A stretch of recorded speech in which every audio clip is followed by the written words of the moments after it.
Chapter 151. The blue mech started first, took 2 steps forward quickly, and swung a fist at Cyrus' face.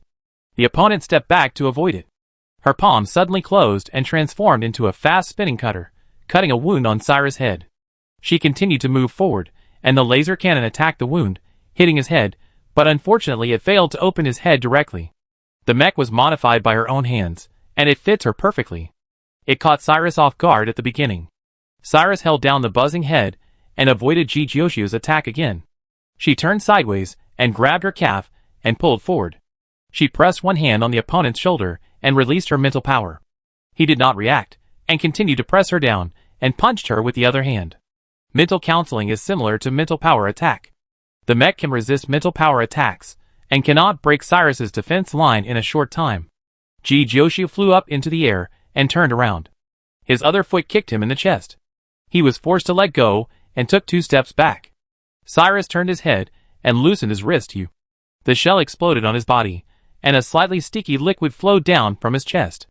The numb feeling gradually spread. Jijioshu didn't give him a chance to speak, and punched him in the abdomen. He wanted to avoid it, but his movements were slow. Jijioshu punched again. I really don't understand your hobby of talking when fighting. The liquid is the juice of some alien plant. It can paralyze the human body when applied to the mecha attached with mental power. The stickiness is because the MVP glue made by Rong Tianjiang is used again. The silver mecha began to spray liquid from the chest. Cyrus grabbed Jijioshu's wrist, pressed her knees against her feet to press her back, and stabbed the light blade down. Your glue is useless to me. Jijioshu turned his head to avoid the blade, put his elbow against Cyrus' throat, and continued to spray glue at him. The camera recorded the 3-minute fight, which was short and exciting. Wait, who is fighting the pirates? Mom, I'm hallucinating. I saw the therapist controlling the mecha to fight. No way, Jijioshu. How many surprises do you have that I don't know? Is this true? I'm going to suspect that this is a movie promotion again. Tell me this is a movie. Is it possible? Fuso's voice sounded at the right time. At the end of the old human era, humans were able to make mechas. When the potential of genes was not fully developed, and there was no mental power, the old humans made hand-controlled mechas, that is, mechas that everyone can drive. This time, not only the audience in the live broadcast room went crazy, but all the mechanical research institutes of the Federation went crazy. Everyone can drive, which means that the gap between people will be narrowed, and the number of soldiers who can go to the battlefield will be greatly increased. It has a leapfrog significance for the interstellar era, and will affect the future of mankind. Unfortunately, Fuso only casually dropped this explosive remark, and did not say more about the mecha, leaving all the citizens of the Federation scratching their heads. Other pirates continued to fire artillery fire, trying to capture the mechas and spaceships flying in the air. Tianji commanded everyone to disperse and throw things down in batches according to different teams. The first batch was bombs. Since there were no one of their own on the ground, they could just bombard them casually. The protective shield below would soon open and intercept the bombs. The second batch of people went up and launched a powerful laser cannon specifically targeting the protective shield, and then sprinkled some highly corrosive liquid. As long as a small gap was made, the protective shield would be useless. The space pirates on the ground could not sit still any longer. They drove their spaceships and mechas into the air to block the actions of the military academy students. Weihingi rushed to the front and killed crazily with weapons. Jijioshu was still entangled with Cyrus. There was more and more glue on Cyrus' body. Neither the soul nor the water could completely wash away the mucus on his body. Jijioshu started the fire. Gun, a small flame fell on Cyrus, and it suddenly became bigger with a bang, wrapping him in flames. Jijioshu, the glue has been improved, and I will give you a taste of the latest version. The glue continued to spray on Cyrus. Every time it was sprayed, the flame became bigger, allowing the fire to stick steadily to the surface of the mecha and continue to burn. Cyrus opened the cockpit and jumped out, quickly rolled to avoid Jijioshu's bullets, and then took out a new mecha. How many of these little toys do you have left? Are they enough? It's more than enough to kill you. Jijioshu continued to spray glue. This time, the glue was blocked by the shield. Cyrus learned her lesson and stopped fighting Jijioshu at close range. She took a step back and jumped off the tall building. When Jijioshu chased her down, a heavy weapon was waiting for her. The huge impact came, and she couldn't dodge in time. Her left arm was hit. The material of the mecha was hard enough, so it was not broken, but just dented. Her arm didn't feel so good. The pain slowed her down for a moment. When the second attack came, her mental power surged, and the invisible barrier blocked the shells. The storm formed by mental power turned into wind, spreading little by little with her as the center, shattering the glass of the tall building and blowing down the things inside. Cyrus' pupils dilated, and the star pirate, who was preparing weapons on the side, was shocked. How is it possible? The shells lost momentum and fell to the ground. The mental power blocked all attacks. Jijioshu looked down and asked leisurely, "How is it impossible?" After the joint military school exercise ended, she deliberately went for a mental power test. Now her level has reached the limit of S level. Since she recovered from malnutrition, she felt that her condition was getting better and better, and her mental power was rising. This may not be her limit. Seeing that the situation was not good, Cyrus immediately fled. The star pirate next to him was a step slower, and was pierced through the heart by Jijioshu's bullet. Jijioshu chased him closely. This time it was her turn to take the initiative to talk. "You work for Melxi. What benefits does she give you?" "I only work for myself." Cyrus did not fall into the trap. "Jijioshu, we have been fighting for so long. Why haven't we seen the leader of the Tingsha organization? Where is your boss? I remember when I first met you, you were just a small fry. Your position was promoted so quickly, and your boss treated you well. Why didn't he come to save you when you were dying?" "I'm not dead yet. I don't need anyone to save me."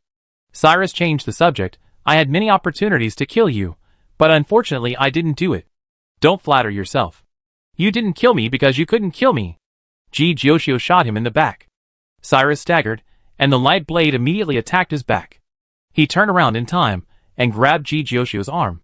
He grabbed Jijioshu's injured hand, and the light blade in her hand deviated, and the two fell from the roof of the factory together. Luo Linya rushed over and punched Cyrus in the head. He groaned, "You are 1 against 2, it's not fair." Jijioshu didn't care whether he was fair or not, and stabbed the light blade in his hand at Cyrus' mecha energy. The mecha stopped moving. Cyrus reacted very quickly, rushed out of the cockpit, and ran into the building. His movements were faster than a monkey, and he disappeared at the stairs in the blink of an eye. Jijioshu and Luo Linya chased after him. There were some places inside the building where the light could not reach. The lights were embedded in the ceiling, and the light shone down all over the corridor. As Jijioshu walked in, his mental power continued to sweep, and the lights above his head went out one by one. The breathing of the upper floor was within her perception.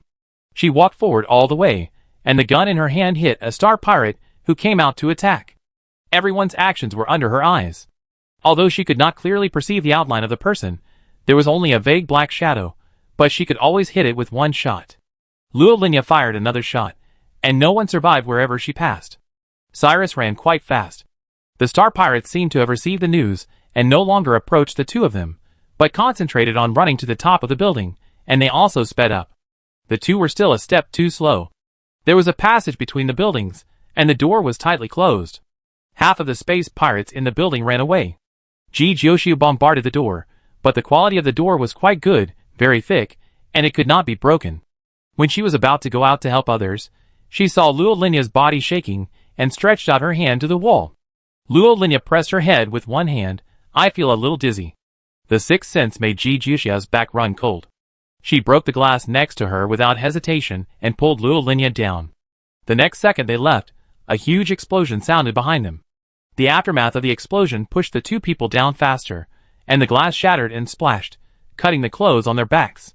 Jijioshu took out the mecha at the critical moment and landed safely with Luo Linya. Various building debris were still falling, hitting the mecha with clang clang clang.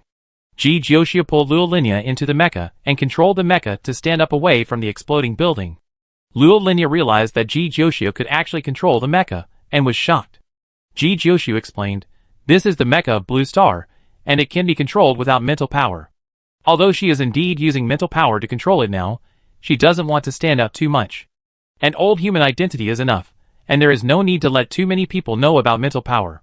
Hearing this, Luo Linya's emotions fluctuated no less than before. If Jijioshu could control the mecha, it would only be Jijioshu's business, but now it is the credit of the mecha, and the impact it can produce will involve all humans. Luo Linya didn't know what to say for a moment. After a moment of silence, she thought of another thing. "The way you fight with Cyrus is very similar to Rong Tianjiang." "Oh, really?" Jijioshu smiled. "Some things are better to know by yourself. Will you keep it a secret for me?" Luo Linya is not stupid. As someone who has fought with her frequently, it is not surprising that Luo Linya saw through it. She is not afraid of being exposed, not only because there is no evidence, but more importantly, she believes in the other party's character. It is really rare to find someone as upright as Luo Linya. No wonder I said why Rong Tianjiang always refuses my challenge. And he was so useless before, it doesn't seem like he is pretending at all. Luo Linya figured out the connection. The two belong to the same class, and have known each other for a long time. Compared with the relationship between Darula and Rong Tianjiang, who quarreled from time to time, she and Rong Tianjiang had no contact at all. At most, the parents of both sides had some social exchanges.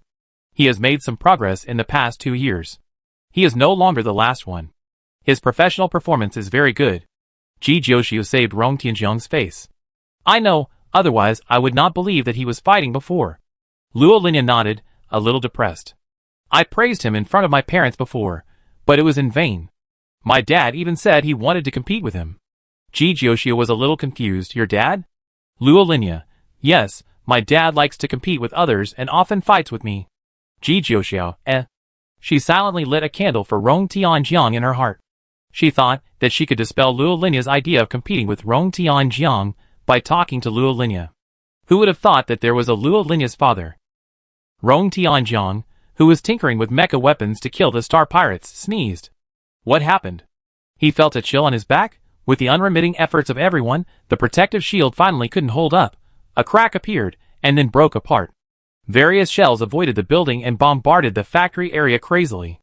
Thick smoke billowed into the sky. Rong Tianjiang sprinkled fuel oil, and the raging fire continued to rise. Fuso landed and entered the building to search for information. Maybe he could find some evidence inside. Boom!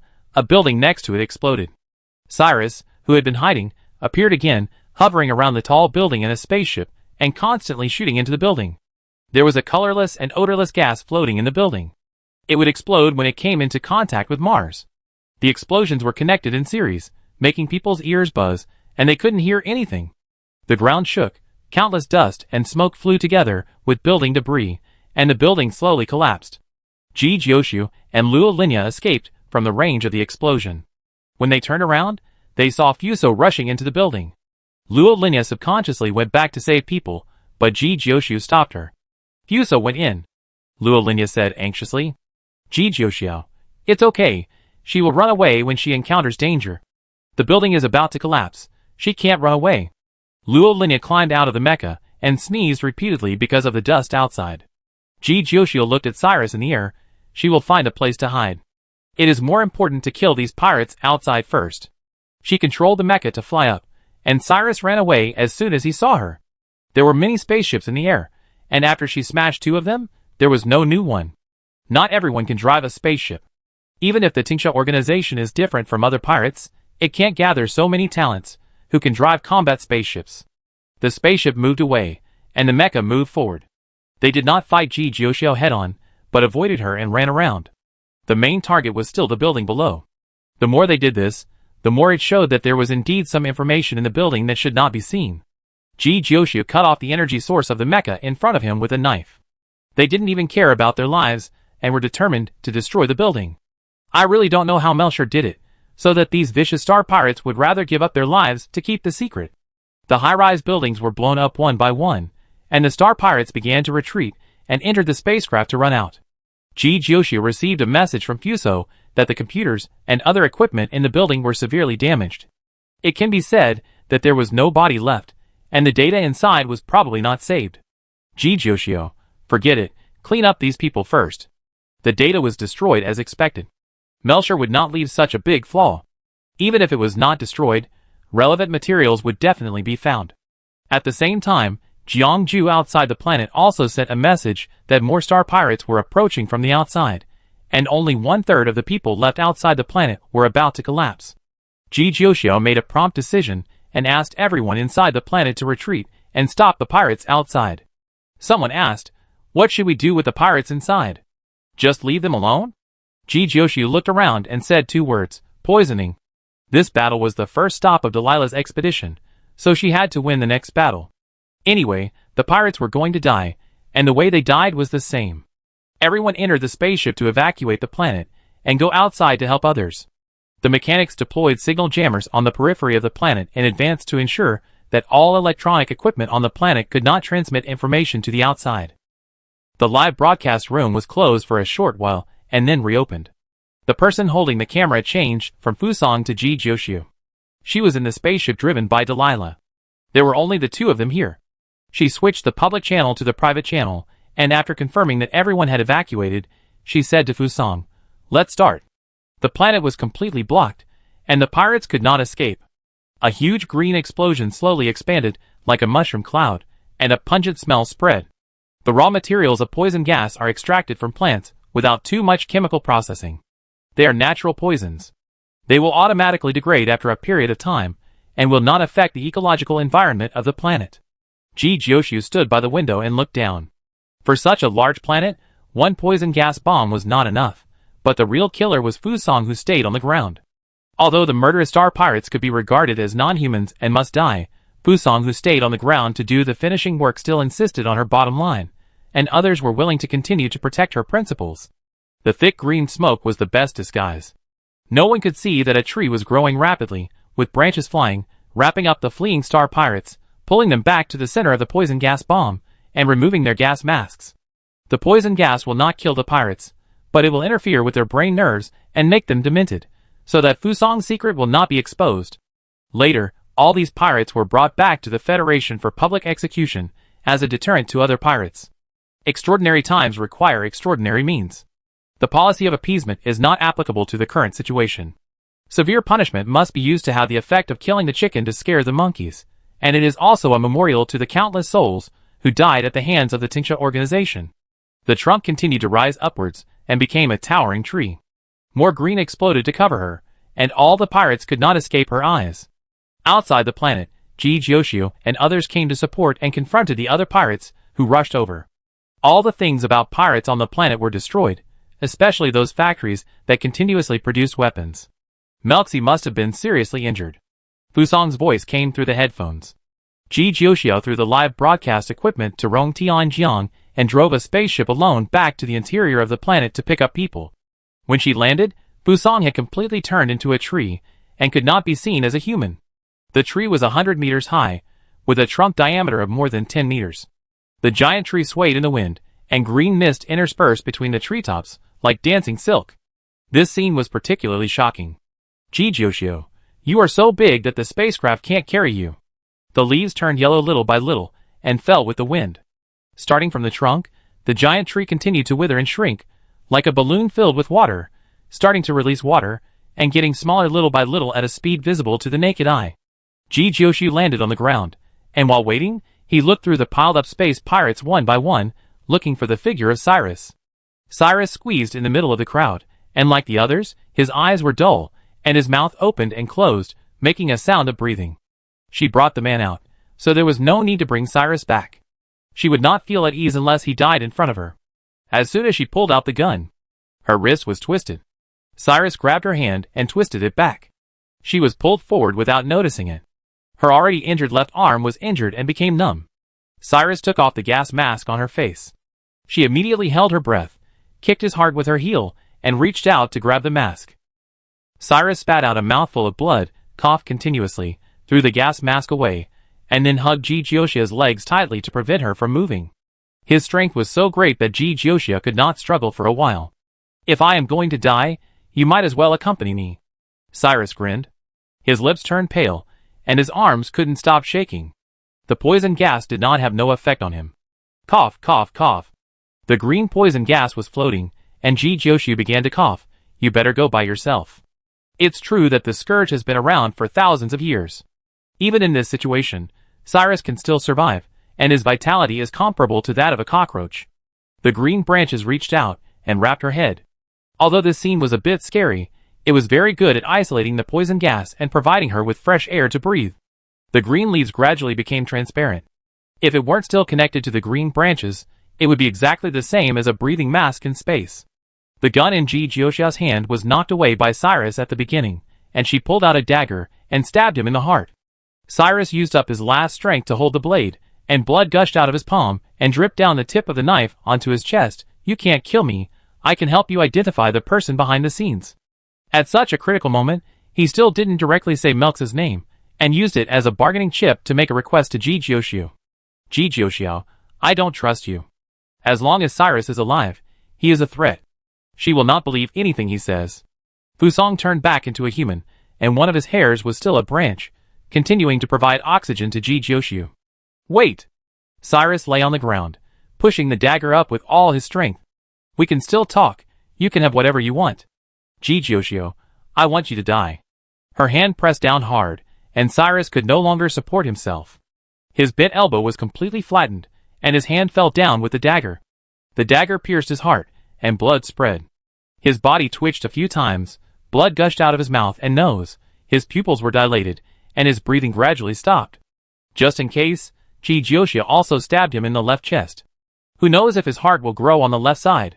Then cut his throat, and cut his trachea. Finally, the bullet passed through his head to ensure that he died.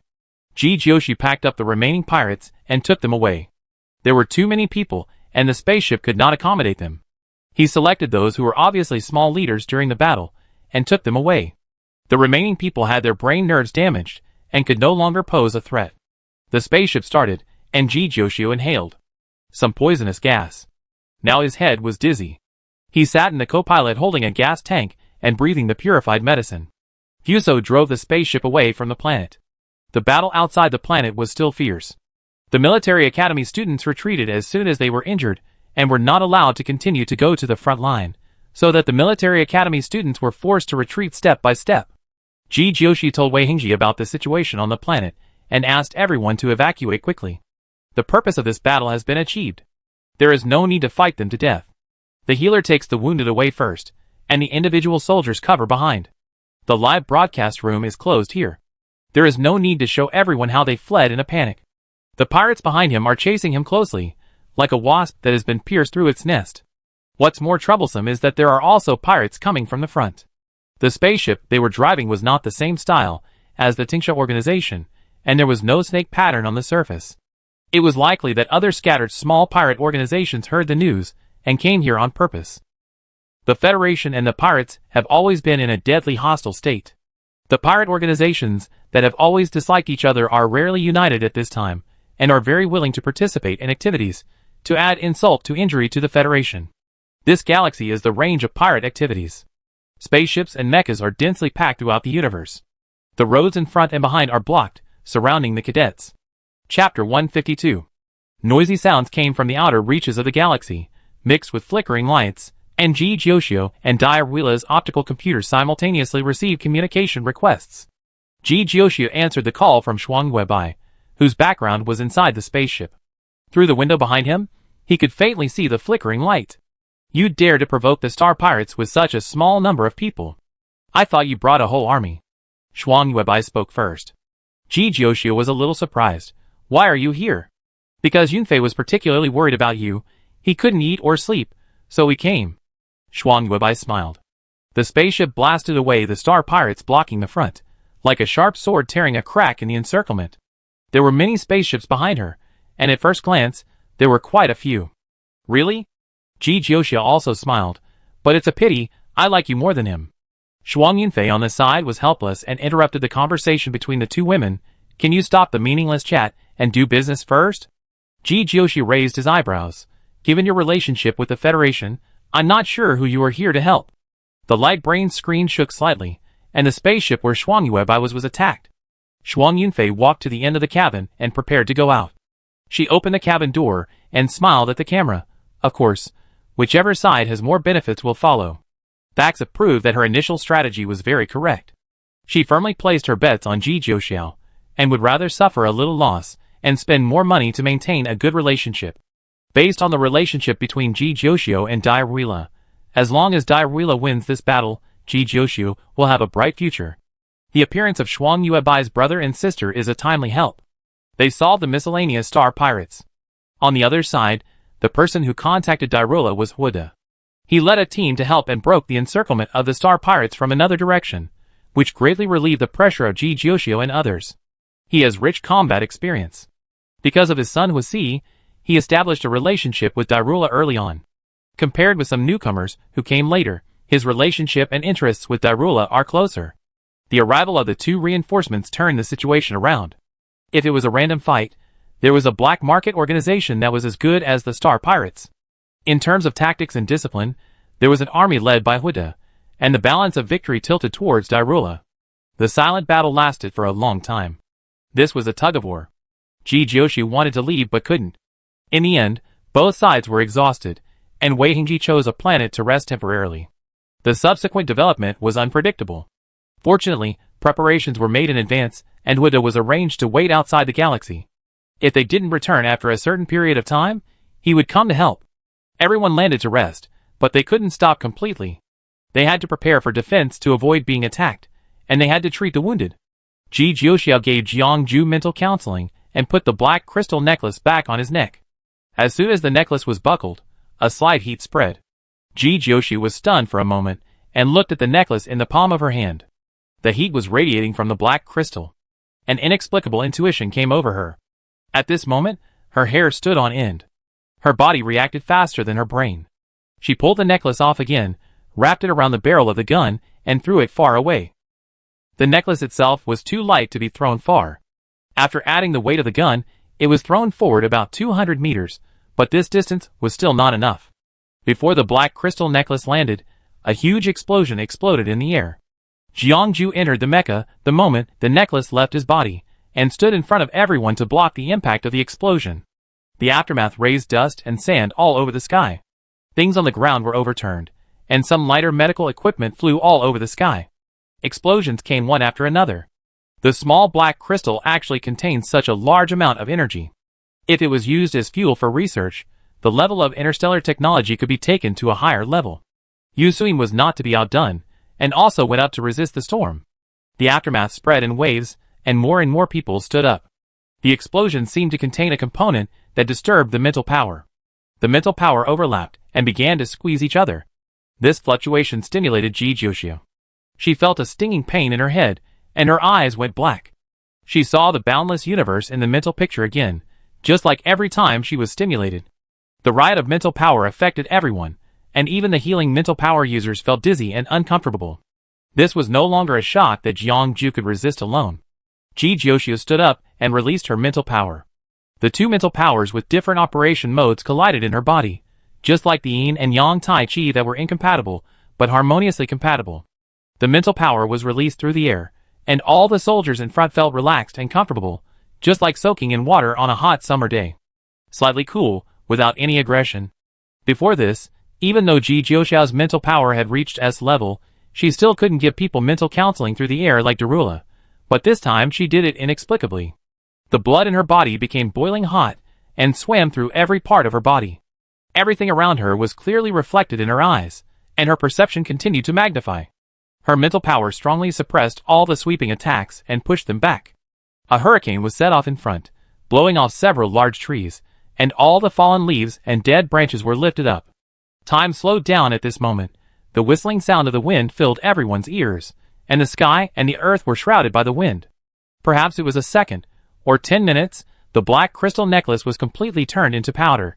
Jijiushi stopped, feeling that her body was hollowed out. Others were in a similar state to her. The healing psychic was better, but the attacking psychic was already sitting on the ground and couldn't get up, and they were tired of breathing. The pirates broke into the planet, and most of the people on the ground had no ability to resist. The healers and some commanders took over and drove the spacecraft into the air to fight back. Jijiushi clenched his fist and unclenched it, trying to gather strength. You came here just after the bombing, the timing is really good. The gift turned out to be a murder weapon. Jiangju explained without emotion. The black crystal necklace was given to Jiangju by Melxi on his 16th birthday. She knew that the Jiang family was troubled by Jiangju's mental power, and said that it was a rare metal that took a lot of effort to find. Black crystal can indeed restrain Jiangju's mental power. For this, the Jiang family was very grateful, and did a lot for Melxi. It was not until they later knew that Melxi intended to compete for the throne, and had dirty hands, that they gradually alienated her. Rong Tianjiang, this thing is too dangerous. If it comes a few more times, who can stop it? There won't be too many things with such high lethality. Jijiushi analyzed. If it was really that easy to make, Karen would have died in Melxi's hands long ago, and the Tingsha organization would not have been blown up by us. The energy of black crystal exceeds the existing interstellar technology. It is likely that it is not a technological product, but a natural existence. It's just that Melxi discovered it first and concealed it. Rong Tianjiang. It's scary to think that Jiangju carries such a dangerous weapon every day. It's not the weapons that are scary, but the people. Nara was lying on the ground. When the black crystal exploded, the star pirates invaded the planet. If it was purely a coincidence, no one would believe it. Ji Jiuxia looked at Jiangju. Do you have anything that Melxi gave you on you or at home? Find it out and throw it away. Who knows if there will be a bomb hidden in a certain decoration. Melxi will explode when she presses a button lightly. Everything that enters the house will be tested. Jiangju answered. Only the black crystal cannot be tested. At the beginning, Melxi had not yet shown her ambition. Giving gifts was just a simple favor. She happened to have something that the Jiang family needed, so she sent it over. No one thought that she had already started planning at that time. This time bomb. The bomb stayed in Jiangju's body for 5 years, and there was no abnormality until it exploded today. It seems that their behavior of destroying the Tingsha organization really angered Melxi. After recovering a little strength, everyone entered the mecha and flew into the air. Ji Jiuxiu stood in place and tried to release mental power. A blessing in disguise, she found that she could actually conduct mental counseling without contact like Darila, and the invisible waves spread, sweeping over the approaching star pirate. However, the other party did not react, and the mecha punched Ji Jiuxiu's head. Ji Jiuxiu frowned. Is it still not working? She grabbed the other party's arm tightly, and did not let go even after being punched, and her mental power invaded the other party's mental picture, but the star pirate did not show the expected reaction. The star pirate was also confused for a moment, and said vigilantly, Why are you doing mental counseling for me? Ji Jiuxiu, don't you feel pain? It hurts you *****. The star pirate cursed a not very polite curse word, drew his gun and fired, while waving a light blade in one hand and rushing forward. Ji Jiuxiu observed the star pirate's expression. He didn't look like he was pretending to feel pain, and his body that could still move couldn't be fake. She had a question mark on her face. What was going on? Could it be that the star pirate in front of her was as strong as Jiangju? She focused her attention and slightly turned sideways, when the star pirate rushed over. She bit her arms, and stepped back, and then attacked forward. She chopped the star pirate's neck with her hand blade, stretched her feet forward and pressed on the opponent's knees, and pressed his shoulders with the other hand to push him down. In a face-to-face, the star pirate fell down and fell heavily to the ground. Ji Jiuxiu's hands were faster than his brain. He smashed his cockpit glass with a punch and ended his life with a bullet. She couldn't react until the man was dead. No, what's going on? How could he die so quickly? He's really a loser? She didn't believe it, so she controlled the mecha to take off and pounced on one of the threatening space pirates. She grabbed his shoulder and input mental power, but the result was the same as the last one. She killed him and continued to look for the next target. Wherever Ji Jiuxiu passed, the space pirates fell from the sky, and all the attacks flying towards her would be blocked by the mecha attached with mental power, and they couldn't even break the skin. To do experiments, you need to compare many aspects. She selected the target and gave Rong Tianjiang a mental counseling in the air. Rong Tianjiang turned around in confusion. What's going on? Ji Jiuxiu, do you feel anything? Rong Tianjiang, it's just the feeling of normal mental counseling, nothing special. Isn't Darula driving a spaceship? Why did she suddenly counsel me? Nothing, keep fighting. Ji Jiuxiu beat down the star pirates, who came up from the back and headed straight for Rong Tianjiang. Multiple experiments have shown that her mental power has indeed changed. The good news is that she can now provide mental counseling to multiple people at once without contact. The bad news is that the side effects of mental counseling have disappeared, and people will no longer feel pain. Well, I don't know whether the latter is good news or bad news. The loss of strength is only for a short time, and everyone recovers quickly. With Ji Jiuxiu's mental counseling, everyone is revived with full blood. The star pirates misjudged the timing, and the first wave of people who rushed over all fell to the ground, and will become nutrients for the land next year. Darila opened her mouth to sing, and her mental power turned into a negative buff and fell on the enemy. This is her unique talent skill, which can make people depressed. She has Mercury blood flowing in her body. The so-called talent is the symbol of Mercury, and her strength is even higher than that of pure-blooded Mercury. Speaking of the Mercurians appeared. A group of Mercurians with pointed features drove old military spaceships that had long been eliminated from the interstellar space and descended from the sky. The appearance of reinforcements slowed down the pirates' offensive. The sharp sound was the most powerful weapon. The pirate spaceships close to the Mercurians fell one after another, smashed on the ground and exploded in a flash of fire. The leader was Sophia, with her thick red hair tied up, dry and neat. Mercurians are natural warriors. Even if they only have one spaceship and are not skilled in operation, they can walk out of the spaceship and hang themselves in the air with a rope, holding a trident in their hands and rushing forward.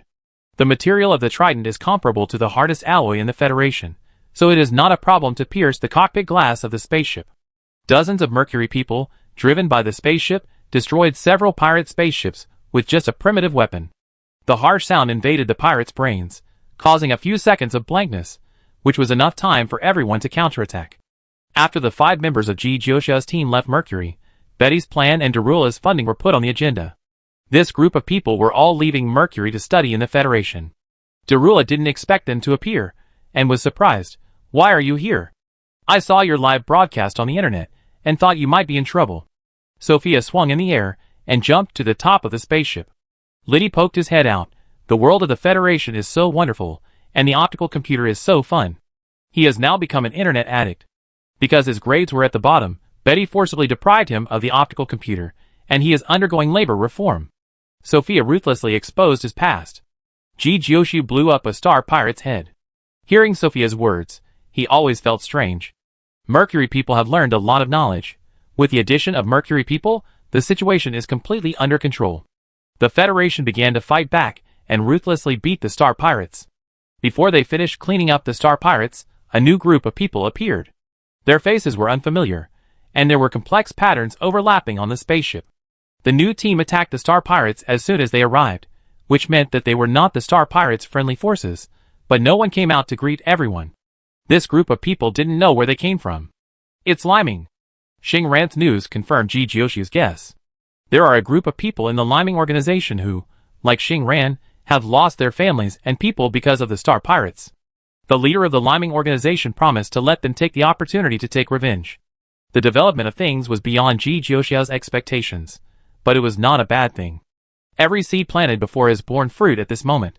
As for whether it is bitter fruit or good fruit, it depends on what seeds were planted before. The military academy team continued to expand, and people from different forces joined. Their goal was the same, to destroy the Tingsha organization.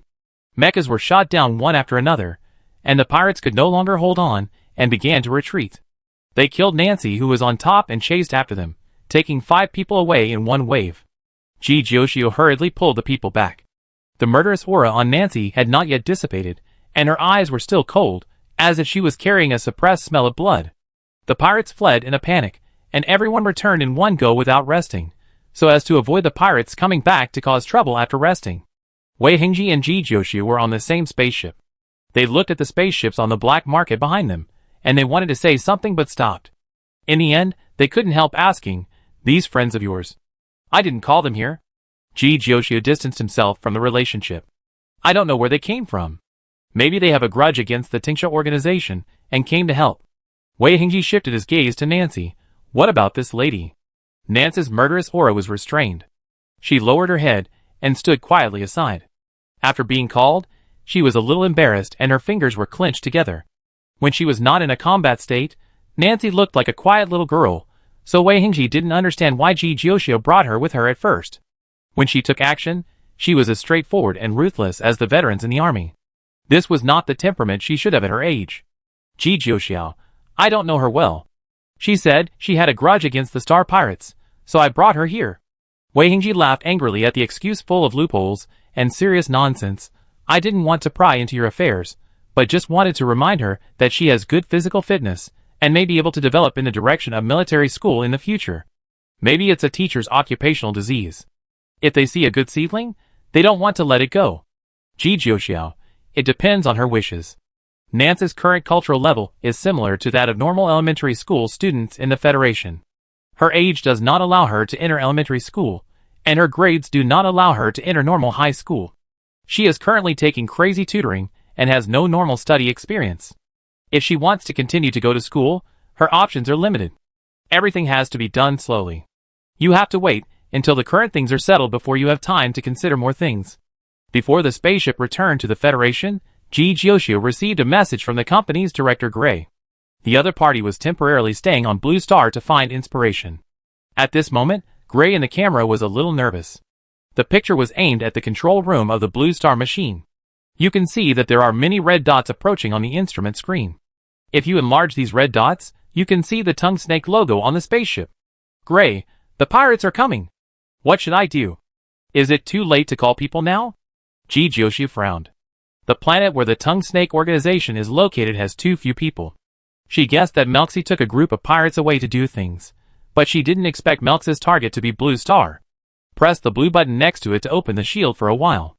I do the rest remotely. Tianji stepped forward. He couldn't do anything remotely, and the signal was cut off. The coordinates of Blue Star are on file in the Federation, so it's easy for someone to find them. Melx's attack on Blue Star really hit Ji Jiuxiu's weak spot. Delilah's optical brain rang, the communication was connected, and Melx's face appeared in front of everyone. Melx's image was meticulously maintained, even the hair was fixed. He sat at the table, put his hands on the table, and greeted with a smile, Delilah, long time no see. After she finished speaking, the screen switched to reveal a blue planet. She said straight to the point, I know you like things from the old human era. Do you want this planet more or that position more? Melxi spoke without any hesitation, without beating around the bush, and went straight to the point. But what she said was not quite right. Ji Jiuxiu thought that during the years when Delilah was forced to become an old human, she hated things from the old human era very much. Delilah asked, What do you want me to do? Sign it. I give you a minute to think about it. Melxi leaned back a little. A statement of giving up the right of inheritance was sent to Delilah's light brain. Once she signed her name, it would take legal effect, and she would no longer have the opportunity to compete with Melxi. Melxi didn't care about the so-called human treasure. The blue planet was her tool. She only had power in her eyes. Isn't it good to be a little princess peacefully? Why do you have to make so many troubles? Melxi said. As long as you sign your name, I promise that you will not be punished in the future.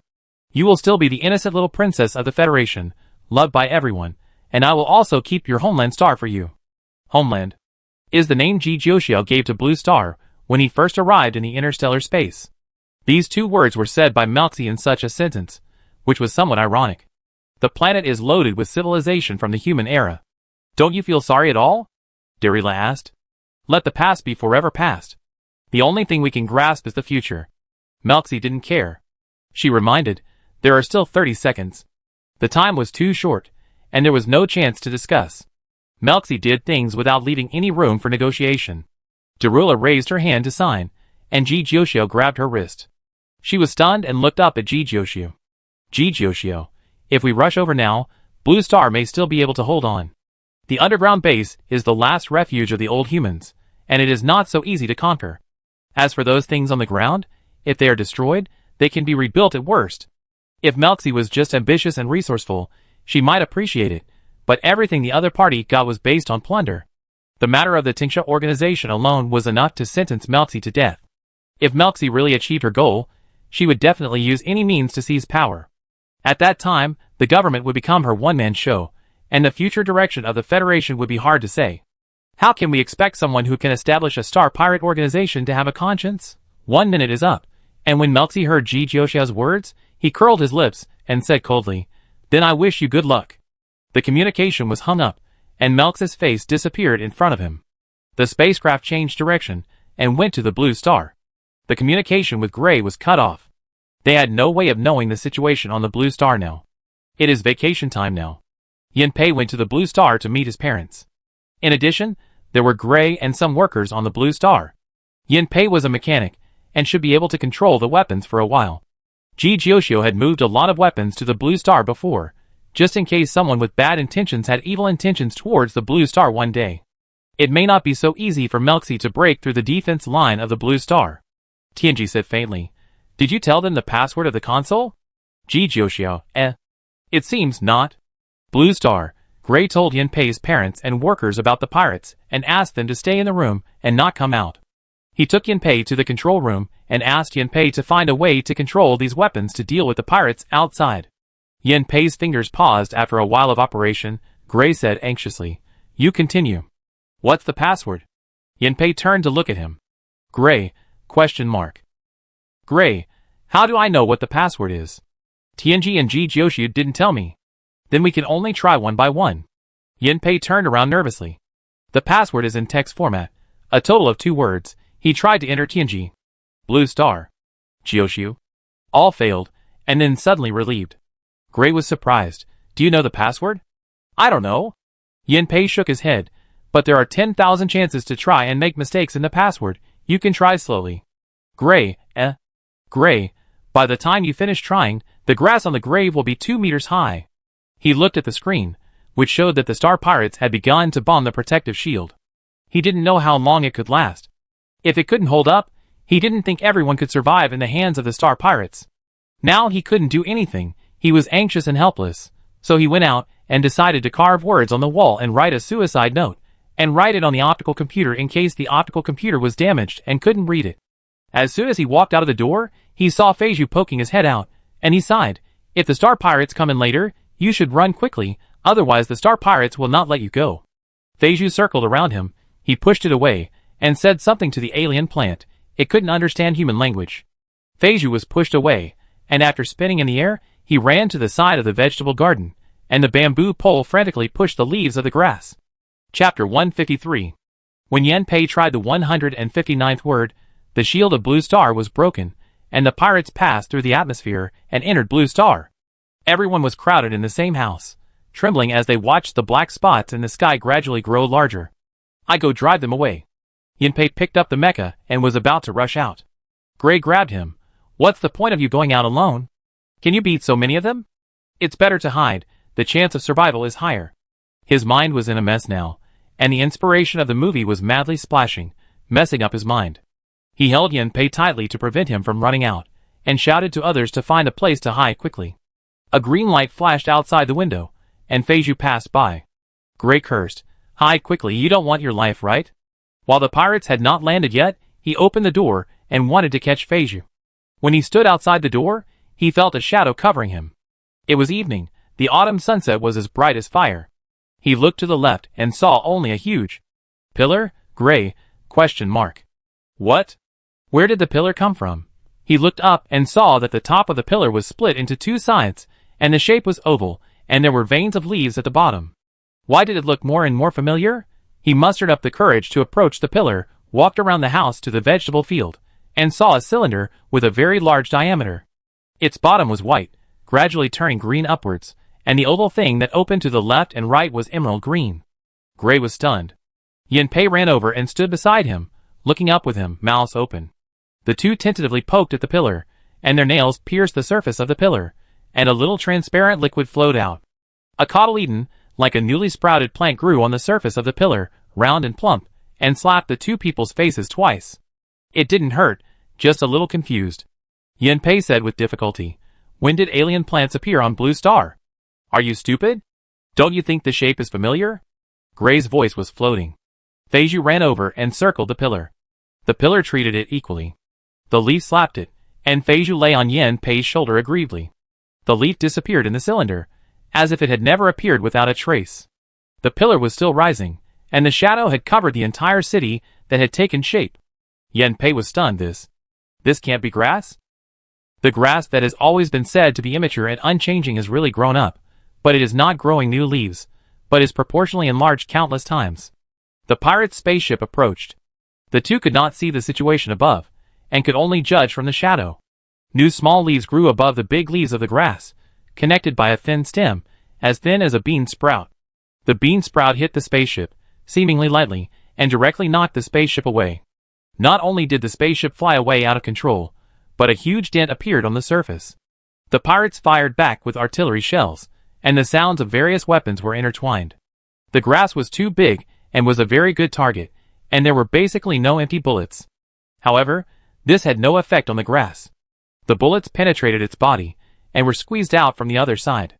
The laser gun cut its body, and it became translucent, just like cutting the air. The grass would not move, and only attacked at a fixed position. Some pirates used the method of hit and run to repeatedly harass it around. Yanpei worriedly said, "No matter how powerful the grass is, it has a limit. If they keep attacking like this, can it hold up? If it can't hold up, there's nothing we can do. Do you think the two of us can help?" Gray went back to the house, took out a telescope, and climbed to the roof to carefully observe the battle above. Looking up for a long time is a challenge for the neck, so he simply lay down to watch. The initial worry was over, and he was now extremely excited. There were not many opportunities to observe the battle of alien plants at such a close distance.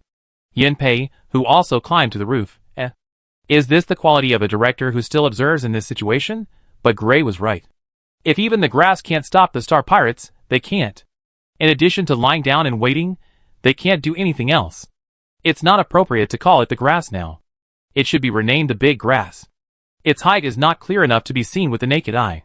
The Star Pirates have learned to be smart. A group of them avoided the location of the Big Grass and chose to approach the town from other places and bombard it with artillery shells. The thick stems of the Big Grass grew leaves again, and the speed was no slower than the cannonballs.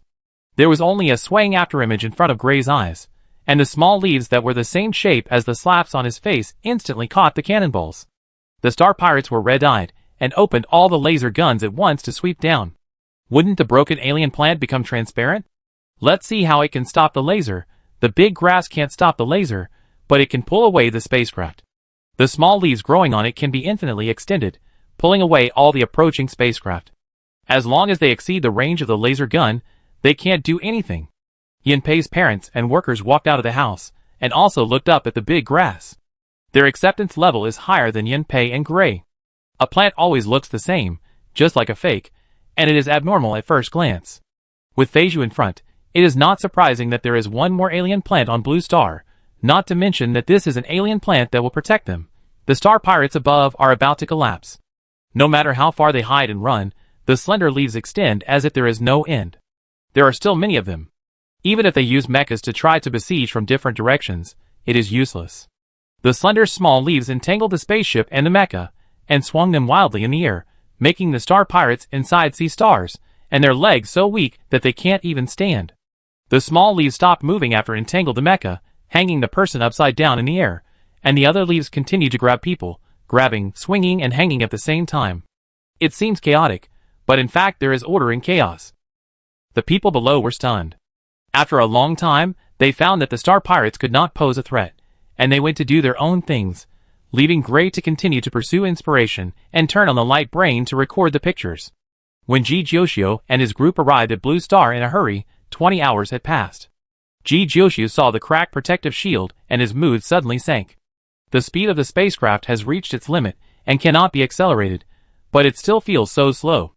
Darula clenched her hands on the armrest of the seat. Is it my fault, or I didn't think it through enough? It is hard to imagine how she would face Ji Jioshio if everything newly built on Blue Star was destroyed. Blue Star was built from scratch, and every wall was Ji Jioshio's hard work. What's more serious is that if someone died, how would she bear such a heavy life? Perhaps she is still not strong enough and can't stand the sacrifice. Can she really be a good king and take responsibility for the people who trust her? It's not your fault. The enemy is wrong. You shouldn't feel guilty for their evil deeds. Ji Jioshio took a deep breath. Rong Tianjiang said angrily, these damn pirates, one day we will kill them all. Everyone entered the Blue Star, and Ji Jioshio was mentally prepared. It didn't matter if the town was destroyed, as long as people were still there, things would not be too bad. All the information about the Blue Star was hidden in the base below. Currently, only she and Tianji knew the entrance. If they wanted to destroy the traces of civilization, it would not be so easy. If she had told Yanpei about the entrance earlier before leaving, they would have a safe hiding place. They only hoped that Feiju could take people away and run far away so that the pirates could not track them and delay time until she arrived. The spacecraft approached the ground, and everyone looked down. The town seemed to be safe and sound, without any signs of collapse or damage. The closer you get, the clearer it is. The houses are standing well, the streets are clean, and the workers are directing robots to work. Everything is in order, no different from when Ji Jioshio left. The spaceship stopped outside the town. This scene was too normal to feel a little abnormal. No one dared to go in. Gray came back from the outdoor scene. When he saw a group of people, he was alert at first, but then he saw Ji Jioshio at the front of the crowd and immediately relaxed and greeted him. You are back. Ji Jioshio was confused. The other party was nervous when communicating before, but now he was relaxed. Could it be that the pirates went home by themselves? Are you okay? She asked curiously. Gray opened his hands to show It's okay, I'm fine. Ji Jiuxiu, didn't you say there was an attack by pirates? Oh, you mean this? Gray reacted, they are all inside, I take you to see. Ji Jiuxiu arrived after such a long time. He had passed the most nervous and excited time. Now he was calm, and his mind was full of movies. He didn't react for a while. Ji Jiuxiu? Question mark. Everyone followed Gray and walked forward. Passing by the vegetable field, Yanpei squatted on the ground and watered the grass. The grass was still so small, and the two chubby leaves had not changed. Continuing to walk in, Gray took people to the square. There was a small pavilion next to the square. Dozens of space pirates were tied together and squeezed in the pavilion. They were bruised and swollen, one next to the other, and their faces were ashen. Gray explained, I don't think they deserve to enjoy the sun.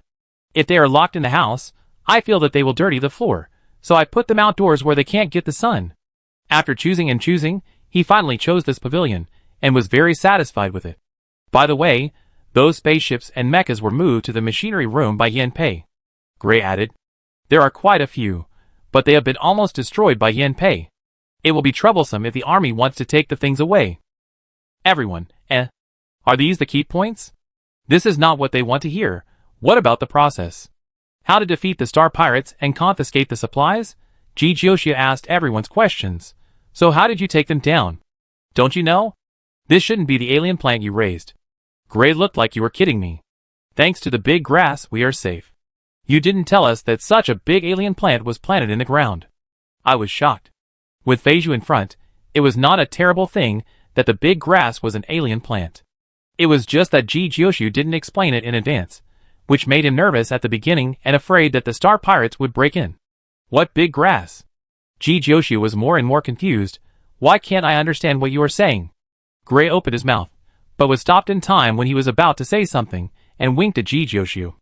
Ji Jiuxiu understood what he meant, but didn't understand what this I understand look meant. What did he understand? And why didn't she understand? Ji Jiuxiu, why don't you say it more clearly? I'm not meeting many people, I'm afraid you won't admit it, so I want to keep it a secret. Gray was also anxious. Ji Jiuxiu was mad. What secret do I have? Gray, it's the big grass. Ji Jiuxiu, what is the big grass? Gray, sorry, I've said too much. The big grass is the small grass you planted. Ji Jiuxiu, question mark. What does this have to do with the small grass? She stroked it. Do you mean that the small grass is a foreign plant and captured the star pirate? Yes, it was planted by you. Don't you know it's a foreign plant? Gray was stunned for a moment when he saw her serious expression. Ji Jiuxiu, She really didn't know. Facing everyone's suspicion, Gray produced strong evidence. A video shot with a camera.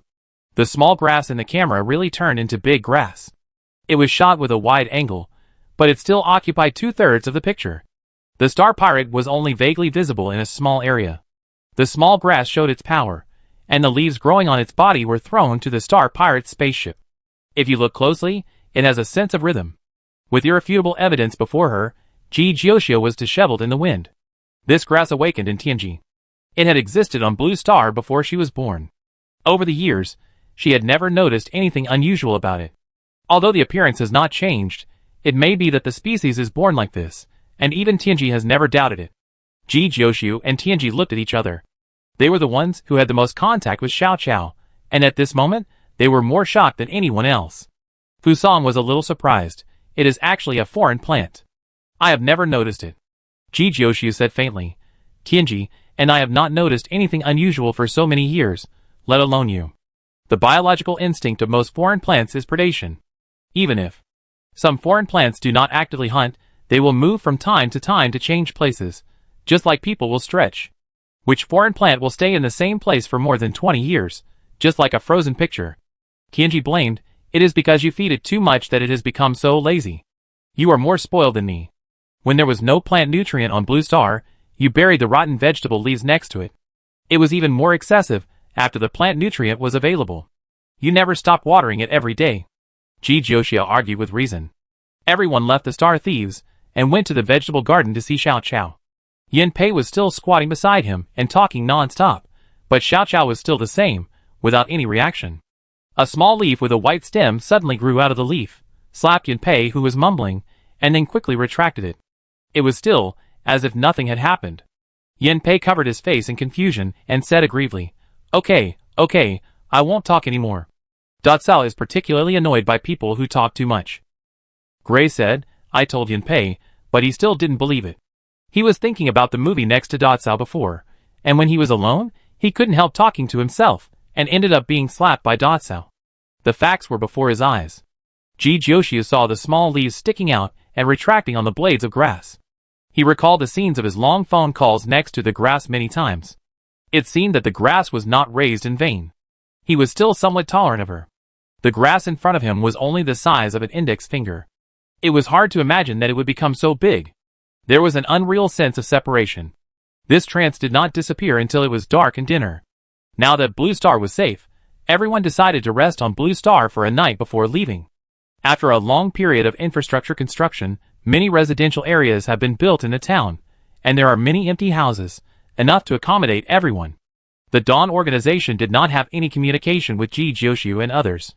It was inconvenient for the Mercury people and the Black Market team to come to Blue Star. After leaving the galaxy where the Star Pirates were, they left first. The only people who came to Blue Star were military academy students and formal troops, with a total of less than 200 people.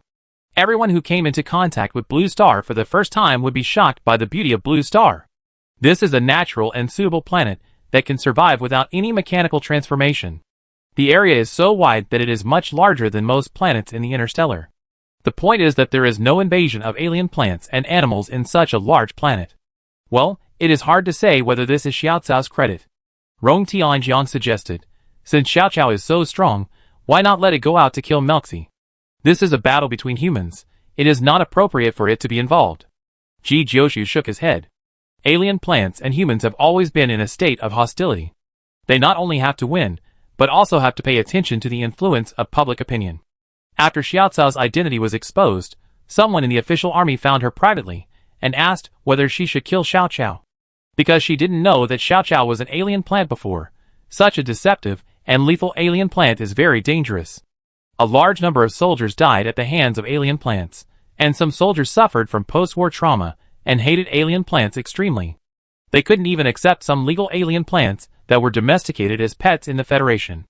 It would not be a good thing if Xiao Cao's story was exposed. She rejected the other party's proposal and stood firmly on the side of Xiao Cao. Xiao Cao had not taken action for so many years, and the only time it took action was to protect Blue Star. It was not a fierce and aggressive alien plant. The next morning, Yanpei repaired the damaged protective shield, and Darula returned with everyone. After this battle, Darula's label was no longer a gentle and sweet greenhouse precious flower.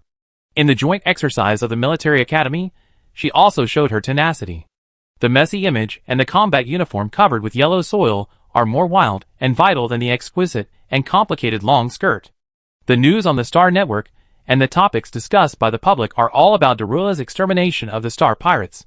The public opinion team monitors the information on the internet at all times, and similar news about supporting Darula's rise to power is prohibited from being released. Public opinion is a double-edged sword and can be easily guided by people with ulterior motives. Everyone only needs to focus on the Star Pirate incident and strictly prohibit the spread of politically sensitive topics such as the royal family to avoid unnecessary trouble. Returning to the Imperial Star, Darula went to see Caleb as soon as possible. In the current situation, Caleb's influence on the choice of heir is not as good as before. There are people behind both sides, and they will not give up easily. The choice of the heir needs to consider various factors, and it is no longer a matter of Caleb's words. Caleb was even sicker. He couldn't sit up, and could only lie in bed, relying on medical equipment to survive. He was so thin that only bones were left. His cheeks were deeply sunken, making his eyes stand out. "Father, are you okay?" Darila squatted down and held his hand like a dead branch. Caleb's eyes were cloudy. He turned his head with difficulty to look at her and whispered, "Betty." Darila raised her voice slightly. "Father, I'm Darila." "Darila?" Caleb responded, "Good boy, you're back." "Yes, father, I have wiped out the Tingsha organization, and those evil pirates will never stir up trouble again," Darila said. Caleb nodded slowly. "You did a good job. I always knew that you were an excellent child. Your combat skills were beyond my imagination. Will you blame me for not training you well before?" "How could that be? Children never blame their fathers." Darila sighed. Caleb coughed twice, and his chest rose and fell violently. Darila stood up. I go call the doctor. No need to call the doctor. Caleb stopped her. Call the lawyer. Caleb finally drafted an heir and added his name to his will. During Darila's time away from home, the hospital had been attacked all kinds of times. Perhaps he saw through Melchi's true nature. Even though his 2 daughters didn't love him, at least Darila gave him the warmth of a daughter before he died. On the 3rd day of perfecting the final draft of the will, Caleb stopped breathing. The royal funeral was grand, with various decorations and complicated steps. The funeral became a place for people to fight. The people who had been prepared for Caleb's death were not panicked, nor were they sad. Caleb's departure does not mean the end of the battle for succession. Even if Darila holds the scepter, as long as she dies unfortunately, Melchi can still take her place. The power of the royal family is not so great that it can decide the appointment and dismissal of someone at will, so everything remains the same. The internal complexity of the federal high level is complicated, and checks and balances are mutual, and no one can do anything to anyone. Darila still needs to go through some procedures before she can really ascend the throne, and the coronation ceremony should also be necessary. During this time, Melchi was honest and did not move. In the palace, Rong Tianjiang cracked a walnut. Did she give up because she felt there was no hope? If she loses her ambition, what's the difference between being dead? Darila is looking through the dress she needs to wear at the coronation ceremony. Struggle is engraved in Melchi's bones and runs through her life. She has been fighting since she was a child, from fighting for favor to fighting for power, and now fighting for the throne. If Melchi does not fight, she will not be Melchi. It's incredible that you will become the new majesty. Rong Tianjiang sighed. He imagined that Darila's future should always be a willful princess, a little princess before, and an old princess in the future. Who knew that the plot would develop so turbulently and rapidly, which was completely unpredictable. Darila, so you have to respect me a little, understand? Rong Tianjiang snorted. Have you read the books of Blue Star? Since ancient times, the highest people have been lonely and widowed, and they don't even have friends. It's particularly pitiful. I am willing to talk to you, you should be grateful to me. Come on, drag her away and behead her. Darila recited a line from the Blue Star TV series. Rong Tianjiang, Your Majesty, you can't treat me like this. I've worked so hard for so many years. Even if I don't have any credit, I've worked hard. Ji Jiuxiu, who was sitting on the other side of the sofa, held his forehead with his hand. He couldn't stand these 2 drama queens. Why don't you enter the film and television industry instead of doing so many dramas? Don't bury your talent. Jiang Ju, your acting is too exaggerated. Fu Song sipped milk tea and chewed pearls seriously, and then continued, you can only be a vase. Seriously, what about Melchi? Rong Tianjiang brought the topic back. Melchi's existence is like a knife hanging over your head. You don't know when it will fall, which makes people nervous. What else can we do? We can't frame her with some real or fake evidence, and then put her in jail, right? Ji Jiuxiu ate melon seeds. Rong Tianjiang, so vicious. Darila, so sinister. Fu Song, so much. Jiang Ju, so smart. The 3 looked at Jiang Ju, who broke the formation. Jiang Ju stood straight and looked straight ahead. Ji Jiuxiu, the qualifier in front can't be eaten by you, right? She justified herself. Fu Song suggested, why don't I go and tie her up? I think it's feasible. Rong Tianjiang affirmed. Darila was speechless. After tying her up, what should we do? Can you please think of a normal way? I support this idea.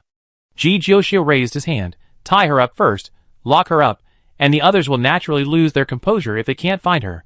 Darila's eyes widened. Don't mess with them, okay? This method is not feasible. Melchi has carried out so many assassinations, and has been assassinated countless times. How could she not be prepared? Ji Jiuxiu, let's try it first. What if it succeeds? She didn't have any absolute moral bottom line. For evil people, of course, we must fight evil with evil, not to mention that she was just giving people a taste of their own medicine. As long as Melchi exists, there will be no telling how many people will be hurt.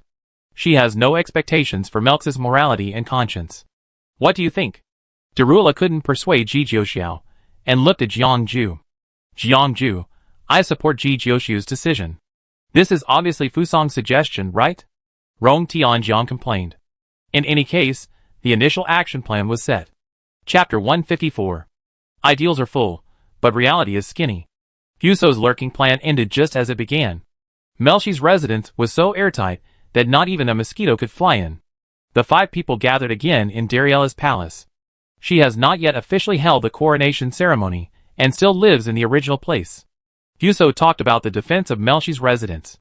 There was a sentry every 3 steps, and a guard every 5 steps. All areas were covered by machines, and scanned at all times. Things that should not appear in fixed areas would immediately sound the alarm. She was discovered as soon as she sneaked in. She tried many ways, but she couldn't get in once. Basically, she would set off the alarm when she was outside. Fuso, they didn't even let go of a leaf. They were simply crazy. The villa was clean, and there was not even a green plant. The leaves finally squeezed in through the gap. Once they passed through the no man's land, the alarm would be triggered and the guards would rush over to clean up the leaves. Maybe they know you can turn into a leaf, so they're on guard against you. Rong Tianjian guessed. Fusang collapsed on the sofa. This method won't work, she's too cautious. Ji Jiuxiao, maybe we can try to split the forces behind her, send more things to build relationships. Even if it doesn't work, at least we can discuss them. Melzi is suspicious by nature. Seeing that the people under him have frequent contacts with Delilah, he may be able to firmly trust her at the beginning, but no one can say for sure over time. The disadvantage of this plan is that it takes a long time. Anyway, I can't do anything else for the time being, so it's good to try it. After reviewing various matters, Delilah turned off the light brain, leaned against the back of the sofa, raised her head, and stretched out her hand to pinch her eyebrows. I'm afraid we don't have that much time. The alien plants and beasts on the border continue to move, and some military districts must be sent out to suppress them. The military districts have their own division of labor. The headquarters is located in the Imperial Star, and the subordinates are scattered to various planets. The headquarters military districts are divided into 2 categories. One is stationed at the border to resist foreign enemies, and the other is to stay in the Imperial Star to maintain stability. Melxi's forces are rooted in the Imperial Star. Half of the military districts on the Imperial Star are related to her. There are not many that Darula can command. Most of them are military districts stationed on the border. The border is the bottom line. We must not let the alien plants and beasts break through the defense line. In this way, fewer people will stay in the Imperial Star. Ji Jiuxiu, it doesn't matter. The Imperial Star is the core of the Federation. They dare not make big moves. Melxi is not crazy enough to send the entire military district to deal with Darula. This kind of obscure struggle is something that cannot be put on the surface. I go to the border, Jiangju said. Under Ji Jiuxiu's long-term spiritual counseling, his mental picture tends to be stable, and will not easily fall into chaos. Darula pondered, yes, but I'm worried that Melxi might take action at the border. With Melxi's unscrupulous character, this guess is likely to become a reality. Ji Jiuxiu and Darula's light brains rang at the same time, and they each answered the call. The 2 communications referred to the same thing. Someone set fire to himself on the street. The 5 people rushed over quickly. When they arrived, the burned person had turned into a charred dry corpse, and the air was filled with an unpleasant smell. The other party used some kind of flammable fuel to cover his body. The patrol team took firefighting measures as soon as possible, but they failed to completely extinguish the fire using various methods. The ground was covered with small cards. The cards with red letters on a white background were very eye-catching. They were filled with a series of antisocial remarks such as the royal family's fight to withdraw the army, which led to the death of border residents, and he wanted to self-immolate to warn everyone. The cards were scattered all over the street, and the sweeping robot came to clean them up. The incident happened on the street with the largest flow of people. These cards and the self-immolators were inevitably seen by the public. Fortunately, the other party only burned himself and did not attack innocent people. The security team cleared the streets and separated the people, but there was no way to control the fermentation of the situation. The number of reposts about the self-immolation incident on the Star Network continued to increase, and the popularity rose rapidly. Darula arranged for the Public Opinion Control Department to draft a draft and prepare to issue a statement. The occurrence of the self-immolation incident is likely to cause panic among the people and imitation by antisocial elements. The authorities must come forward as soon as possible. The forensic doctor came to transport the body, and the security team patrolled and checked everywhere to see if there were any abnormal people, and evacuated the people at the same time to avoid stampedes. The traces on the ground were cleaned up, the streets were temporarily empty, and the surrounding people gathered around and pointed. The medical examiner soon reported that the body was indeed a human, not a magic show like in the arena. The deceased was seriously ill, and his lungs had severely shrunk. If he didn't actively seek death, he wouldn't live long. Rong Tianjiang cursed. What a lunatic. You know you're going to die, so you come out to make a presence, right? Fuso, could it be that Melcher ordered it? Unlikely. Such a thing happening on the Dixing Street is not good for anyone. Dirila shook her head. Jioxia, unrest is still good for some people. Dawn Organization. Jiangju gave the answer. Rong Tianjiang, it's these antisocial elements again. The communication Jioxiu received earlier was from Xingran. Xingran didn't know about it before the self-immolation began. This was arranged by the leftists in the Dawn Organization. The leftists are different from the rightists that Xingran is in because they are persecuted by the Star Pirates. They are more extreme and have no fixed targets of hatred. Instead, they hate everyone in the Federation equally and spare no effort to cause trouble for the government. In recent years, due to the federal government's increased efforts to investigate and clean up the people in the Dawn Organization, similar extreme behaviors have rarely occurred. They are too good at picking the time to cause trouble at this critical moment. Xingran's explanation is, the person who was captured by Melxi in the organization before was his friend.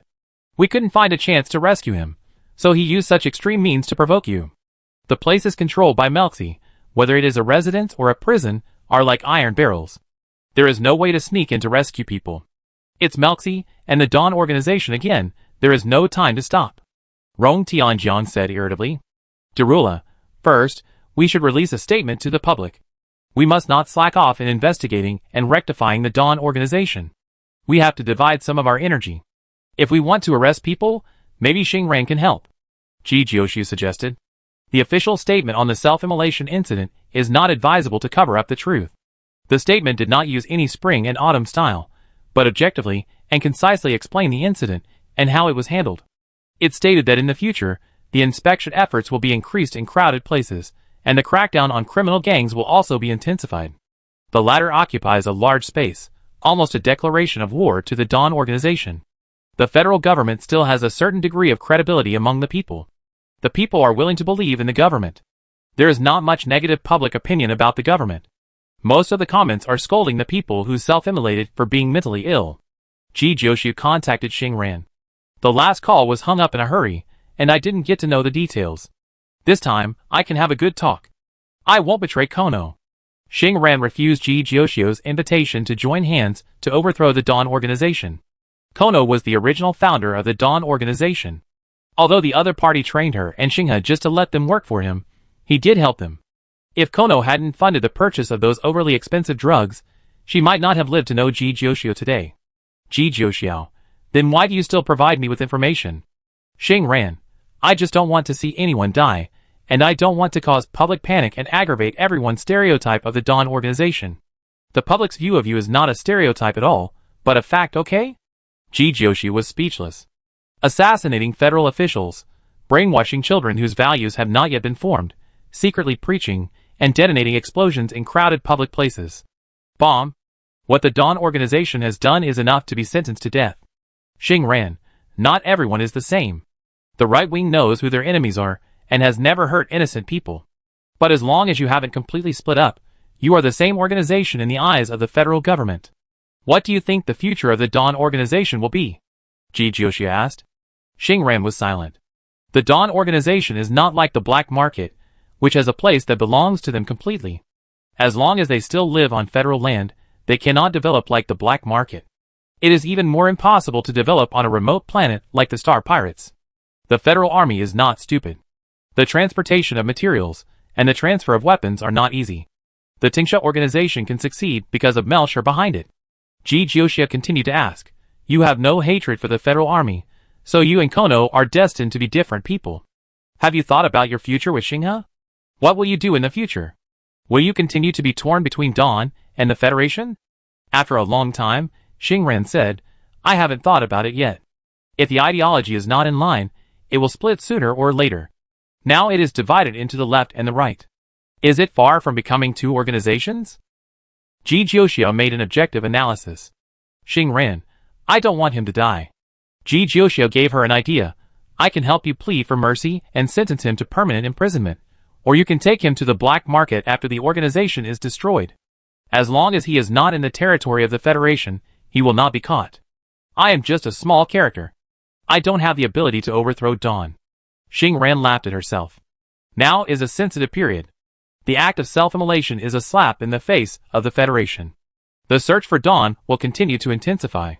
Seeing that Xing Ran was still hesitant, Ji Jioxia continued to increase the intensity. I can tell you the truth. Now the Federation has new technology that can monitor all areas. Dawn can't hide for long. Do you think your and Xingha's identities will be exposed by then? Xing Ran's eyes condensed. What new technology? Sorry, this is confidential, I can't tell you. Ji Jioxia looked into her eyes. You and Xingha are members of the Dawn organization. Regardless of whether you have been on a mission or not, you will be considered accomplices. It doesn't matter to you, but what about Xingha? He knows nothing, and everything he does is what you asked him to do. Xing Ran fell silent again, her chaotic thoughts twisted into a ball of wool in her head. She said something irrelevant. You are really good at negotiating. You can change the subject, but it is useless to escape. If the problem is not solved, the contradiction will always exist. Ji Jioxia said bluntly. Xing Ran, I want to talk to him again. Of course. Ji Jioxia didn't care, and had no expectations for Xing Ran's communication results. If you can convince the paranoid, the psychologist of Sanhexing Hospital should give you the best psychotherapist award. Xing Ran, When Ji Jioxia was scolding people, his words were still very poisonous. The conversation ended here. Ji Jioxia told his friends about the negotiation process and results, and said that relying on Xing Ran alone would not work, and perhaps violence would have to be used. She decided to use the new technology Fuso. Every leaf of Fusong is her eye, and it is perfect to use it as a camera. Except for Melchi's residence, most places can be reached, and no one will guard against a leaf. She wants Fusong to release leaves, let the leaves spread, and go to different places to find out the location of the Dawn organization. The leaf plan is carried out as scheduled. The Imperial Star is the core home of the Federation. The base of the Dawn organization will not be built here, but it will not be too far away from the Imperial Star for convenient travel. Fusong's leaves spread continuously, and it can also become smaller. The dark green leaves the size of a fingernail are flexible and soft, and will not break easily, and can squeeze into many narrow gaps. The leaves spread very quickly. The spacecraft station of the Imperial Star has a spacecraft launched almost every second. It follows the passengers to different places, and transmits the sound and picture back to the main body. Your leaves are better than cameras. Darla pinched a leaf. Now she knew how Fuso contacted Ji Jioxia, who was taken away. Fuso's ability was stronger than the federal technology. Fuso, ordinary leaves cannot achieve two-way communication, and their lifespan is only 1 day. It may not be possible to find the location of the Dawn organization in 1 day, but the advantage is that there are many of them. There is no need to go to the places that have been checked again. A little bit of screening can always find the place. She waved her hand, and took a leaf from her forehead like a magic trick. This leaf is different from the others. It has a harder texture and feels like metal. Fuso, there is only one leaf that can communicate, which is equivalent to your human heart. Will you die if the leaf is damaged? Rong Tianjiang asked curiously. Fuso, no, I'm not as fragile as humans. This is a slightly more serious injury, and I can recover after a period of rest. Being a tree is not bad. Ji Jioxia stretched. By the way, Melchior didn't react to public opinion, so you were allowed to take over the main field. After the self-immolation incident, Darila rushed to the scene as soon as possible, and later, she also came forward to appease the people, and Melchior didn't make any waves. Darila, the Dawn organization is a pit, and it will be covered with blood if you touch it. Maybe she is waiting for us to be attacked by the Dawn organization. It's a pity that Fuso's leaves don't survive for long, and the core politicians who stand on Melchi's side have a strong sense of security and confidentiality, otherwise Fuso can be directly asked to eavesdrop. At the beginning, it was agreed not to let Fuso intervene, but now there is no other way, so she is pulled over to act as a high-tech eavesdropping device. Jiangju has led troops to the border to suppress the alien plants and beasts. Jiang Xian went with him. After the explosion of the black crystal necklace, the Jiang family was more worried about his mental strength, and did not dare to let him go to the battlefield alone. Facts have proved that their worries are unnecessary. Jiangju's mental strength is no problem. Without Ji Jioxia's continuous mental guidance, Jiangju's mental picture cannot be stable for a long time, which is destined to make the connection between the Jiang family and Darula closer. For several days in a row, Fusong has not gained much, and Xing Ran seems to have evaporated from the world, and can no longer be contacted. Ji Jioxia tried to get information from the black market, but the Dawn organization was too mysterious, even Shuang Yuebai didn't understand it. Fusong, who had nothing to do, sat cross-legged on the sofa eating ice cream. Ji Jiuxiu sat next to her to deal with various things. The company's movie and the construction of Blue Star were continuing to advance, and she couldn't stop yet. Fusong's hand digging ice cream paused, and after a while, she fed the slightly melted ice cream in the spoon into her mouth. After swallowing the food in her mouth, she said, "I saw Xingran and Xinghe. They were tied to the iron frame and felt a little dehydrated." Dehydrated? Ji Jiuxiao looked up and frowned. "Where are they?" "Fusong, in the wild of Duofeng Star." Duofeng Star, as the name suggests, is a planet with strong winds all year round. It is not far from D Star, about a 4-hour drive away. Fusong described the scene in detail. One of them was tied on the left and the other on the right. Their hands were raised to form a cross. Their lips were very dry. I was crushed. The sole of the shoe fell from the sky and stepped on the leaf, which lost contact with the main body. Ji Jiuxiao, who stepped on the leaves? "I don't know him. It's a man with a gun." Fusong continued to dig ice cream and eat faster. Ji Jiuxiu, "Xingren might be in trouble. I go check it out. I remember the way." Fusong ate the last bite of ice cream, threw the box into the trash can, and stood up from the sofa. There were only 3 people who set out, Ji Jiuxiao, Fusong and Rong Tianjiang. It was not convenient for Dairuola to leave Dixing at this time, so she stayed in the base camp to wait for news. Rong Tianjiang drove the spaceship at full speed. On the spaceship, Dairuola sent a picture to the small group. It was a piece of paper she took. On the paper was a picture of Xingran and Xinghe tied up, with a sentence, "If you want to save people, come to Dongfeng Street, Duofeng Star. Only one person is allowed, and no one is allowed to bring." Dairuola, this paper was sent to the door by the street garbage cleaning robot after the program was tampered with. It seems that Xingran's negotiation failed. He misjudged the degree of Kono's paranoia. Ji Jiuxiu enlarged the photo printed on the picture. The 2 people in the photo are sitting on the ground, and the background is indoors. Unlike Fusong's description, Xinghe and Xingran are clearly in the wild at the moment. The photo should have been taken in advance to set up a trap to lure Dairuola over. Rong Tianjiang, how could the Dawn organization think of using them to threaten us? We are not that familiar with Xinghe and Xingran, right? At least on the surface, they have little contact with each other. The only intersection is the joint exercise field of the military academy, and they are in a state of competition for a long time. Maybe Xingran spoke for the Federation, which made Kono unhappy and thought they had a deal with us. Ji Jiuxiu looked out the window at the boundless universe. It is also possible that he thought that Delilah would not let Xingran and Xinghe die, and would definitely find a way to rescue them. Who knows what a madman is thinking? What if Xingran and Xinghe died in the end, because no one rescued them? They can still hype it up and say that the federal government did nothing. Fusong proposed a conspiracy theory. Kono turned against Xingran, and this result is not impossible. Delilah, I will arrange some more people to assist you. Since Kono dared to provoke, there is a high probability that Defengxing has an ambush. I have an idea. Ji Jiuxiu supported his face with one hand and smiled. Melxi is also a glorious and majestic royal family member, and has made contributions to suppressing bandits for many years. He must not have the heart to see innocent people being harmed, right? Melxi's existence is like a fishbone stuck in the throat, making it impossible to swallow it with peace of mind. Ji Jiuxiu has been trying to find a way to end this protracted tug-of-war, and now there is a good opportunity in front of him.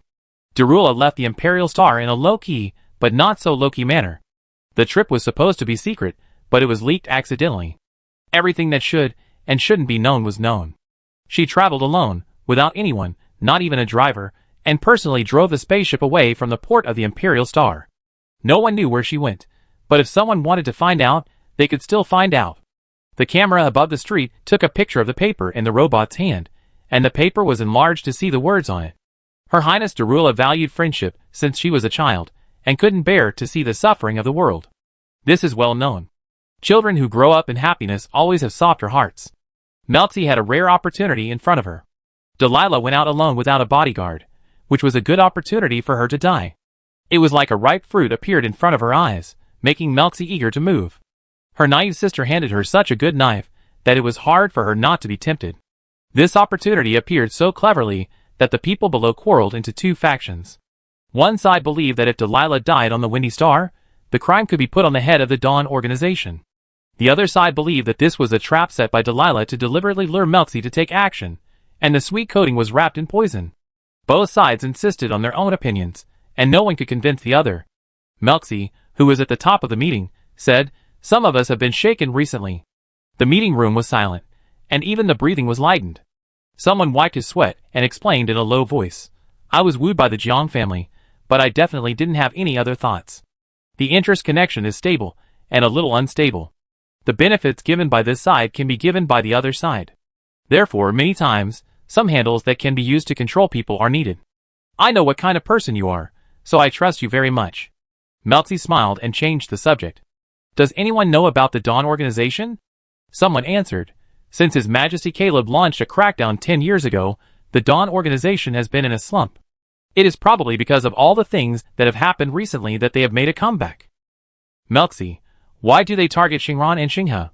Her Highness Darula has just taken office. If they want to deal with her, they naturally have to choose someone she is familiar with, and set her up so that she has to go.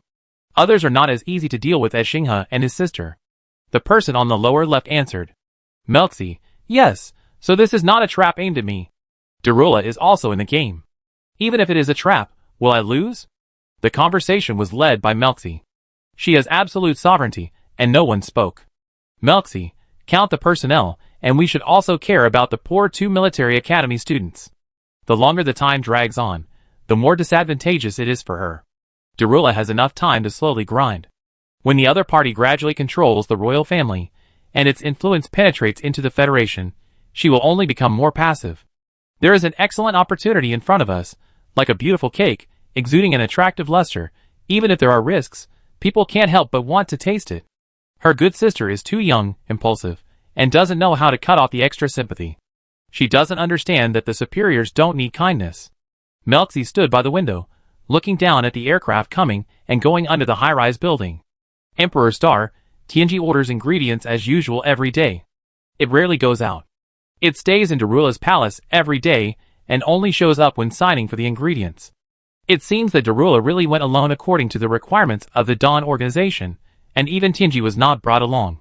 As for Ji Jiuxia and the other 2 who disappeared, they said they were going to the border to support Jiangju.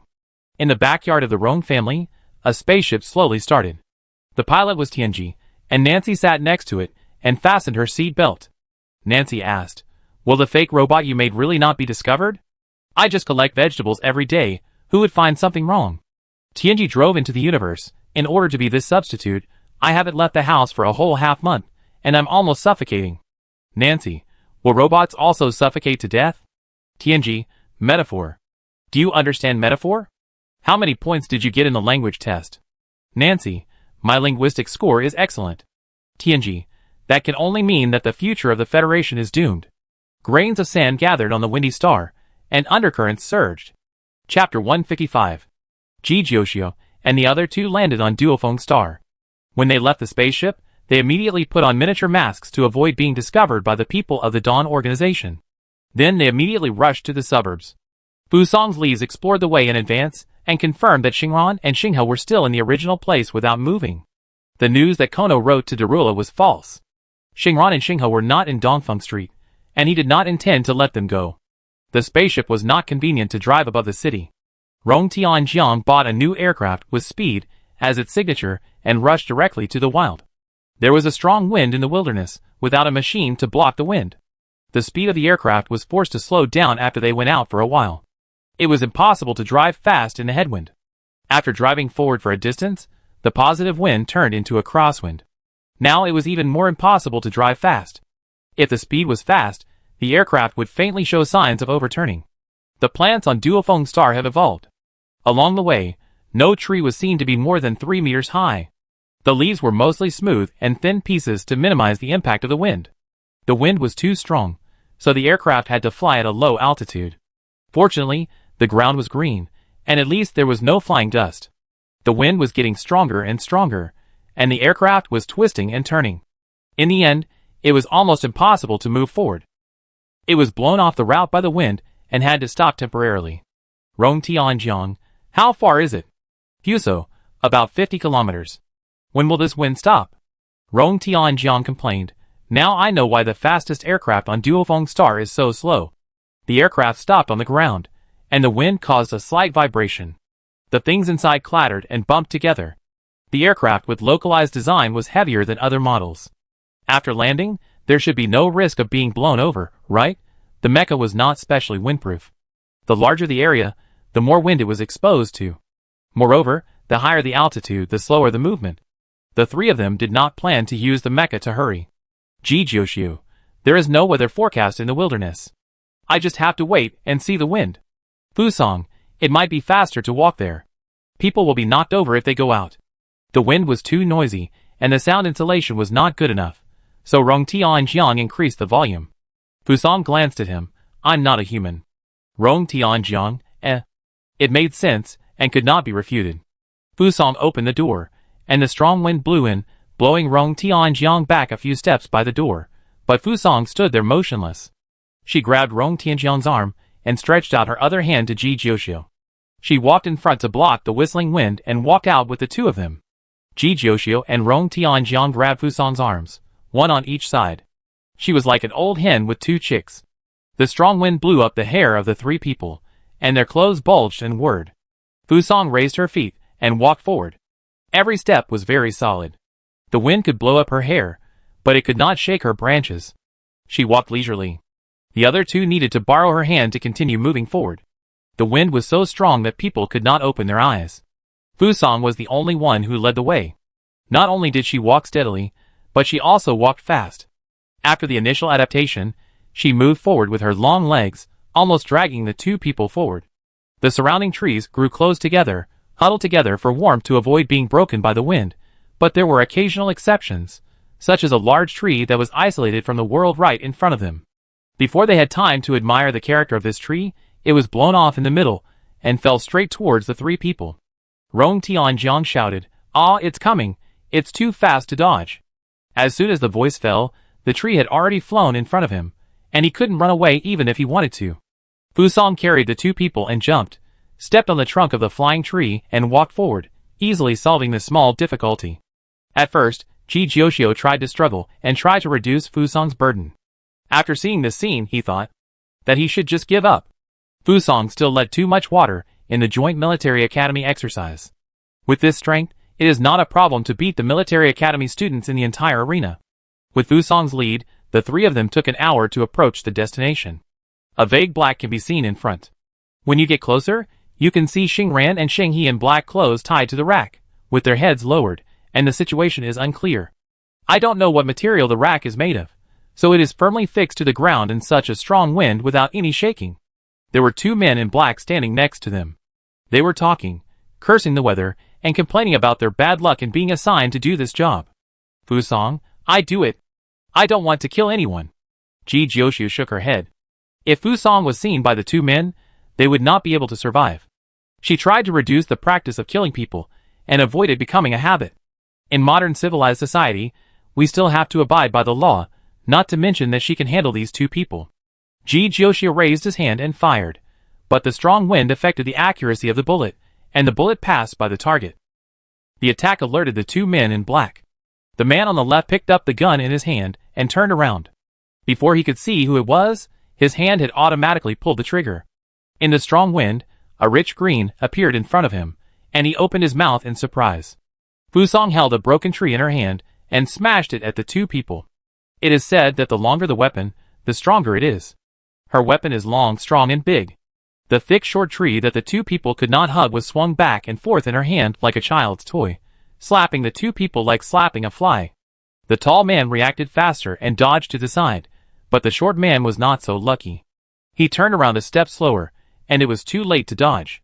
He was directly slapped to the side by the tree. The former's luck only lasted for 2 seconds. Ji Jiuxiu and Rong Tianjiang attacked at the same time, and the two sides attacked, and bullets kept flying. If the accuracy is not enough, the number will make up for it, and there will always be a bullet that can hit him. Fusong dealt with the short man, and Ji Jiuxiu and Rong Tianjiang stared at the tall man. The opponent had only one person, but they had two. He didn't know where to hit first when he wanted to fight back. The tall man took out the mecha, and the other two also took out the mecha, and they also fought 2-1. His mentality collapsed, leaving his companions behind and turning around to run. Ji Jiuxiu did not intend to let him go. He caught up with him and kicked him to the ground, pressing him to the ground to remove his hands and feet so that he could not resist. The short man on the other side entered the mecha to fight against Fuso. The hardness of ordinary trees could not compete with the mecha. Fuso quietly wrapped its branches around the surface of the tree. At first glance, there was no abnormality, and it could also increase the hardness of the tree. The attack launched by the short man had no effect on the tree, and he could not aim at the active Fuso, so he was repeatedly hammered by the tree. He activated the most powerful shell of the mecha, and this time he finally blew the tree to pieces. Before he had time to be happy, he saw Fuso run to the side in 2 or 3 steps, and pull up a tree with his bare hands, and continue to hit him. The ultimate move has a limit, but Fuso's strength seems to have no limit. When he saw Fuso pulling up the 5th tree, the short man began to doubt his life. The high-powered weapon could not be used anymore, so he decided to learn from his companion, who was completely powerless, and turned around and ran. As he was running, he suddenly felt a tug, and his left leg was entangled by something. He chose to look back or down, and when he turned around, he saw green everywhere. Although the tree was softer than the mecha, it was definitely harder than his head. It hit him hard on the head, and for a moment the world was spinning, and his mind was blank. He staggered forward 2 steps, and his body softened and fell down. The wind gradually became smaller, and Rong Tianjiang walked out of the mecha to check the situation of the 2 people. The tall man was conscious, but unable to move, and the short man was unconscious, but had his hands and feet intact. It was hard to say which situation was better. Ji Jiuxiu approached Xingran and untied the chains on him. Xingran closed his eyes and lost consciousness. After the chains were loosened, he fell down. She quickly caught him and laid him flat on the ground. Xingran's pale face finally recovered a little, but after this tossing, he was as pale as death and faintly blue. She carefully felt Xingran's pulse on his neck. Although it was weak, he was still alive. The weather was dry and windy, and Xingran's exposed skin was chapped, and a piece of dead skin appeared on his lips, mixed with some dried blood scabs. She gently patted Xingran's cheek and called, "Xingran, Xingran." Xinghe on another shelf was rescued by Rong Tianjiang. He looked similar to Xingran, but after all, he was in better health, and his face was not as ugly as Xingran's. As soon as Rong Tianjiang clapped twice, Xinghe opened his eyes. A trace of confusion flashed across his eyes at first, and then he saw the current situation clearly. He immediately rushed to Xingran's side, shook her shoulders and shouted, "Aaron, Aaron." Ji Jiushi raised his hand and slapped him. "Can you be gentler? You shook the person to death even though he didn't die. Don't you know how strong your hand is?" Xinghe covered his face, his eyes full of grievance. "Drink some water first."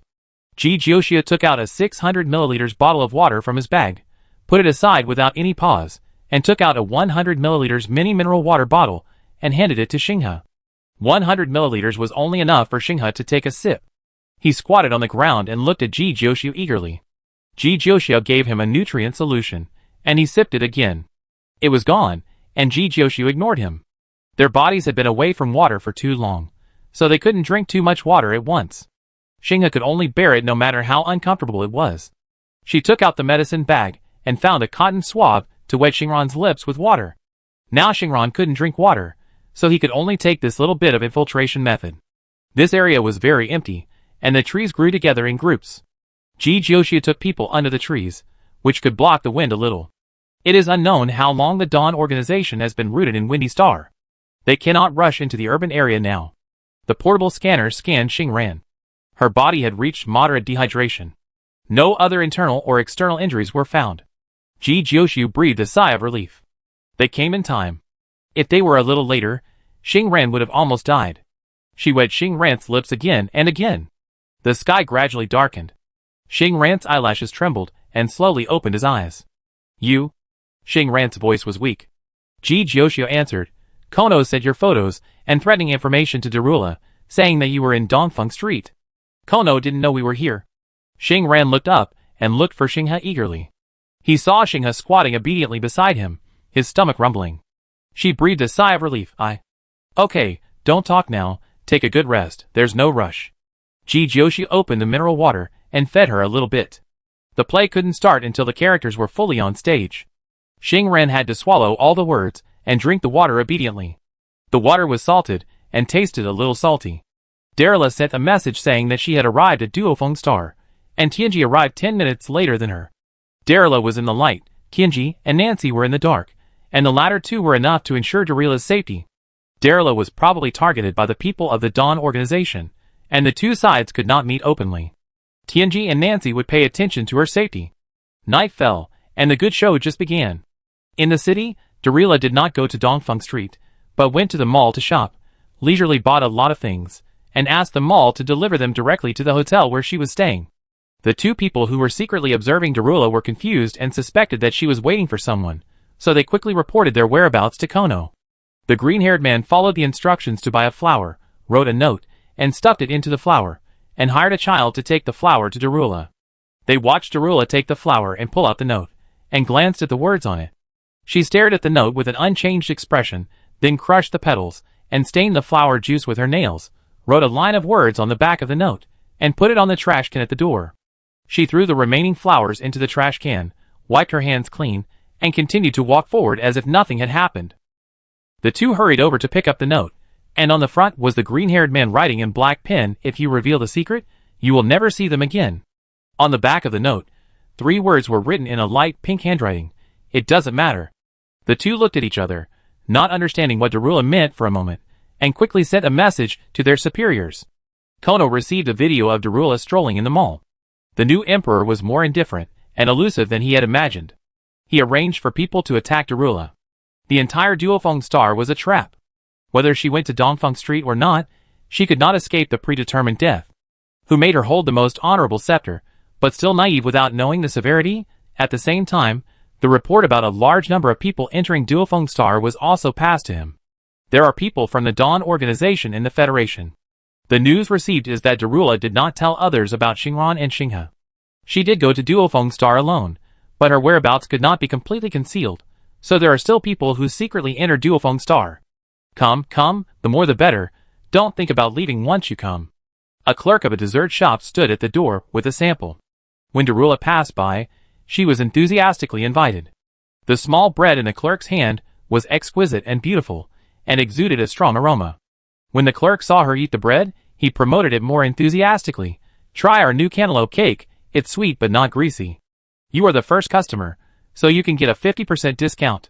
Darla nodded, "Okay." She followed the clerk into the store. There were several people busy in the store. There were a variety of goods, and the aroma of cream was full. The red-haired man and the green-haired man squatted not far away. The dessert store was divided into 2 areas. Facing the street was a glass window full of various desserts, and there was also a bread area that could not be seen from the outside. The two watched Darla walk in, and was led by the clerk to the inner bread area. After her, 2 more customers entered the store to buy bread, and also walked to the inner floor. The clerk was unable to stop them, and the other clerks hurriedly followed. The last clerk hung up a close sign, closed the door, and covered the glass, so that the scene inside could not be seen. The two waited patiently, and time passed bit by bit. The red-haired man looked at the time. Why are they taking so long?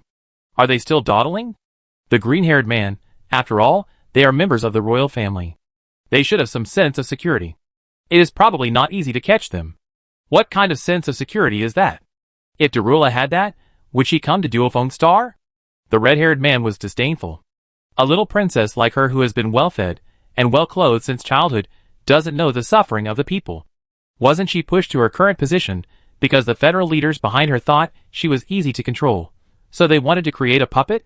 Based on their investigation of Darla, she was a carefully raised flower. Her admission to the military academy and joining the joint military academy exercises were just a face-giving to the royal family by the school. Her excellence was just a deliberate show to create a highlight. The federal and military academy leaders are in the same nest. Her ability is most reflected in mental counseling. How strong can a therapist be? Some people are born with smooth sailing, while others always suffer from life blows. This world is not fair at all. The green-haired man was more cautious. Don't underestimate her too much. She is not simple to snatch things from Melxi. I think you just think too much. The red-haired man dialed his companion's communication, and the light brain showed that it could not be connected. He stood up cursing. Go see what they are doing. There were still passers-by on the street. These were real passers-by. They were located in the most prosperous city center of Windy Star. They opened shops and lurked in them, but they could not control all the streets. The red-haired man scanned his iris and entered the password. The door of the dessert shop opened automatically, and the two walked in. The aroma in the shop spread a little bitter. This was because the newly baked bread was not taken out in time. The green-haired man slowed down and reminded the red-haired man to be careful. The red-haired man nodded perfunctorily, and his steps did not stop. The door of the inner bread area was also closed. He pushed the door open. A large shadow fell from the front. It happened too suddenly. He was not mentally prepared at all. He subconsciously raised his gun and shot. The gun was silenced, and made a slight puffing sound. The belated sense of smell transmitted the perception to the brain. When he realized that something was wrong, it was too late. The thing that was thrown was flour in a large sack. After he broke it, the flour exploded and filled the airtight space. The air was filled with a faint strange smell, which was detonated by the continuous firing of bullets. The explosion was so sudden that the red-haired man was caught off guard and had no time to escape. The booming explosion engulfed him. He stood at the door and just blocked the explosion, so the green-haired man, who was a step behind him, was able to escape. The green-haired man's heart skipped a beat, and he didn't have time to care about other things. He ran out to save his life first. The explosion caused a chain reaction and blew up the dessert shop. The explosion range was not large, and it failed to blow up the walls between the shops. The buildings in the city center are made of special materials to ensure that if one of them catches fire, it will not spread to other shops. The explosion only occurred in the dessert shop. The owner of the shop next to it ran out to watch the excitement and called the emergency number. The green-haired man was hit by the high temperature and flames of the explosion. His hair was burnt, and there was a hole in the back of his clothes, but these were irrelevant. He pretended to be calm and stood aside, trying to think about the next plan. Now there was no time to drag the body away. He could only stay where he was and wait for people to come, trying to classify this as an accident. The explosion happened too suddenly. He didn't see the situation inside clearly, and didn't know whether Darula's ending was what they wanted. The security team arrived quickly, and put out the fire with a water gun. The dessert shop was in a mess. There was only one body in total, and the 5 shop assistants and Darula were nowhere to be seen. The only body was the red-haired man. When the green-haired man saw the body, his face was almost the same color as his hair. Everyone inside disappeared, and only one companion who was acting with him died. What kind of thing is this? It's really unlucky. He quickly explained to the security team that the deceased was the owner of the dessert shop. An accident occurred when he came to inspect the work. The key point is that this dessert shop is one of the industries of Shujing Company. Shujing Company is the industry operated by the Dawn organization in public, and it is also the largest company on Duofeng Star, and has a good relationship with the Duofeng Star government. When he heard that it was Shujing Company, the captain of the security team comforted him a few words, did not ask too many questions, and classified the incident as an accident according to the green-haired man. Duofeng Star is also under the management of the Federation. The Dawn organization chose this place because the person in charge of the Duofeng Star government is relatively incompetent. He has been rooted here for decades and has not been promoted. In addition, the economic development of the planet is average, and with the temptation of interests, sometimes the government can open the door for them. The security team evacuated, and the green-haired man quickly reported the matter to his superiors. He was just a small fry, and his immediate superior was not Kono, so the matter had to be reported to Kono. The situation got out of control, and the people who should have died were unknown, while the people who should not have died died. The point was that he had no idea what was going on. Facing his superior's questioning, he tried to recall the details. We followed her all the way here, and she did enter the store, and then the store closed and started. No, 2 other people went in during that time. No, it was 1 person to be exact. It was a girl with a robot that carried things, and it didn't look special. This combination was very common on the street. Not everyone could arrange for a store to deliver goods, so a robot that carried bags was very important. The superior asked, "What kind of girl and robot?" The green-haired man. It was just a pretty girl with long hair but not tall. The robot was a common T-Series housekeeping robot from Gabriel Company on the market, but it seemed to be a little bigger than ordinary robots. Many people would modify housekeeping robots, and it was normal for the appearance of the robots to change from when they left the factory. The superior hung up the phone without giving the latest instructions. The green-haired man stood there, not knowing what to do. He always felt uneasy. After thinking it over again and again, he decided not to do it. He did not have a deep relationship with the organization, nor did he hate the Federation like others. He joined the Dawn organization purely because the salary was quite generous, and he had always been a low-level minion, doing the most tiring and annoying things.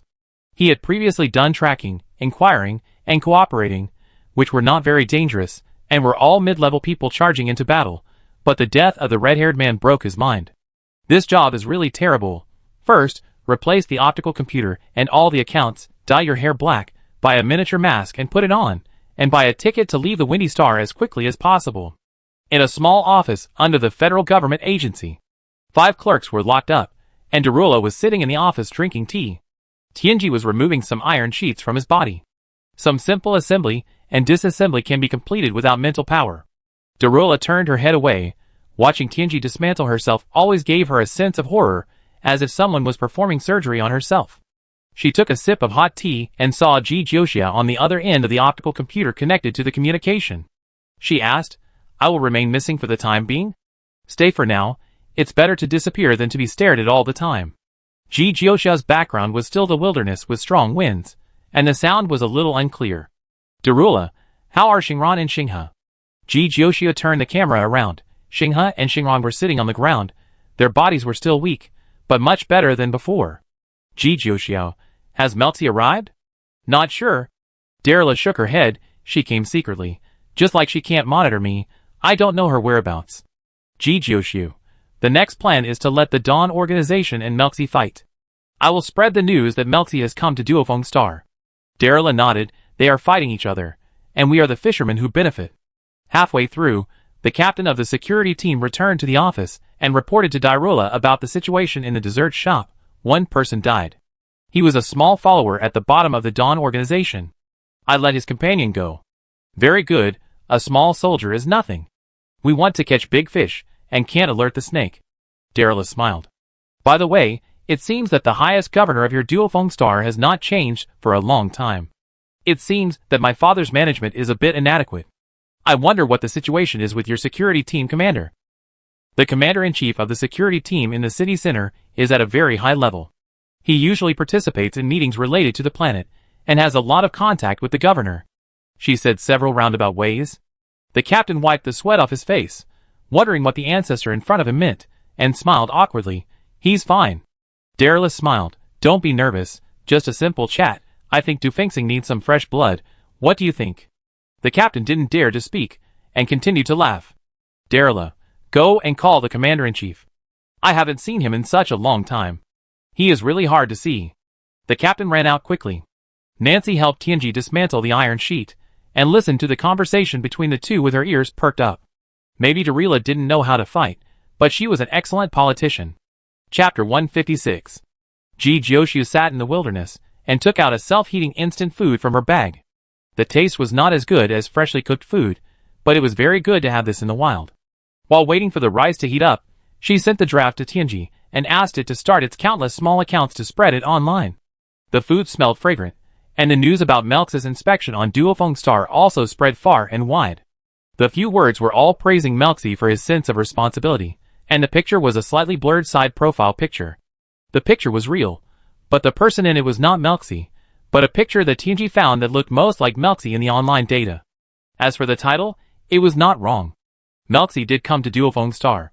At this time, which might be the decisive battle, why didn't she come to see Darula in person? When Kono saw the relevant news, whether he believed it or not, he would always be a little more vigilant in his heart. When the rightists in the Dawn organization saw the person behind the establishment of the Tingsha organization, I don't know what kind of thoughts they would have. Ji Jioxia was waiting for a conflict to break out. That night, Ji Jioxia took Xingran and Xinghe back to the city, and went to a black clinic for more detailed treatment. A city is so big that there are always people willing to do some black jobs that make money quickly, and they can get treatment without identity registration. The wind on the way back was stronger than when they came. Xingran and Xinghe fell asleep again. Fusong simply carried them forward, and Ji Jioxia and Rong Tianjiang stood behind her to avoid the wind. When passing by the place where the aircraft was, Fusong could not spare another hand. Her long hair gathered together and entangled the aircraft. She just picked it up and walked forward. With the aircraft blocking the wind, Ji Jioxia and Rong Tianjiang walked more smoothly. After entering the urban area, the spaceship started and sneaked to the clinic. The clinic was very close to the Dufengxing spaceship port, and no spaceships could be seen in the sky. The wind was too strong and the spaceship could not take off normally. The treatment process was simple and rough, and 2 tubes of medicine were directly injected. This kind of black clinic is a strong medicine with quick effect. Ji Jiuxiu couldn't help but worry that Xing Ran didn't die in the wild, but was killed by the doctor. The doctor in the clinic was a tall and thin woman. She looked at the three people with the same expression and said, I receive at least 8 people like this every day. They won't die. Ah? Rong Tianjiang was shocked, but they are dehydrated. Do so many people have this problem? You are not locals. The doctor's expression did not change at all, and he inserted the needle indifferently and skillfully. This kind of death is very common. People are tied up in the wild and blown by the wind.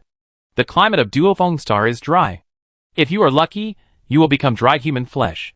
If you are unlucky, you will become food for alien plants and animals.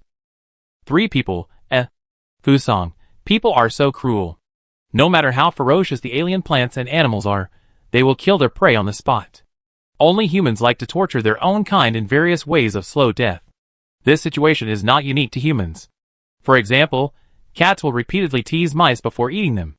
It should be said that some people's brains are not fully evolved like beasts. The doctor injected the potion into the 2 people. The doctor looked like he was used to it.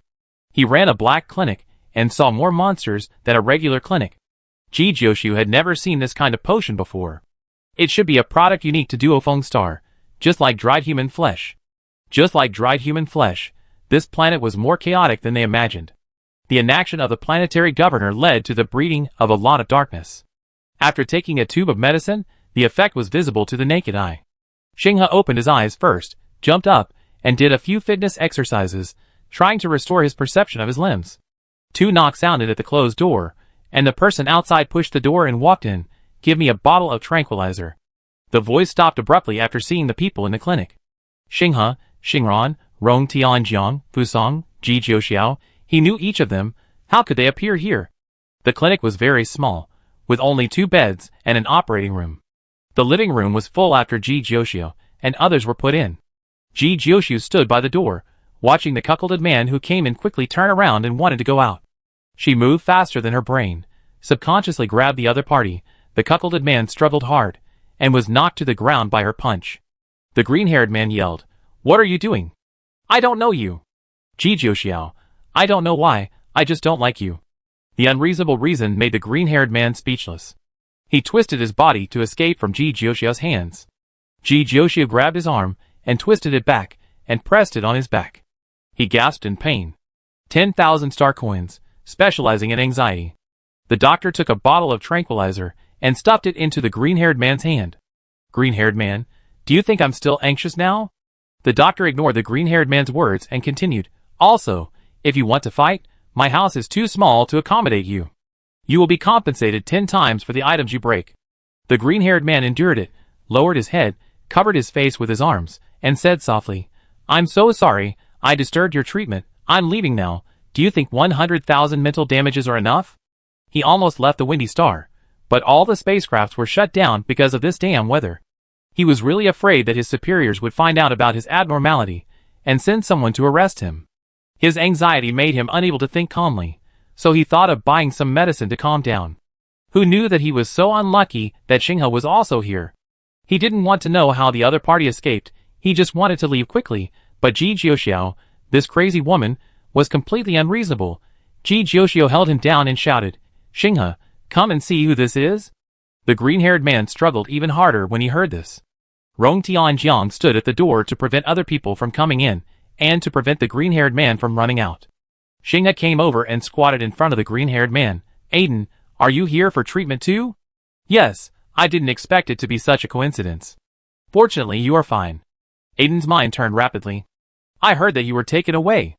I have long said that the place where we live is not peaceful. There have been a lot of fights recently. Neighbors have moved away one after another. I also want to move to another place to avoid the limelight. Neighbors? Ji Jiuxiu said, why would the neighbors run away when they see someone? I don't know who they offended before, and they were taken away. I don't want to get into trouble. The spaceship is ready to start. Can you let me go? Aiden squeezed out a stiff smile. Ji Jiuxiu asked Xinghe, are you really neighbors? He lives next door to us. Xinghe nodded. Is that so? Tie him up first and wait for Xingran to wake up to see how to deal with this neighbor. Ji Jiuxiu reached out to Rong Tianjiang, took the rope and tied him up. Aiden was anxious. I was just passing by and didn't know you at all. Why did you tie me up? Ji Jiuxiu looked directly at his evasive eyes. Who made you unlucky to enter this clinic? And I don't think you don't know me. The unlucky Aiden was detained, watching the wind decrease and the spaceship he had booked take off. He felt indescribable, and just wanted to slap himself. Why did he go crazy to buy medicine? His fingers twitched, and he said to Ji Jiuxiu, "Can I drink the tranquilizer first?" The extreme tension and anxiety made his mind blank, and his heart beat so fast that it was about to jump out of his throat. Ji Jiuxiu stuffed the tranquilizer into his mouth and let him bite it to drink it. He dared not say anything, but his strong jaw muscles held the bottle mouth and raised his head to swallow. The doctor drove people away. They could not do other business if they stood here. Ji Jiuxiu taped Aiden's mouth and carried him out.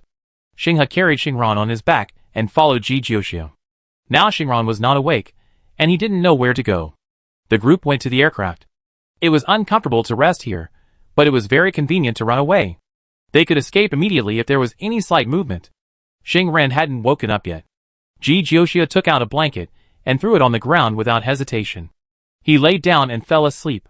Rong Tianjiang lay beside her, followed by Xing He and Xingran. The aircraft was so big that it was just right for 4 people to lie down. Fu Song sat on a chair to sleep. She didn't have to lie down to sleep comfortably like other people. She could sleep sitting, standing, and hanging upside down.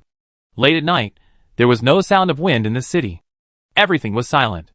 Aiden, who was forced to squat in the corner, opened his eyes and scanned the interior of the aircraft. Everyone was sleeping soundly, breathing slowly. He quietly stood up and moved towards the cabin door. His movements were very light, and there was no sound when his footsteps landed. When he was near the cabin door, he suppressed his excitement, fearing that his heartbeat would be too loud and wake people up. With his hands tied, he could only rely on his face and teeth to open the door, and he had to be careful not to make too much noise.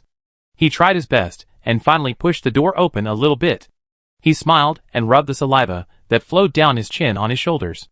He didn't know if it was his illusion, but he always felt a hairy feeling on his back when he pulled the door. His intuition had saved his life countless times. Looking at the freedom that was just in front of him, he couldn't help but look back. His fast-beating heart stopped in an instant, and the blood in his body turned cold. Behind him, Fu Song looked at him with his eyes open. He didn't know how long he looked at him, neither stopping him nor making a sound, just looking at him quietly. After a long time, he moved his cold and numb limbs, slowly closed the door again, and then returned to his original place and squatted down, squinting his eyes to observe Fu Song's reaction. Fu Song stood up, walked to Aiden, and untied the rope on him. He was trembling, not knowing what Fu Song wanted to do. Fuso threw a pack of wet wipes into his hand, then turned back, without saying a word. Aiden, ? He thought for a while, then walked to the door, and wiped the cabin door silently, focusing on the places he touched. He observed Fuso's reaction with his peripheral vision. She returned to her seat, and stared at him without blinking. Aiden, ? He focused his mind on the cabin door in front of him, wiping it honestly, not daring to make any small movements. Fuso gave people a terrifying feeling, even scarier than the boss of the Dawn organization. Aiden wiped the entire cabin door completely, turned back to observe Fuso, and saw that the other party closed his eyes, and slowly moved back to his position. Just as he closed his eyes, and was about to take a rest, something hit his leg. He opened his eyes, and found another pack of wet wipes. Fu Song, who was sitting on the soft seat, stared at him. His brain crashed. He unpacked the wet wipes, and stood up slowly. He wiped the cabin door again. He saw Fu Song sleeping with his eyes closed, and leaning against the seat. When he finished wiping again, and went back to rest, another pack of wet wipes appeared again. He felt as if he had died. Fu Song was deliberately torturing him, and not letting him sleep, right? He got angry for a while, got up and continued to wipe the door honestly. The next day, Aiden, who hadn't closed his eyes all night, barely closed his eyes for a while at dawn. The posture of squatting in the corner was not easy to sleep. He tilted his body and fell down, and suddenly woke up. When he opened his eyes, he met Xingran's sight, and his sleepiness disappeared for a while. The other people in the aircraft noticed the movement here, and turned their heads to look here. The small space was filled with the aroma of bread. Ji Jiuxiu asked, "Is your neighbor useful?" "No, just clean him up." Xingran looked away. Aiden was anxious. "Xingran, you really betrayed the organization. Since I also betrayed the organization, can you let me live? His identity has been exposed." Ji Jiuxiu, and the other two came to save Xing Ran. His life and death are now in Xing Ran's hands. He can only beg her. You were taken away and punished because of the organization's decision. I have never offended you. I am not the one who arrested you. I promise not to tell anyone about you. You betrayed the organization? Xing Ran looked sideways. Aiden nodded repeatedly. I bought the spaceship ticket and am ready to leave. You can check the ticket purchase information in my light brain. I am not lying. Xing Ran checked Aiden's light brain and entered the internal group chat to check the information inside. The people of the Dawn organization found that she and Xinghe were rescued and were searching the city. She clicked into the background recording. The last communication was Aiden reporting the results of the dessert shop. His superior asked him to stand by. There was nothing else. He should not have lied. The other party was not a senior member of the organization and could not access too many confidential things. The information in his brain was limited and had no value. Xing Ran, I did not betray the organization. At least before being tried, she was thinking about how to save most people's lives. Her advice to Kono was a betrayal in the eyes of the other party. Kono was too conceited and did not understand that the Dawn organization could not win at all. She came into contact with Ji Jioshu and others during the joint exercise of the military academy, and her assessment of them was more accurate. Ji Jioshu was smart and cunning. With the support of the Federation, the other party would only become stronger. Aiden did not understand why Xing Ran said that, but he still followed the other party's words and said, Yes, yes, you did not betray, I betrayed. Xing Ran no longer paid attention to Aiden and turned to Ji Jioshu. She didn't ask Ji Jioshu how he found her. He once revealed that the Federation had new technology. Ji Jioshu had such new technology that covered a wide range and had no blind spots. Why did Kono fight with him? Ji Jioshu handed a breakfast to Xing Ran. What do you think now? Kono is courting death. Xing Ran took the warm bread, and the aroma of butter spread. He already knew that we were rescued, and the organization's location would definitely move. I don't know his plan, so I'm sorry I can't provide you with information.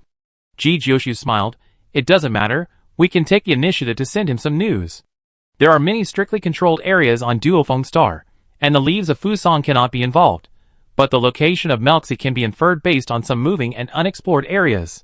The news of Melx's appearance on the Windy Star had spread, and Kono must have seen it. If a soldier wandering in the city area now accidentally saw Melxi, it would be reasonable, right? Ji Jioshu told Aiden his idea, and Aiden felt bitter. I really can't do the job of a spy. Ji Jioshu, I'm not discussing with you, but informing you. Fusong's leaves searched the world and found Melx's trace. Qianji controlled a sweeping robot to take a picture of Melx's back. The photo was sent to his superior through Aiden's light brain, and Aiden said that he saw Melxi. The superior responded quickly, praised him, and made a big promise, and hurriedly reported the information to his superior. While waiting, Ji Jioshu looked at the dejected Aiden and asked, Are you a leftist or a rightist? I am just a low-level worker, not a leftist or a rightist. Aiden rubbed his face. If you must say, I am a leftist, my superior is a leftist. Ji Jioshu brought him a breakfast, patted his shoulder, and bewitched him. You are a member of the Dawn organization, and you cannot escape the final reckoning, but if you cooperate with us now, you will be considered one of us, and your merits and demerits can be offset. She persuaded, you go back to the Dawn organization to help us get information. If we win in the end, you will have nothing to do. If we lose in the end, you can stay in the organization and wait for promotion. Isn't this killing two birds with one stone? How can I still work in the organization with peace of mind? You have the handle in my hand, and I will never be at ease in my life. Aiden saw it clearly. Ji Jioshu played with the gun, so we need you to work with us to take down the Dawn organization. Facing Ji Jioshu, who held the truth, Aiden had no choice but to agree and became an undercover agent of the Federation in humiliation. Things always change so inexplicably. He followed Darula a day ago and tried to kill her, but today he became a spy of the Federation. Ji Jioshu let Aiden go and asked him to stay in the Dawn organization. Before leaving, she pinned a brooch that looked very similar to a leaf on his chest. She said, This is just an ordinary leaf brooch that will bless you with safety and success. Aiden didn't dare to question it in person, but he knew with his toes that it couldn't be an ordinary brooch. It was most likely a surveillance camera. He smiled stiffly, lifted his foot off the aircraft, took off the brooch and put it in his pocket. He didn't dare to throw it away, not at all, for fear that he would see Ji Jioshu standing behind him with a gun pointed at him after throwing it away. Fusong tilted her head to look at Ji Jioshu handing out the leaf, and asked, What is that? It's an ordinary leaf brooch. I didn't lie to him. It's quite expensive, 20 star coins each. Ji Jiuxiu spread his hands. It's up to him whether he believes it or not. If Fusong's leaves had not been limited in time, and would lose water, and shrink like ordinary leaves after a day, she would have wanted to give him the real leaves. Melx's photo was not only sent to Aiden's superiors, but also to the rightists, who were united in hatred of Melxi. The effect was very good, and Melxi was attacked on the same day. Melx's name did not appear in the relevant reports, but only said that an accident happened in a hotel. Aiden's internal information was quickly passed back to Ji Jiuxiu. Melxi was fine, but 2 people from the Dawn organization died. The people in the Dawn organization were all crazy, and the rightists kept staring at Melxi like mad dogs. As for the person who passed on Melx's location, it was naturally Fusong's endless leaves. Ji Jiuxiu was going to meet up with Dairula, but Xingran chose to separate from them. Xingran, I know Kono well. I will try to dismantle the Dawn organization. I will contact you when I need it. Since she and Xinghe were tied up in the wild and left to die, her gratitude to Kono has been completely exhausted. She has done her best. Who will live, and who will die depends on their own ability. Xingran is not a hesitant person. Ji Jiuxiu believes in her. Xingran and Xinghe act alone, while Ji Jiuxiu, Fusong, and Rong Tianjiang go to find Dairula. Dairula has been staying in the duty room of the grassroots security team. 2 of the duty rooms have been reorganized as her temporary residence. The captain of the security team is trembling every day when he goes to work. The director of the security bureau can no longer work 3 days fishing and 2 days drying the net. He chats with Dairula regularly and answers various work questions raised by Dairula. He is exhausted every day and has lost 2 kilograms. Dairula not only talked with the director and the captain of the security team, but also talked with other staff members to find out how the Multi-Wind Star security department operates. The economic development of Multi-Wind Star is backward. Before, neither Melchi nor Karen cared much about this planet, so Multi-Wind Star developed wildly, and was not involved in the team. Everyone knew about Melchi's arrival, but no one dared to talk about it under Dairula's nose. The director answered Dairula's questions about work hesitantly, and plucked up the courage to point to Melchi from the recent news. Dairula smiled as usual. Do you know where Jeff is? Jeff is the deputy director, and he disappeared on the first day Dairula came here. I don't know. The director shook his head, fearing that Dairula would hold him responsible, and quickly explained. Our public security bureau has strict rules and requires us to go to work on time. He suddenly disappeared and didn't say what he was doing. I arranged for people to look for him, but they couldn't find him. Dairula said lightly, Of course you can't find him. He did something he shouldn't have done, and has gone to where he should go. The first thing to do after entering the Public Security Bureau is to let Tianji access the network to control everyone's communication information and set sensitive words. Once the words are triggered, the message will be intercepted and the prompt will be reported. She didn't expect that the Dawn organization's erosion in the Windy Star government was so serious that even the deputy director of the Public Security Bureau was a member of the Dawn organization. After receiving the prompt, Tianji immediately joined Nancy to take Jeff down. He was knocked unconscious and locked up in his home. The director wiped the sweat off his face and quickly expressed his loyalty. I am absolutely loyal to you. Only you can lead the Federation to a more glorious future. He decided to go back tonight to continue studying until the early morning and go through all the cases. The suffering of laziness before was all piled up today. Fate is really unpredictable. Dairula glanced at him. The director seemed to have misunderstood the meaning of should not do it, and thought she was referring to Melchior. Although the other party was a little lazy, stupid and old, he was barely passable in other aspects. Ji Jiuxiu and the other 2 finally arrived at the Security Bureau office building. The people here were disciplined by Dairula, and did not pay any attention to Ji Jiuxiu and the other 2. They were eager to learn and work. Rong Tianjiang was surprised. Is the Dufengxing Security Bureau so responsible? The captain of the security team smiled stiffly, not daring to speak, and quickly took them to see Dairula. Ji Jiuxiu, the Dawn organization attacked Melchior. The first confrontation was not a big deal. The problem is that if it continues like this, it will not be good for the people of Dufengxing. Every day, there are explosions here and assassinations there, which have a great impact on the normal life of Dufengxing, and are easy to hurt people by mistake. Fighting is not a crime, but if irrelevant people are involved, what is the difference between them and Melchior? Dairula, the war zone can be led to the wilderness. Such a large area is enough for everyone to play to their heart's content. Ji Jiuxiu took a sip of water. How to lead people out is a problem. Fishing requires bait, I can serve as the bait, Darila said. Ji Jiuxiao, the plan needs to be improved. The border is much more stable. By the way, call Jiangju back. We try to use the least force to gain the greatest benefit. Chapter 157. A short video quietly came to Melchi and Kono. The picture was shot close to the ground and upwards, with a few weeds blocking 1/3 of the lens. A man carried another person and walked past the camera. At first, the camera was in a low position, but then it was automatically adjusted and raised.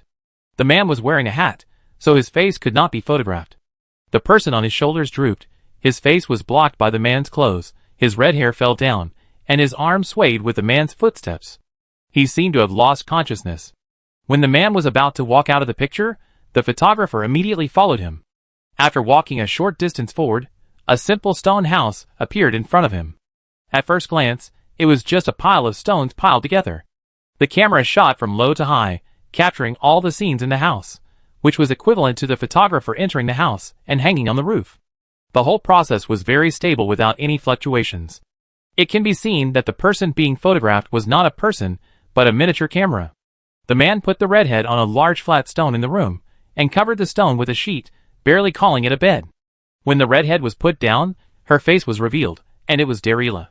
The man suddenly looked up at the camera, and it took only 1 second from drawing the gun to shooting. With the sound of electricity, the screen fell into darkness.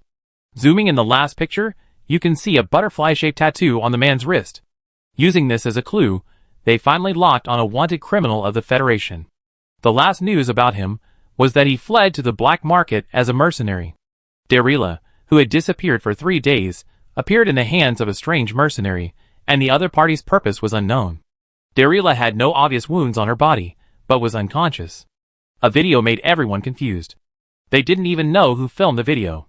In the end, they only found out that the video came from the black market's internal network, and they had no way of knowing whether it was true or false. Melcher and Kono suspected each other, and thought it was the other's work. The video was very clear. It was in the wilderness of Windy Star, and you could hear the whistling wind. This was an inexplicable video that looked very much like a trap. Both parties who saw the video did not move. The first to take action was the Public Security Bureau of Windy Star. The Public Security Bureau issued a notice to block Windy Star, and not allow anyone to enter or leave. This move made the people dissatisfied. Faced with the doubts of the Public Security Bureau, which had always been able to get by, took a tough attitude. It didn't give any reason, but just wanted to block it. The behavior of the Public Security Bureau added some credibility to the video. Darila had been on Windy Star for so long, and the Federation should have received the news. It was too late to take action now. The same conversation took place in a hotel and a house. The topic revolved around Darila, and they discussed whether to go to the wilderness. In the past few days, Melzi was assassinated 3 times a day. No matter where she hid, she would be discovered, as if there was a pair of eyes behind her always watching her. The urban greening of Duofeng Star is very good. Basically, there are trees on every street. Since she knew that Fusang was not a human, she was very sensitive to trees. She still had room for control on Dixing, but she couldn't cut down all the trees on the street on Duofeng Star. Melxi closed her eyes, took a deep breath, and then opened her eyes, count the personnel and prepare to leave for the wasteland. The frequent harassment of the Dawn organization caused her some trouble. She didn't understand why they came to die one after another, but she didn't care about these. When the most important things were solved, the Dawn organization would be nothing more than a buzzing fly. In the residential house, under the remote control of Ji Jiuxiao, Aiden often gave advice to his superiors and became his confidant. There was a communication tool like a mole in his cochlea, which was the new federal technology that had appeared in the arena before. Ji Jiuxiao's voice reached his ears. Ji Jiuxiao, go to your superior and tell him that Melxi will definitely go out after seeing this video under the long-term harassment of the rightists. Even if it is not to confirm the whereabouts of Darila, he will go out first, and then disguise himself to completely avoid the eyes and ears of the rightists. The so-called eyes and ears are naturally Aiden himself. Relying on the information given by Ji Jiuxiao, he showed superb tracking technology and could always find Melx's traces. His superiors had no doubts and praised him for not having the opportunity to show his abilities before. Only after the storm appeared did they find out that he was outstanding. With this ability, he can now meet Kono directly, but he is still respectful to his former superiors. In just 3 days, he has been promoted from an insignificant minion to a three-good person with good abilities, good relationships, and good luck. Aiden relayed Ji Jiuxiao's words to his superior, who hesitated and said, maybe the higher-ups have some ideas. Isn't it a bit redundant for me to say these things? Ji Jiuxiu, the situation is unclear now, and the higher-ups probably can't make up their minds either. It's time to consult multiple opinions. Even if the proposal is not adopted, it is reasonable and well-founded, and it can be regarded as showing face. Yes, that's the truth. Sometimes I just like to tangle too much. You're right. The superior was convinced. Aiden smiled and flattered. It's all because of your good leadership, otherwise I wouldn't have the opportunity to perform. He didn't need to appear in front of Kono in person to make suggestions. If something happened in the wilderness, the pot would fall on his superiors first. In the stone house outside the wilderness, Rong Tianjiang destroyed the human face mask made of silicone, burned the wig and clothes filled with stuffing, and sorted out all kinds of weapons and equipment. Instruments were buried in a radius of 50 kilometers to disrupt the magnetic field to form a no-fly zone, and aircraft could not pass through. The first group of people came to the stone house, which was empty. The leaves mixed in the tree canopy were diligently broadcasting the situation on the scene to Fuso. Aiden left the team and went forward to investigate the situation. Ji Jiuxiao, they carry shielding devices with them, and all surveillance has been destroyed. Pretty cautious. Rong Tianjiang looked at the black screen. Fortunately, we have Fuso brand high technology. Darula, can you see the location of Kono and Melxi? No one was seen. There are more than a dozen teams coming in. Fuso pointed out several places on the map. Wherever there are trees in the wilderness, there are her eyes. No matter how cautious Melxi is, she can't smash all the trees wherever she passes. Melxi was mixed in the crowd. Everyone was dressed the same, and it was difficult to tell where she was for a while. Ji Jiuxiu remotely controlled Aiden and told him the location of Melxi's team closest to him, and asked him to report to his superiors. The first small conflict occurred. The Dawn organization and Melxi's team faced each other. The number of people was generally small, and the movement was not big. Let them fight to consume their strength first. In order to ensure that the bait was tempting enough, Darula did not let the army following her come in. In the wilderness, except for the 4 people in the team, the brothers and sisters Tianji, Nancy, and Xinghe Xingran belonged to her side. The people in the Dawn organization were not so united, especially when Kono got older and more paranoid, and would rather sacrifice the lives of some ordinary people to create trouble for the Federation. The division between the left and the right became more serious. Xingran contacted someone who had a close relationship with her before. This time, the main target of the right wing was Melxi, which could barely be regarded as a helper for their side. Sherwu lost the trace of Darula, and both sides expanded the search range.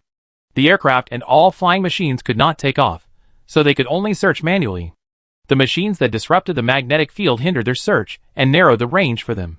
With a smaller range, the probability of the 2 large groups of people meeting each other was higher. Ji Jiuxiu and his group had Fusang's prompts and flexibly changed their positions to lead Melxi and Kono's people to confront each other. Darula must really show up and show her face. It is not enough to just smell the bait. If you want to make the fish take the bait, you must take some risks. Kono's side doesn't matter. The main thing is Melxi. Darula and Melxi's targets are always each other. As for Kono, he can only make a fuss during this period. Her appearance really hooked Melxi's team firmly. They attacked her. Rong Tianjiang quickly resisted the artillery fire and took the people away, hiding everywhere under Fusang's command. At the same time, Song Xuedong led people to block the wilderness defense line and search for the remaining Dawn organization members in the city. The list was provided by Xingran and Aiden. The city's signal was cut off, and at the same time, it was checked whether there were any missing people from Melcher. All the federal government personnel went out to appease the people, saying that extremely dangerous terrorists had infiltrated Duofeng Star. The highest governor of the planet also came out with a belly that looked like a 10-month pregnancy to make a statement.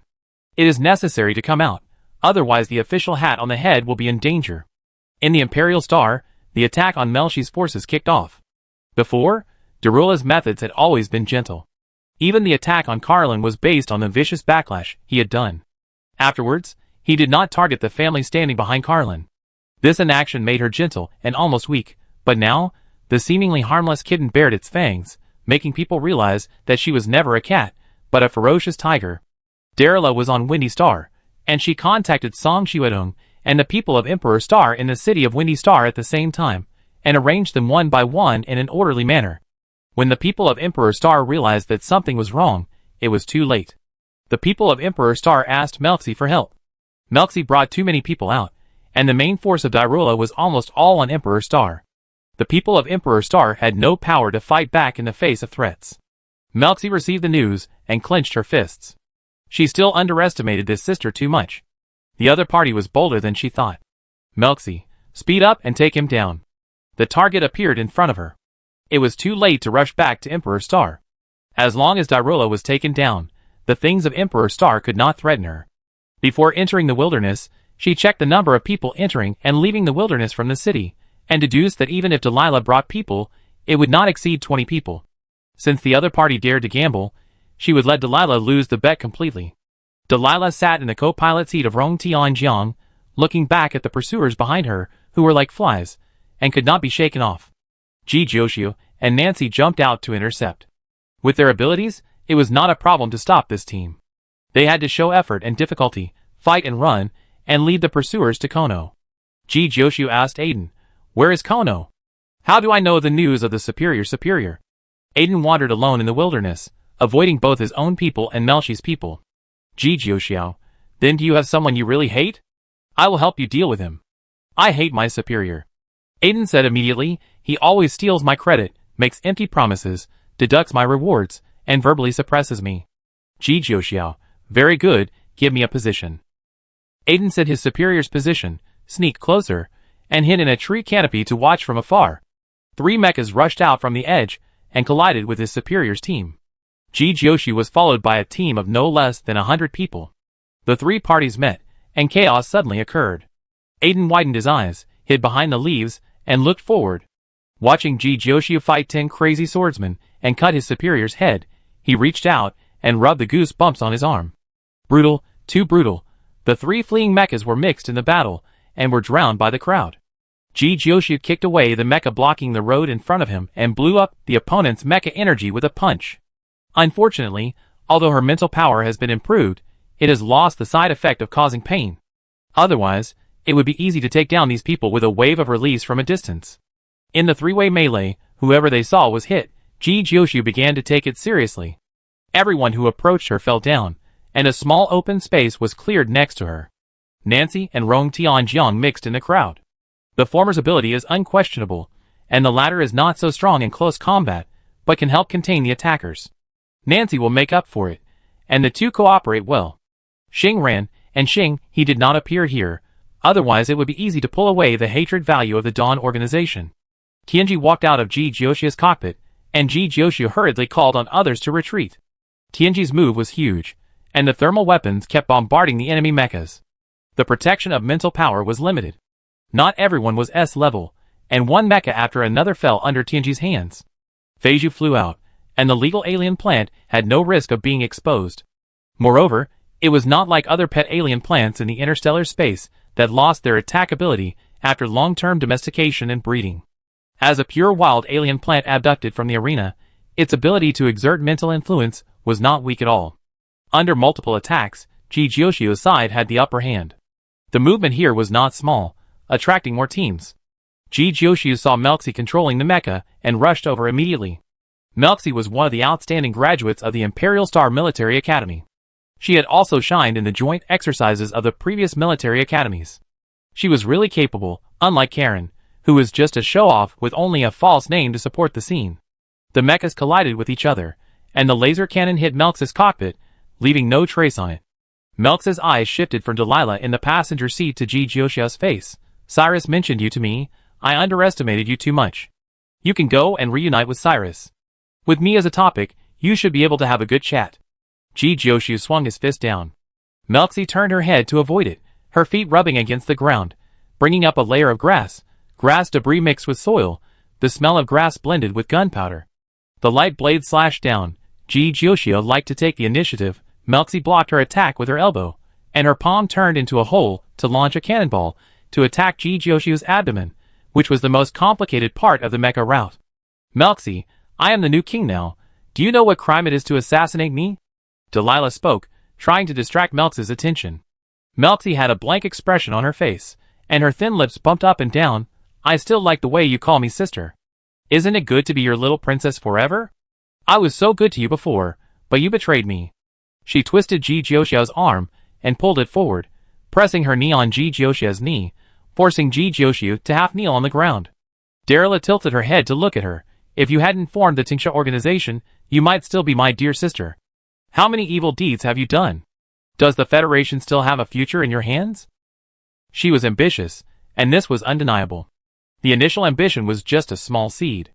If Caleb had designated Carol as the only heir, Carol and Melxie wouldn't have had so many troubles, and the seed would only be a seed. It was their behavior that constantly stimulated the seeds and allowed the ambition to take root and sprout. Since people like them were qualified to be heirs, why couldn't she? Especially when Carol took Ji Jiuxiu away and she was powerless, this unwillingness reached its extreme. At least her means were clean, and she didn't touch the blood of any innocent people. Melx's tone was so cold that it almost froze. What can I do? Caleb loves Carol so much and gives him the best resources. If I don't do this, how can I grab power? Carol has been competing with me since he was a child. If he gets the position, can I still live? Darilla, yes, you can't do it, and I can't do it either. Everyone depends on their own ability. Ji Jiuxiu rolled along with the situation, lying on the ground and hooking Melx's calf, pulling the other party to the ground, turning over and punching Melxie in the heart. The light blade shrank, and when it was about to stab down, Melxie wrapped her arms with both hands, used the force to turn over from the ground, pushed the light blade out, and bent her knees to press against her abdomen.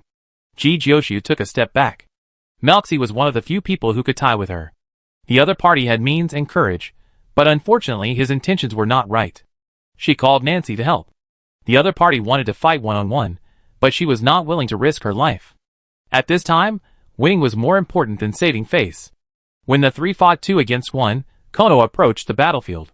When he saw the two people fighting, his eyes narrowed. He recorded this scene first. The fight between the two royal sisters would surely occupy the headlines if it was broadcast. Just after recording for a few seconds, the camera in front of him was blocked by someone, and a familiar face appeared in front of him. Xinghe controlled the mecha to appear, and Xingran sat in the co-pilot seat of the mecha. The former's eyes were full of anger, while the latter had a usual cold expression. Kono said regretfully, "It seems that the death customs of defenxing are not suitable for you. I should have shot you to death directly." Xinghe didn't say anything and rushed up to fight. No matter how stupid he was, he knew that it was Kono who tied him and Aaron to the wilderness to wait for death. He never had such things as loyalty and friendship. Whoever bullied Aaron would die. "Isn't the ending I arranged for you a good one? Why do you do this?" Xingran asked. She was really confused. She had tried to save the other party's life out of consideration for their relationship. It would have been fine if Kono didn't accept it, but he actually wanted to kill them.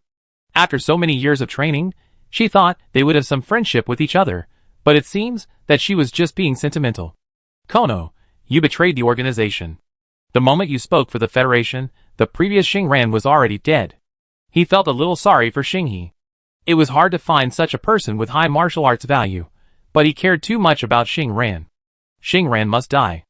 A brain that is too useful is prone to other thoughts.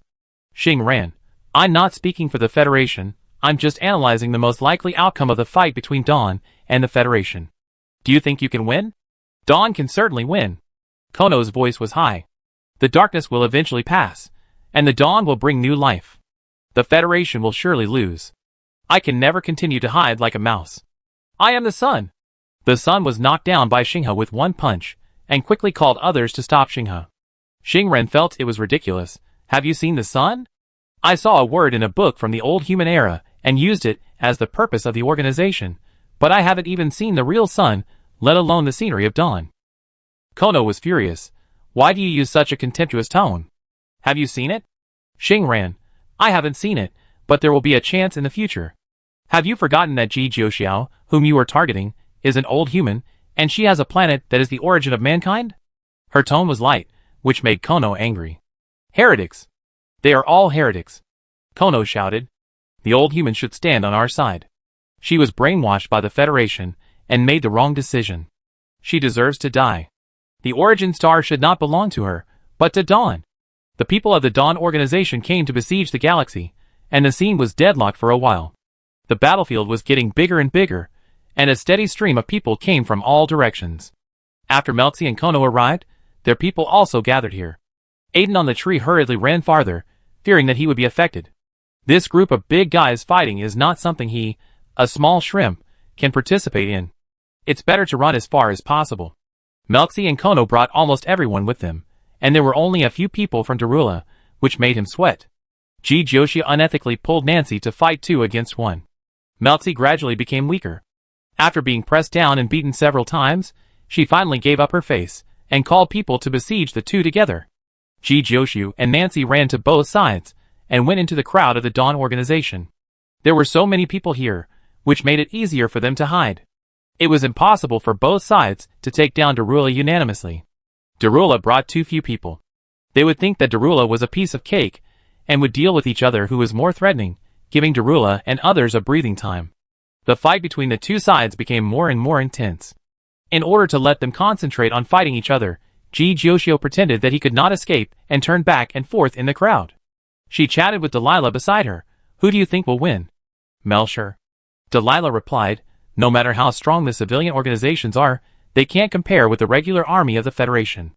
Otherwise, the Dawn organization would have overthrown the Federation long ago, so why would they do such sneaky tricks? Defenging is the home of the Dawn organization, so they can barely fight with Melcher. His advantage is in the city, but now in the wild, everyone is equal in the face of the strong wind. Perhaps because they know that today is an important day for humans, the weather is very good, and the wind is not strong, allowing humans to give full play to their strength. The leaders and main combat forces of both sides are here, and everyone thinks they can win and are unwilling to give up.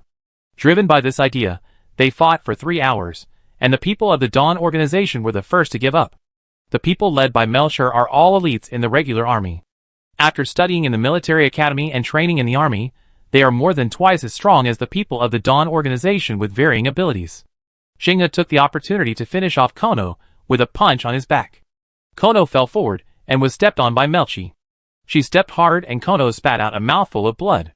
He was old and couldn't compete with the young physically. He looked back at Shingha with hatred in his eyes.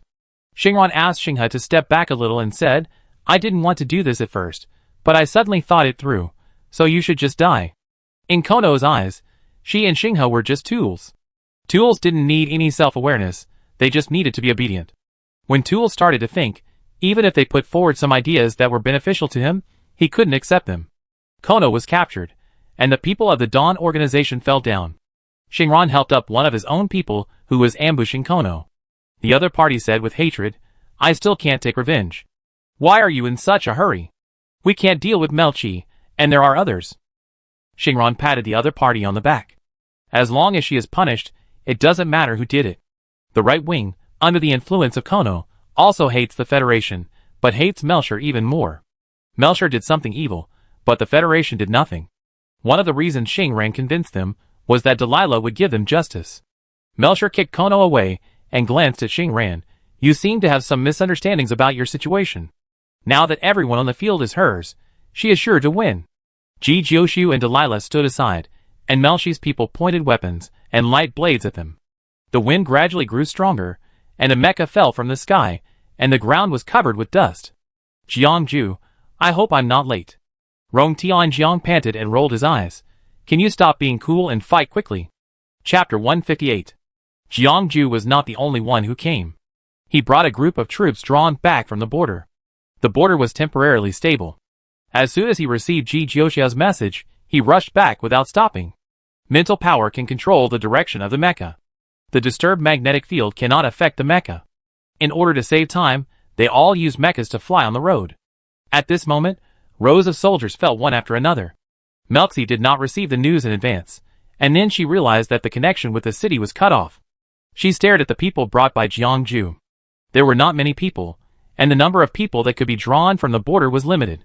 She might not be unable to win. Melxi's side had thousands of people, the Dawn organization had nearly 800, and Jiangju brought about 200 people. A new round of melee began. Joshua stood up and faced Melxi again.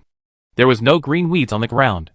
Under the repeated trampling and bombardment of the mecha, the yellow land underneath was exposed. The surrounding green leaves that could not be blown down even by the strong wind were affected and fell from the branches one after another. The wind gradually became weaker, carrying the smell of grass and soil, like the eve of a heavy rain. Jiangju and the new personnel focused on dealing with Melx's team. The army that had just come down from the battlefield still had a murderous aura on them, and they were much more violent and cruel than those who had been in the Imperial Star for a long time. Xingrang commanded Xinghe to continue to gather the people of the Dawn organization. She didn't like most of the leftists. They liked to destroy and kill, and took pleasure in people's fear. Kono liked such antisocial lunatics the most. These disgusting things, don't think of escaping. Darula and Ji Jiuxiu separated and stood in the open space behind. The people in front of her blocked the attack for her. She began to chant, and everyone who was baptized by the sound would feel refreshed. Heavy rain, mixed with hailstones as big as eggs, hit the Mecha with a clang, and the fog was hazy. The ground became muddy and slippery, and it was easy to fall if you were not careful. The singing sounded more ethereal and dreamy in such an environment. The battle between Ji Jiuxiu and Melxi was coming to an end. She held Melxi down, and the opponent's breathing became obviously disordered. When the breath was unstable, it was not far from failure. The blade cut through the left arm of the Mecha, cutting off the connection of the mechanical arm. The arm fell down weakly, and the pain was fed back to Melxi. Her face was pale, and her brows, which had never been flat, were frowned more tightly. Ji Jiuxiu suddenly asked, "Do you watch Dream?" Melxi struggled hard, and she was pushed to kneel down by her knees. This was the action that Melxi had done to her before, and she returned it exactly. Ji Jiuxiu didn't care if he didn't get an answer, and continued to talk. "If you haven't seen it, I can show it to you after you enter the prison. In the movie, the souls of people still exist after death, and will take revenge on those who kill them. Do you feel that there are countless hands pulling you from behind?" Melxi remained silent, turned around and pressed her elbow against Ji Jiuxiu's abdomen, and stood up quickly when Ji Jiuxiu retreated. Her legs became less flexible, and her breathing became heavier. "It seems that you are a materialist, and don't believe in ghosts and gods." Ji Jiuxiu changed his words. "I have heard a lot about your deeds, how powerful and talented you are, but look at you now, you can't compete with Darula, and you can't beat me." Melxi quickly pounced on her, and her movements were so fast that her steps were slightly unstable, revealing a flaw. "Are you broken?" Ji Jiuxiu grabbed Melxi's powerless left mechanical arm, put his foot behind the opponent's leg and pulled hard, and Melxi was tripped to the ground. The light blade followed closely, and pierced Melxi's abdomen. The route of the Mecha's abdomen is complicated, and it is difficult to repair it. Especially the high temperature of the light blade will dissolve the wires inside, which is equivalent to scrapping 1/3 of the Mecha. The pain was transmitted, and Melxi's face was completely bloodless. "Ji Jiuxiu, winners are kings and losers are bandits. You lose." Melxi fell down, and others were still struggling. She threw the person to Rong Tianjiang to take care of him, stood up, loosened her wrist joints, and attacked the crowd. One-on-one is different from group attack. For the latter, there is no need to gather mental power. She released all her mental power and rushed all the way with the light blade, and fell down wherever she passed. The sound of hail falling was her war drum. Mental power interfered with the connection between people and mechas. Most people can't do this, but Ji Jiuxiu can. A slight lag in the mecha is fatal. Ji Jiuxiu intends to recycle their mechas, so he does not smash them. His methods are gentle. She replaced the energy of the mechas, and one mecha after another crashed. The feeling of being forced to disconnect the mental power was not pleasant. There were wailing wherever she walked. The mental power was wide enough to cover the entire area. She carefully controlled the mental power to aim at the enemy, and they fell one after another like leeks being cut. The heavy rain was still falling, and the cold mental power aura spread. Aiden shuddered on the tree.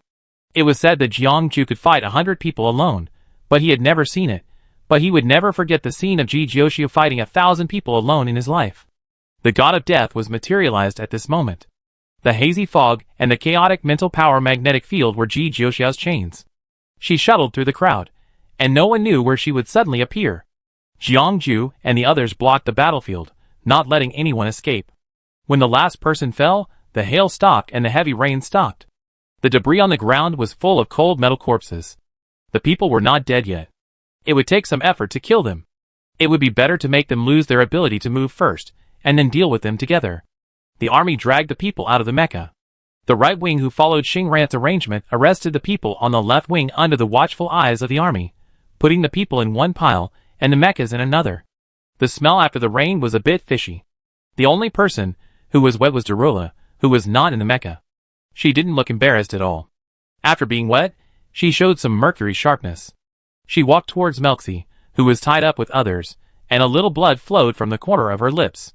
Melxi sat on the ground, his back straight as always, and smiled. "Are you going to kill me?" "Darilla, the court will give you a fair verdict. You are so soft-hearted, so be careful in the future. If I am not sentenced to death, I will not give up the idea of escaping as long as I am in prison for 1 day." Melxi coughed twice, and more blood flowed from the corner of her mouth, and she wiped it away casually. She is always so meticulous, not allowing any mistakes in her image. There is no adjective similar to beautiful in her, only majesty and nobility. She is the child who is most like Caleb. "Darilla, it doesn't matter. If I can win once, I can win the second time." From early morning to now, a day has passed. It is completely dark, the blockade of the planet is lifted, and Duofeng Star can enter and exit freely. Song Xuedong and his people rushed over to finish it. The most important event has come to an end, but Jiangju cannot rest and must rush back to the border immediately.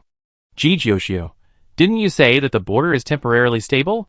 "That's what we said to the outside world, so that the enemy won't know that we don't have much time and deliberately drag it out. This time, the counterattack of the alien plants and beasts is more serious than we thought." Jiangju answered in a serious tone. Darula got the scepter, and could release her mental power to suppress the alien plants and beasts in the interstellar, but the power of the scepter was gradually weakening, and could not be completely suppressed. Rong Tianjiang worriedly said, "How long will this wave last?" "I don't know." Jiangju shook his head. 1 or 2 weeks, 1 or 2 months, 1 or 2 years are all possible. Darula, you can't always be on guard, you have to go back to school, and your mental picture also needs to be regularly guided. Jiangju, the Federation needs me now, I go there first, and when you deal with the follow-up matters, we will discuss the matter of alien plants and beasts. Be careful, and don't get hurt. Ji Jiuxiu didn't know what to say more. Jiangju went forward and hugged her gently. "I will." Rong Tianjiang stood beside Ji Jiuxiu, and subconsciously opened his hands to hug her after seeing Jiangju let go. Jiangju stared at him for 2 seconds, but still gave him a hug that was separated at the touch. "Fusong, I go with you, anyway I can't help much if I stay. She can clean up the alien plants and beasts in places where there are no federal troops. These humans are good. She doesn't want to see humans become food for the mindless alien plants and beasts for the time being. You want to go?" Rong Tianjiang was surprised. Then be careful along the way. With his level, it's better not to go to the front line to join in the fun. Rong Tianjiang opened his arms to Fusong, who hugged him like Jiangju and patted his back twice. "This is the first time I hugged someone." "Ahem, be gentle." Rong Tianjiang couldn't bear the strong emotion and quickly let go of his hand. The team separated, Fusong followed Jiangju to the border, and the others returned to the city of Duofeng Star. Taking down Melxi didn't mean the end of the matter. The complicated forces behind her needed to be dealt with, and the Emperor Star kept urging her to go back for the coronation ceremony. Things were going on in parallel. While controlling the people of the Emperor Star, the coronation ceremony of Darila was not missed. Generally, the new king would hold the ceremony on the 20th day after the official document was issued, and today was the 15th day. So Darila and Song Xuedong returned to the Emperor Star first, and Ji Jiuxiu and others stayed in Duofeng Star to deal with the follow-up. The bases of the Dawn organization must be completely destroyed, and the fugitives must be brought back one by one. The chaotic management of Duofeng Star needs to be rectified.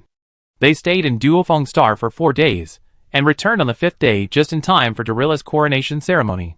The Dawn organization's affairs were easy to handle, with Xingran and Aiden there. No one who slipped through the net would escape.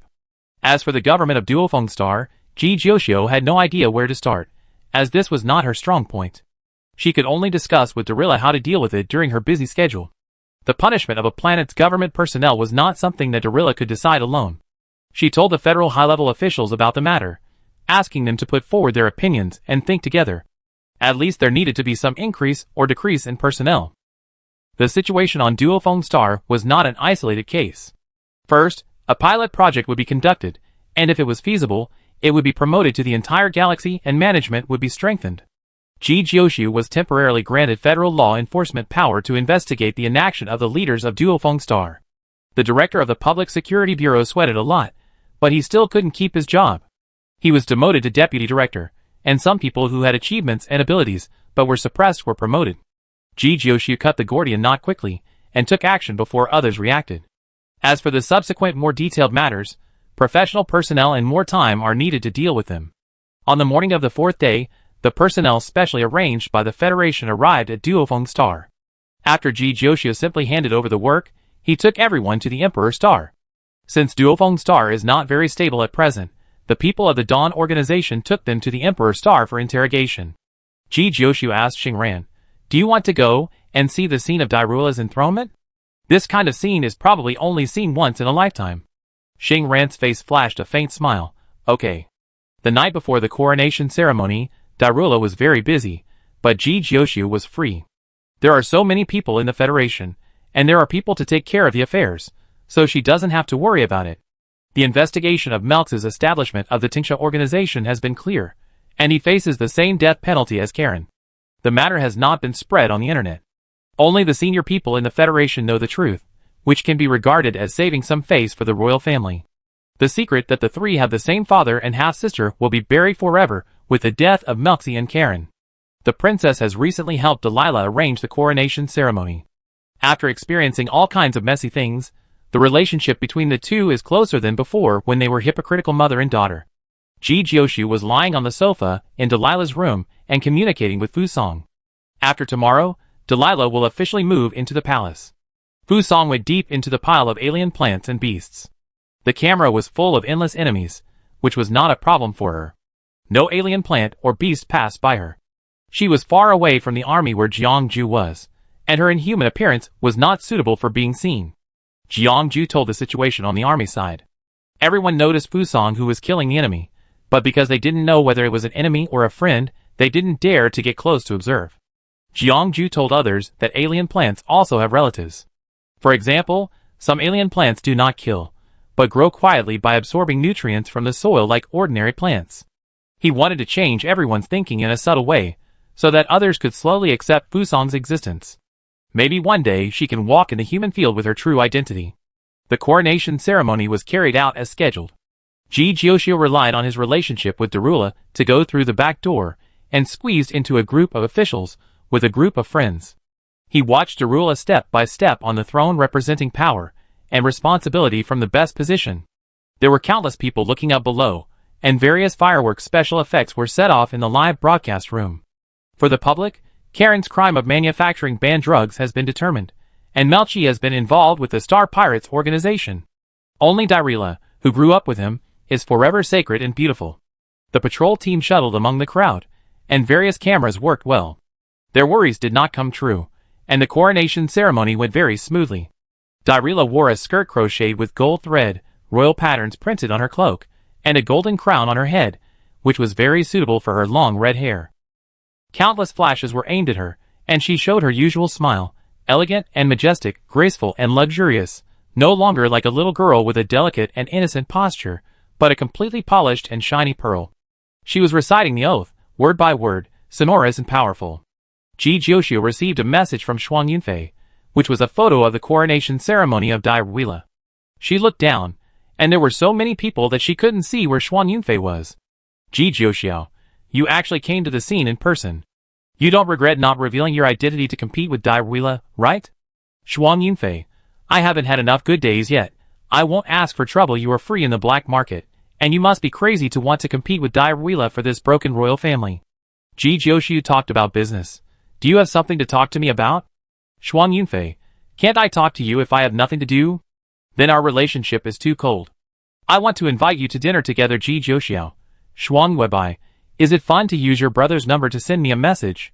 Somewhere on the high platform, Shuang Yunfei turned the light brain to Shuang Weibai. Shuang Weibai took a sip of coffee and calmly typed out a line of words. He is too stupid and has never been in contact with girls. I will give him some advice. Ji Jiuxiu, you really don't give up. Shuang Weibai, I hope I didn't cause you any trouble. Ji Jiuxiu was helpless. He wanted to be angry but couldn't. Shuang Weibai was very sensible, and would not mention it when it shouldn't be mentioned. She would specifically pick some occasions to make hints. Since the other party had helped her a lot, she sent a block emoji, but didn't really block him. On the high platform, Shuang Weibai smiled at the message sent, and her eyes fell on Darula, who had finished reading the oath. I didn't know that Darula was Caleb's biological daughter before. I just felt that it was pitiful that the other party was used as a tool. She hated Melxi and Carolyn, but she had no prejudice against Darula, who knew that the world would play tricks on people, and Darula, who looked the most harmless, won in the end. According to blood relationship, Darula was still her sister. Over 20 years, things had changed. I hope her mother can find Caleb, whom she has been thinking about, in another world and rest in peace. The whole ceremony was not long, a total of 2 hours. As soon as it was over, Darula had to change her clothes and continue to work. There were too many things she needed to deal with.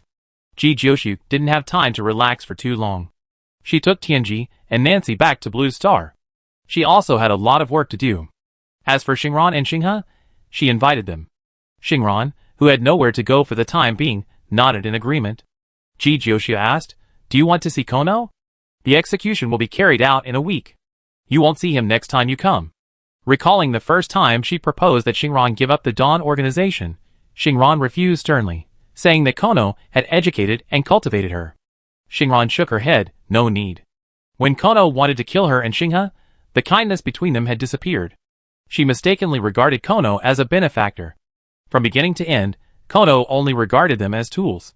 The 5 people left the Imperial Star and went to Blue Star.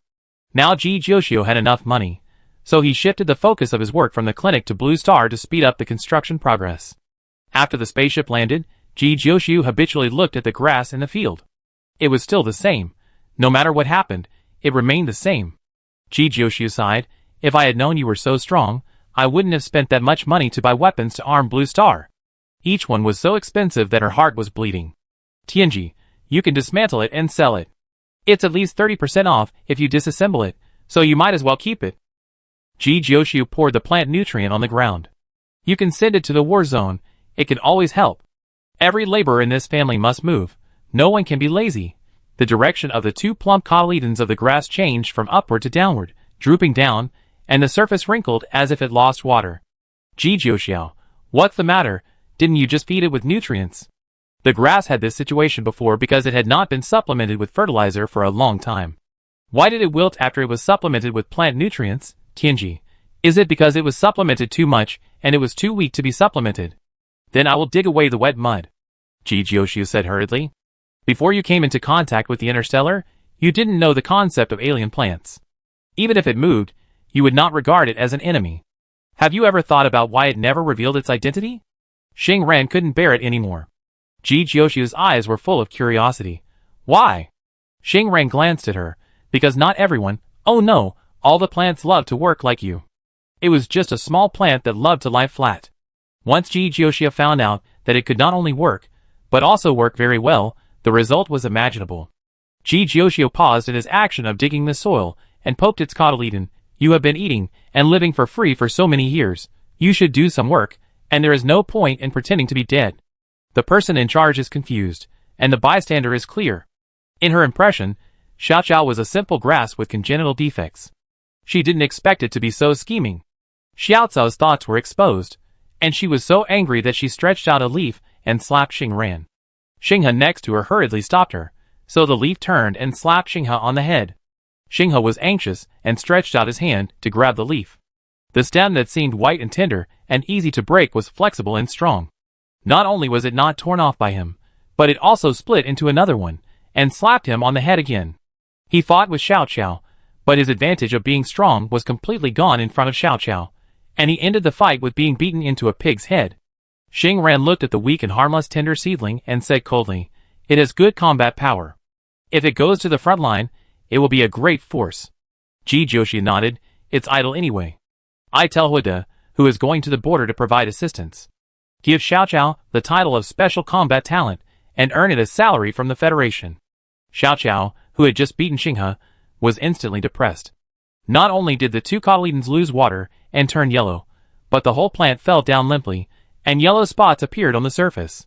It felt like it would die in the next second. "Don't pretend." Ji Jiuxiu dug it out of the ground and put it in a flower pot. Blue Star doesn't support idle people, nor does it support idle exotic plants. You go with Feiju. Friends walk together for life, and they must advance and retreat together on the battlefield. Feiju, who was dancing happily on the side, said, ? The 2 small leaves of the grass were restored to their original state, rubbing against Ji Jiuxiu's fingers. The small leaves were only as big as Ji Jiuxiu's fingernails.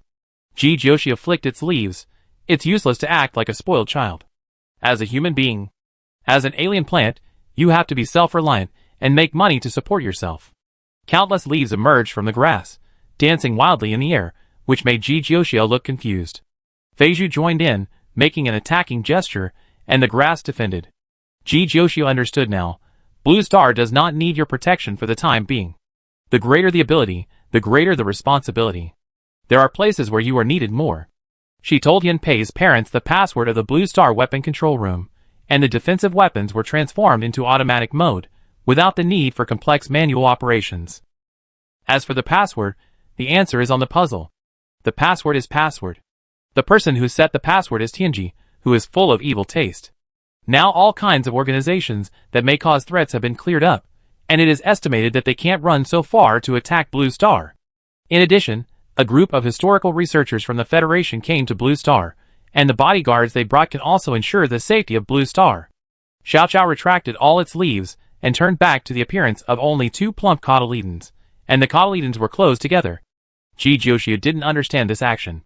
It was probably angry. She coaxed, "You are so powerful. It's not a matter of minutes to drive away the star pirates, protect the planet, and deal with the enemy. All humans will be shot by you." Facts have proved that coaxing is a very important technology, which is not only effective for humans, but also very useful for alien plants. Under Ji Jiuxiu's flattery, the 2 cotyledons of Xiao Xiao gradually opened, and the plant shook, looking more energetic. Xiao Xiao and Feizhu were packed up and sent away by Ji Jiuxiu. She told Huda, "They will probably be lazy and not work. You probably can't control them, so you don't need to control them. Just throw them into the place where there are the most enemies. Being complacent is intermittent, only being lazy is continuous, so some means must be taken to force them to work." Huda nodded seriously, indicating that he understood. A few days later, Ji Jiuxiu was still a little worried, so he called the communication to check on them. Huda was smiling, and his whole row of teeth were almost exposed. "You said they adapt very quickly, and have a good relationship with everyone." In the picture, the swollen and enlarged Xiao Xiao is very eye-catching. Everyone who passes by it will pat its thick stems and throw a rainbow fart. Our Xiao Xiao is really amazing. Xiao Xiao is a great hero. If only I were so powerful. The 2 enlarged cotyledons at the top of Xiao Xiao twisted and turned, obviously very happy with everyone's flattery. Ji Jiuxiu, it's broken, the little bitch is so happy. Chapter 159. The holiday passed in a flash, and it was time to go back to school. A new semester is a new beginning. No matter where students are, they have to go back to school to continue their studies, and even Darila is no exception. Jiangju and Fusang returned to school. The situation at the border was still not good. The attacks of alien plants and beasts became more and more fierce. They could not kill them all, and planets were constantly lost. The gem that could cover the interstellar space and suppress alien plants and beasts with mental power became dim, but such gems were unique in the world, and were only occasionally found in the universe. Discussions about the mother nest gradually increased, and ordinary people were worried, but after all, the battlefield was too far away, and most people's attention was still on tomorrow's life. As a military reserve, military school students knew more about the war situation than ordinary people, and were still in a protected range, looking forward to the day when they would shine on the battlefield. As a real battlefield personnel, Ji Jiuxiu just wanted to drink a sip of water, raised his hand, and gently wiped the sweat from the tip of his nose, staring at a 5-meter-high A-level alien beast in front of him. A-level exotic beasts, which are rarely seen in the Federation, are common on the battlefield, and their red eyes are full of the killing instinct of wild beasts. The exotic plants and beasts here are not as gentle and harmless as those seen in school. They rush forward without knowing pain, and their minds are only plundering and devouring. This is the 3rd day that Ji Jiuxiu has come to the battlefield. Normally, military academy students will not go to the battlefield until at least the last academic year. In order to adapt to the current situation, the school allows students to contact the battlefield in advance. The military academy students are divided into different armies according to their abilities, and they do relatively gentle finishing work, but even so, it is enough to have a strong impact. Death is the most common word on the battlefield. With the continuous development of science and technology, the death rate of soldiers has been reduced to a very low level, but it is still low. Every time a person dies, there will be an identity plate on the tombstone of the army. Jiangju has outstanding combat power, so he does not need to do the finishing work with other students, but goes to the front line with the regular army. He is already a mature soldier. Ji Jiuxiu's ability is not inferior to his. After proving himself with his strength, he was approved to go to the front line together. Rong Tianjiang wanted to keep up, but was not allowed. The army is not a school. Exceptions need to be supported by ability. Students from the other 6 military academies also came to the battlefield. The top few people formed a team with Jiang Ju and Ji Jiuxiu. Ji Jiuxiu announced the information of Blue Star's mecha to the public without charging any fees, and everyone can carry out research and development. This is beneficial to all mankind. If the Federation can mass-produce Blue Star mecha, the combat power of the army will be greatly improved, and perhaps the death rate on the battlefield can be reduced. Of course, she only gave the most core secrets to Darula. She is not stupid, and the weapons must be in her own hands. This move once again shocked the entire galaxy. Her name was truly known to everyone, and her actions would be engraved in the history of the galaxy. At this moment, Ji Jiuxiu, who was praised by everyone, was fighting a desperate battle with a multi-legged beast in front of her. Jiang Ju injured the beast, and she took the opportunity to bombard it, holding the light blade and cutting off the beast's head. A bead of sweat gathered on the tip of her nose again. She didn't have time to wipe it off, so she walked over to help Jiang Ju up and leave the place. How is it? Jiang Ju, not bad. They fought for a long time, and the injured and unconscious companion was hidden under the corpse of the beast in the distance. The multi-legged beast's 5 senses were very sharp, and they had to move away as soon as possible with the breath of the living. The defense line of this area was breached, and she and Jiang Ju came to help, but the message was wrong, and the number of multi-legged beasts was greater than they thought. Everyone else fell down, and only 2 people struggled to support, and tried their best to kill a small wave of multi-legged beasts, but this was not enough, and new multi-legged beasts appeared in front of them. The rescue was still on the way, and they had to delay enough time to ensure the safety of their comrades. Jiang Ju told a joke, "If we are seen like this, I will lose my title of the first in the galaxy." Ji Jiuxiu's ability exceeded everyone's imagination. She was like an efficient machine, executing every task accurately, and more flexible than a machine. Facing the same enemy, and fighting for the same time as Jiang Ju was already a little exhausted, while she just panted a little louder. She was very strong. "You are no longer the first in the galaxy, okay? Don't you see who is the most popular person now?" Ji Jiuxiu helped him move forward. Something brown emerged from the ground and wrapped around her feet. She cut it off with a knife, and replaced the light blade with a long metal knife to dig out the alien plants on the ground and chop them into pieces. Her movements were natural and skillful. "Jiang Ju, if we don't live to see tomorrow, what do you want to do most now? Don't say such unlucky words. If Tianji knows, he will at least get some grapefruit leaves to hit you twice." Ji Jiuxiu put away his knife. Jiang Ju shot and killed a trailing alien beast. This scene is very suitable for talking about these things. Haven't you seen the movie? Ji Jiuxiu poked the head of a lingering multi-legged alien beast. "If you set a flag at this time, you really won't see the sun tomorrow."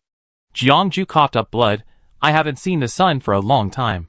Ji Jiuxiu was startled, put away the mecha and entered Jiang Ju's cockpit, only to find that Jiang Ju's lips were purple. He was sweating all over, and the clothes on his shoulders were a little torn.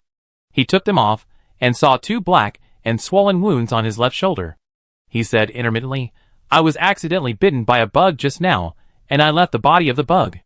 The body was right next to it, a dark green scorpion. There was a crack in the glass of the mecha's driving window. It was probably broken during the previous melee with the multi-legged beast, and then the scorpion took the opportunity to slip in. Do you have common sense? You have been walking for so long, and the toxins have spread with the blood. You should have told me earlier. Ji Jiuxiu cut off the connection between Jiang Ju and the mecha. The mental power was input into Jiang Ju's mental picture, but his mental picture was very stable, and the scorpion's poison did not act on the mental power. She took out the medical kit, quickly squeezed the blood from the wound, used the instrument to draw out the poisonous blood, and took out various serums. Regardless of whether it was right or not, she injected them all into him first. Her hands were steady, as calm as ever, as if nothing could defeat her. After finishing everything, she stopped and looked at the empty serum bottle, not knowing what to do for a moment. Jiang Ju explained, "I didn't have time to deal with the bite at first, otherwise I would have been killed by the multi-legged beast. I didn't feel the wound later, so I forgot about it. It's not that I didn't mean to tell you." Ji Jiuxiu's hands were shaking a little, and she knelt beside Jiang Ju. Jiang Ju's hand wiped her cheek. "Don't cry." Ji Jiuxiu touched her face. It was very dry. There were no tears at all. "I didn't cry." "Well, I was afraid you would cry, so I told you in advance." Jiang Ju replied, urging, Let's go quickly, the alien beast is catching up. Ji Jioshu stood up, sat in the co-pilot seat of the mecha and controlled the mecha forward. She was confused, but she had to calm down. She sent the picture of the scorpion to Fusong, asking if she knew how to detoxify. Fusong's answer was that she had never seen this kind of scorpion. There were many kinds of alien beasts. She knew more species than humans, but she didn't know all of them. The message was sent to everyone she knew, but before she could get a reply, the optical computer showed that it could not connect to the network. Such things happen from time to time on the battlefield. She was not panicked. She immediately used military communication tools to contact others, but the communicator could only talk, not video connection. The reinforcements were still on the way, so she asked her to take Jiangju back first, and the others stayed where they were and waited for them to arrive. But she needed to lead away the multi-legged alien beast, otherwise it would be difficult to ensure that her comrades would not be turned out. The alien beast was too sensitive to human breathing, and she didn't dare to gamble. There were too many people, and she couldn't take them all away at once. Save one person or save many people, the trolley problem she had seen was actually put in front of her one day. The difference is that this one person can still speak. He said, "Don't worry about me, I feel okay, I can hold on, wait for reinforcements." Ji Jioshu, you don't care about your own life, I discovered this a long time ago. I didn't care so much before, but I still pay attention to it recently. Jiangju rubbed his fingers to relieve the numbness in his palms. God is playing tricks on me. I don't get what I want. Ji Jioshu, you start to say depressing words again. Do you want me to cry with you? Jiangju, no, it's just that I've had many near-death experiences, but only this time can I speak properly. Every time before, my mental power was chaotic and close to collapse. I couldn't say a word, and the thoughts in my mind couldn't be connected. It was rare that I could say my last words properly. Ji Jioshu was confused. I'm not interested in your mental journey. Jiangju, that's a pity. After a long time, Ji Jioshu saw that he didn't move, his eyelids closed down, and she quickly slapped him awake. I'm very interested in your thoughts now. Speak quickly, don't sleep. Jiangju, you are so domineering, you are the one who doesn't allow you to speak, and you are the one who allows you to speak. Yes, that's it, say more. Ji Jioshu encouraged. A multi-legged beast blocked her way in front of her. She had been circling around to attract the attention of the multi-legged beast. She was not panicked when she met it at this time. The mental power wrapped the metal sword and chopped at the beast. When the mental power was sufficient, the metal sword was more useful than the light blade, and it directly broke the belly of the multi-legged beast. The A-level beast was as easy to chop as vegetables in her hands, and a larger S-level multi-legged beast appeared. Her eyes focused, and the biggest one finally came out. As long as the S-level one was killed, the remaining A-level ones would naturally disperse. Jiangju's voice sounded, I recognized you when I first saw you in the military academy. You are the first person who can give me spiritual counseling. Our first meeting was not pleasant. It may be because I didn't want to live so much, so I didn't treat you well later. Ji Jioshu cut off the 5 legs of the multi-legged beast, and the barbed tail hook attacked her. She dodged sideways. Jiangju continued, I don't like Dairula and Rong Tianjiang. Well, I don't like anyone, but I am surprised that I can be friends with them.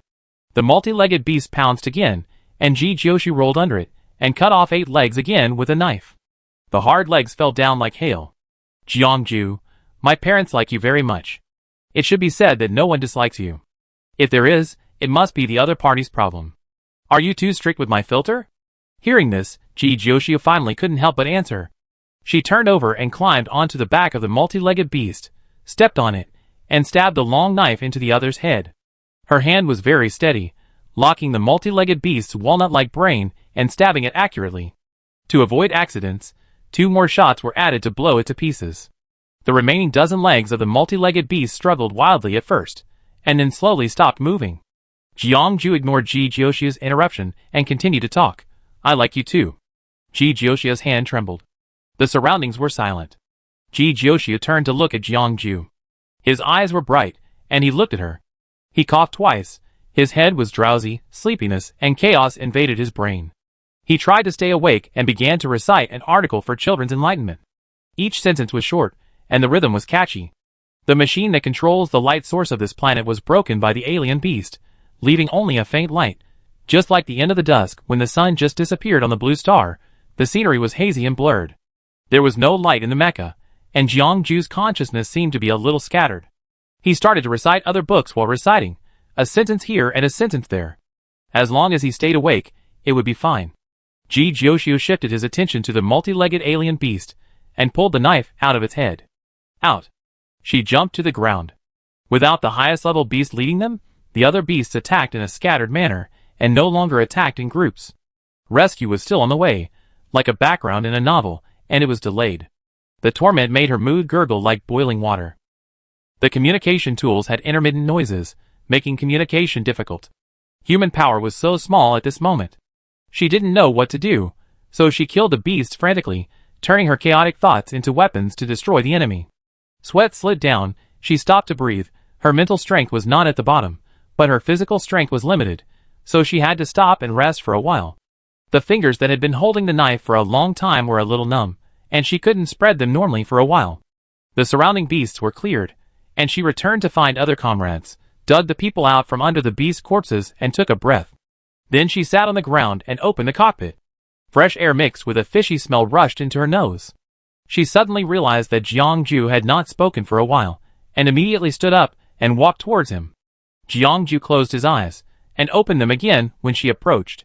His lips turned black, making his face look as white as snow. His fingers were as cold as snow. Ji Jiuxiao, can you hold on? Jiangju, I seem to have slept for a while, and I feel much better. His eyes were slightly empty and unfocused. He comforted Ji Jiuxiu, and said it was okay. I thought about how I would die, and dying on the battlefield is one of the options. Ji Jiuxiao, do you have to mention that word? You seem to be very sensitive to death. Did Tianji ignore death education during your growth? Jiangju's voice was weak. Ji Jiuxiao, no, it said it. It's just that she has been alone on Blue Star for so many years. She is the only one on the planet. She is confused about death. The only impression she has is the electronic tombstone in the old human base. Later, when they came into contact with the interstellar, their hands were stained with blood, but the death of those people would bring happiness to more people, which was a good thing that made people happy. This was the only time that she really came into close contact with death. Before, Jiangju's mental power was chaotic, and she could pull him back from the brink of death, so she did not understand the fear of Jiangju's family. But now she seemed to have realized that this was a kind of helpless despair. She stood up, disassembled her mecha, assembled it into something similar to a cart, put everyone on it, and pulled it away. She would never sit and wait for death. Jiangju stayed in the mecha, and Ji Jiuxiu asked him to continue to recite. If he couldn't remember, he could say something else. If he still couldn't do it, he could count. In short, he couldn't stop talking, so that she could always observe his condition. He has always been taciturn, and most of the time, he was listening to others talking. Today, he said more than the amount in the past month. A tree with fangs and claws appeared in front of him. Ji Jiuxiu subconsciously stopped, and after seeing the texture and leaves of the tree, he realized that it was Fuso. The tree trunk turned into a human body, and the leaves gathered and turned into long hair. Fusong walked forward and looked up at Ji Jiuxiu in the mecha. Ji Jiuxiu put away the mecha and helped Jiangju stand up. You came just in time. Help me send Jiangju back first. Some people were too seriously injured, and the simple cart had no wheels. Too much bumps would aggravate their injuries. She moved as fast as a turtle. Fusong observed Jiangju's condition, walked up and grabbed his palm, cut a wound on his fingertips, and squeezed out blood. The color of the blood was darker than normal and more viscous. She took out a small piece of tender sprouts and handed it to him. Eat it. Out of trust in Fusong, Ji Jiuxiu didn't ask what it was, and directly took the tender sprout and fed it to Jiangju. Jiangju had difficulty standing, and most of his body weight was on her. Jiangju, who never changed his expression no matter what strange food he ate, twitched his cheek when he bit the tender sprout for the first time. This was no longer something that could be swallowed by willpower. His body was instinctively rejecting it, and his stomach kept pushing him to spit out the things in his mouth. The huge bitterness hit his brain, and his chaotic mind suddenly became extremely clear, clamoring for his teeth to stop chewing. Ji Jiuxiu was shocked and quickly covered Jiangju's mouth to prevent him from spitting it out. What is this thing? So powerful. Fusong, my sprout, according to the Blue Star book, is probably the hard blood of human beings? But it has no effect on me. It is used to lure prey when I am too lazy to move.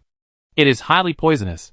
As bait to attract enemies, tender sprouts do not look like old leaves, but look more like an edible and very delicious plant.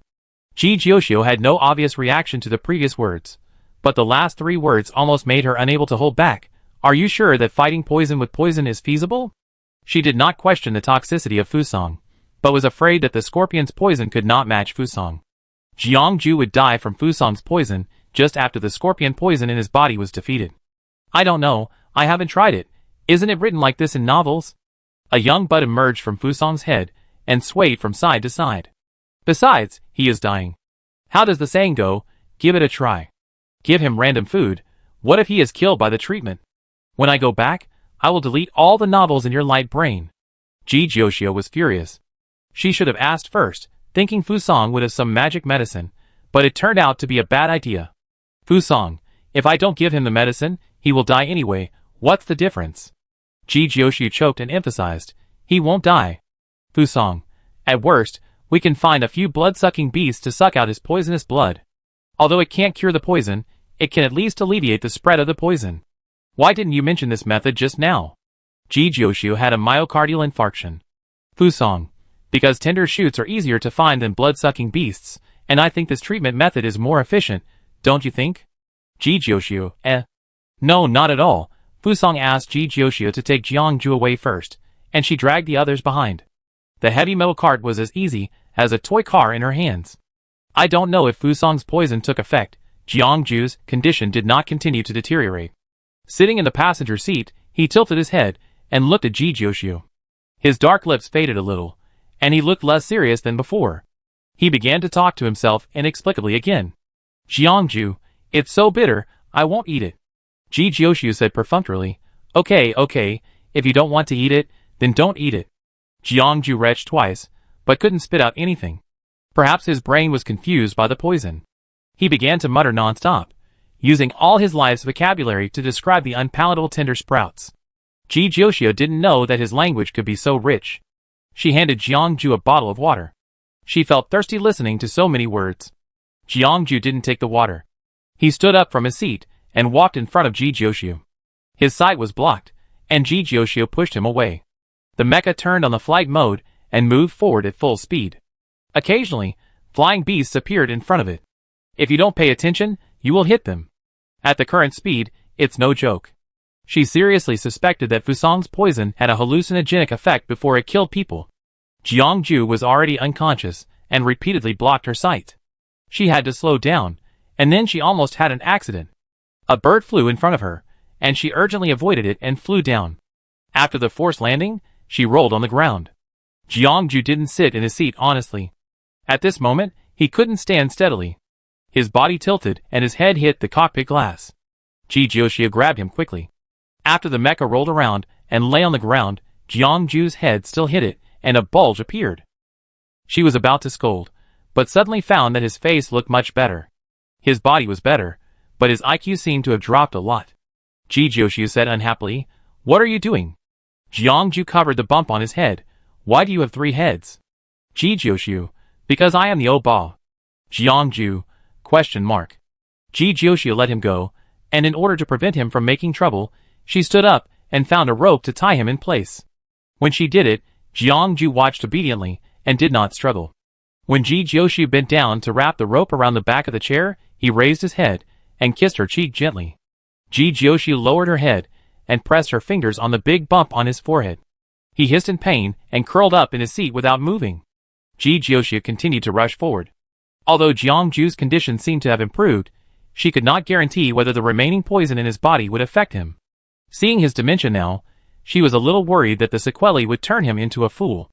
I kissed you, why didn't you say it? Jiangju turned to look at her. This sentence was in a normal tone, no different from usual. Ji Jiuxiu almost bumped into a bird in front of him again. Ji Jiuxiu changed the subject, under the bridge in front of the door.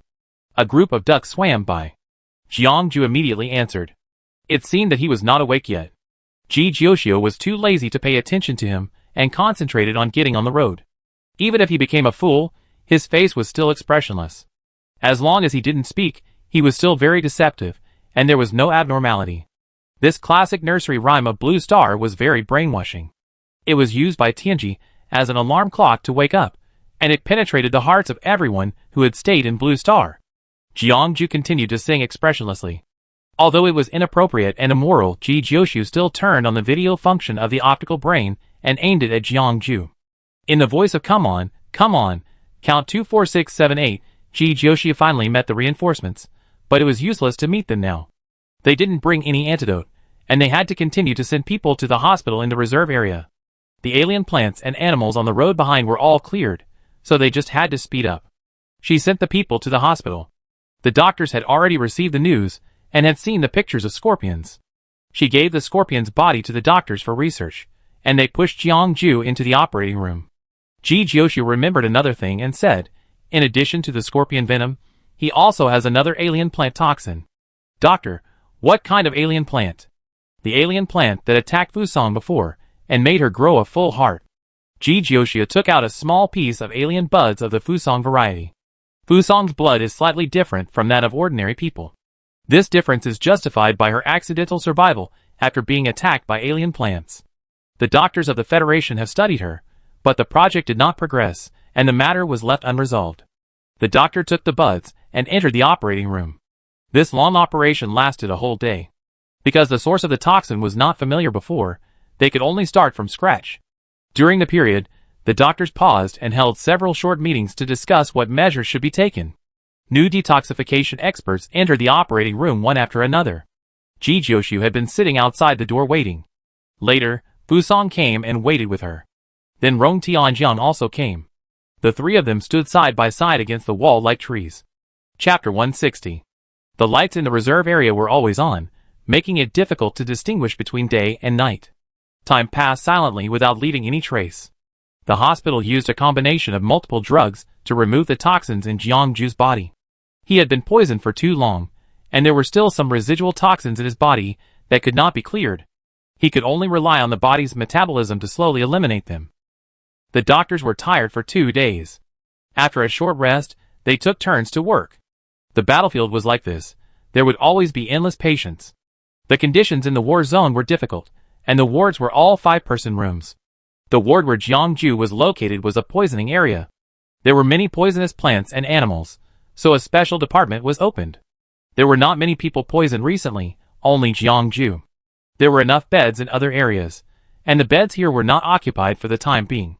The 5-person room became a single room. Jiangju was still in a coma. Ji Jiushu went back to wash up and took a quick nap, and then rushed back to the hospital to visit. She almost killed all the multi-legged beasts by herself, and brought back all the injured team members. The commander specially gave her leave to let her rest for a few days. Rong Tianjiang did not have this exception. He was caught to repair the machine. The battlefield was too demanding on hot weapons and mechas. His hands were about to catch fire from repairing. Fusong could go wherever she wanted. Dairula had negotiated with the military leaders and granted her an exception. She could come and go freely in the military area, and no one cared about her. She had been guarding Jiangju in the ward. When Ji Jiushu arrived, she was eating beef jerky. Food processed by humans was much more delicious than eating it directly. She liked to come back to eat, and was not willing to eat those exotic plants and beasts outside. When she saw Ji Jiushu, she immediately stood up. "I'm going to eat. Do you want me to bring you some?" Ji Jiushu shook his head. "No, I ordered an extra meal from the hospital." Fusong left and rushed to the cafeteria. Ji Jiushu approached the bed to check on Jiangju. Jiangju, who had his eyes closed, suddenly opened his eyes. "Why are you pretending to sleep if you're awake?" Ji Jiushu stood by the bed. Jiangju stood up and leaned against the head of the bed, not looking at her. Because the beef jerky smells good, Fusong followed the doctor's advice and refused to share. Ji Jiushu stared at him, and suddenly stretched out his hand and waved it in front of him twice. Jiangju felt the breeze in front of him, stretched out his hand to grab it, but grabbed nothing. "What's wrong with your eyes?" Ji Jiushu pinched his wrist. "Jiangju, a little sequelae. The doctor said that it will not recover until all the remaining poison is discharged." He said it lightly, not taking it seriously at all. "It's just right, you can rest more." Ji Jiushu was emotionally stable. "Your brother is on his way, and others will come to see you.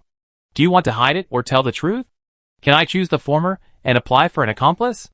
A smile flashed across Jiangju's face. Ji Jiushu approved. The nurse delivered the meal to the ward, obviously without considering that he would eat alone.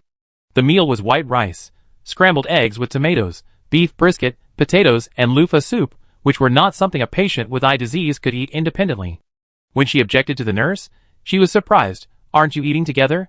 Don't you want to feed him and let him eat by himself? Ji Jiuxiao, what if someone has a strong self-esteem? The nursing robot is not dead and can work. As for Jiangju, the nurse looked at her. I think if you do it, his self-esteem won't be that strong. If it doesn't work, just drink the nutrient solution. Anyway, he won't starve to death.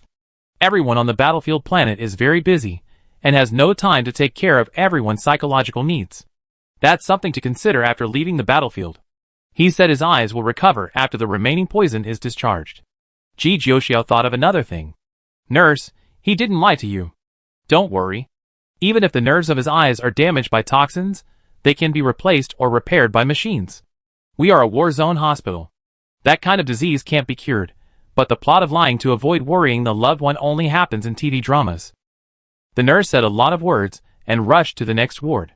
Ji Jiuxiao, She returned to the ward silently and saw Jiangju trying to pick up the food. The chopsticks couldn't pick up a piece of meat in the plate for a long time. The aroma of food spread, and the twitching of the stomach and the constant secretion of saliva reminded her that her body was hungry, and she needed to eat to maintain her life. She sat across the table, first divided the food into half and ate it quickly, then took Jiangju's chopsticks to pick up the food and feed him. Jiangju asked, There is actually a feeding robot. The hospital is very humane. Robot Joshi nodded. It is indeed humane, but now it is the Joshi brand robot that is considerate. Jiangju, aren't you going to the battlefield? You don't have to accompany me. I will take 2 days off temporarily, and I will leave when the hospital transfers a nursing robot.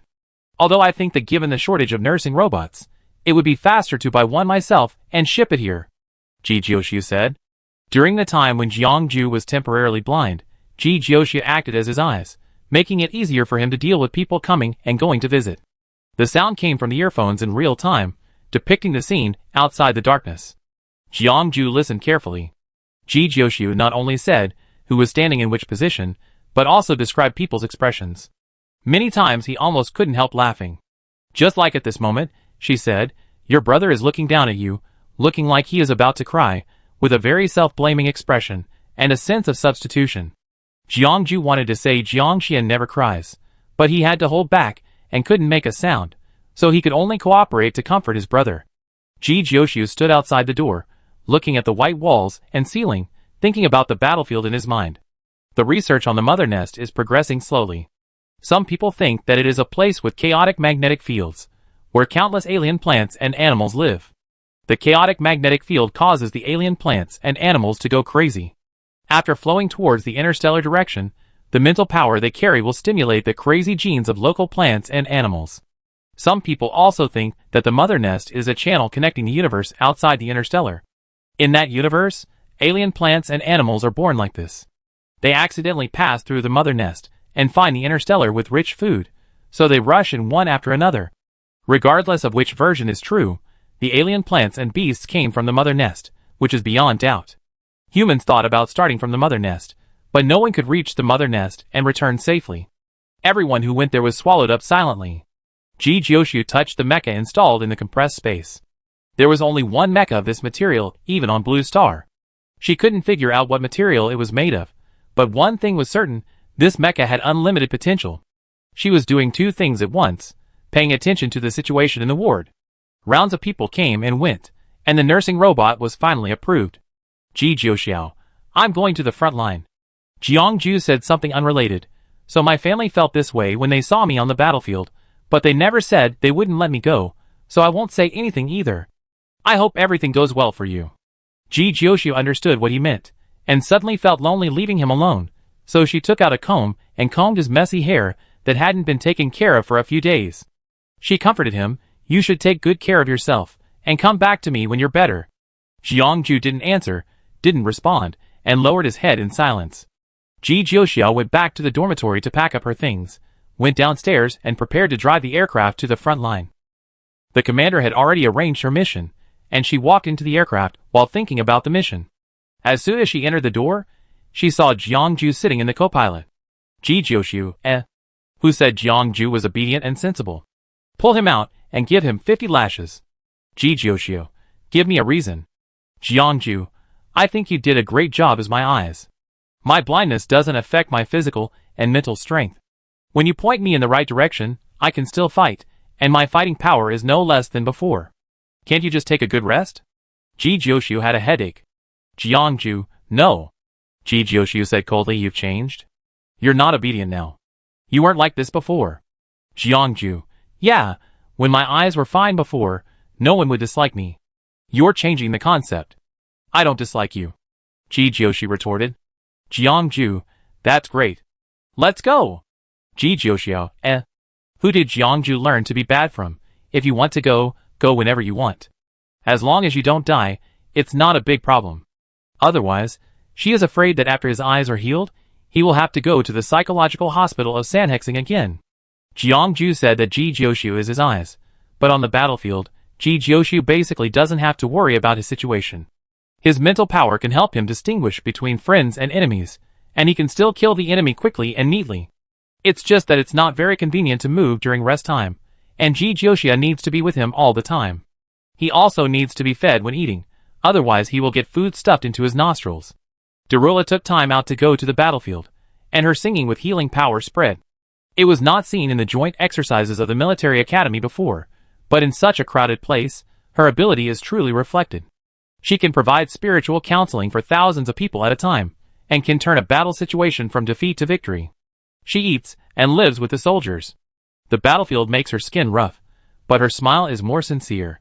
She has won the recognition of the army with her ability and personal charm. She is no longer a queen seen on the screen, but a truly courageous leader. During the break, everyone gathered together, listening to Darula's singing that seemed to cleanse the soul, and felt full of strength.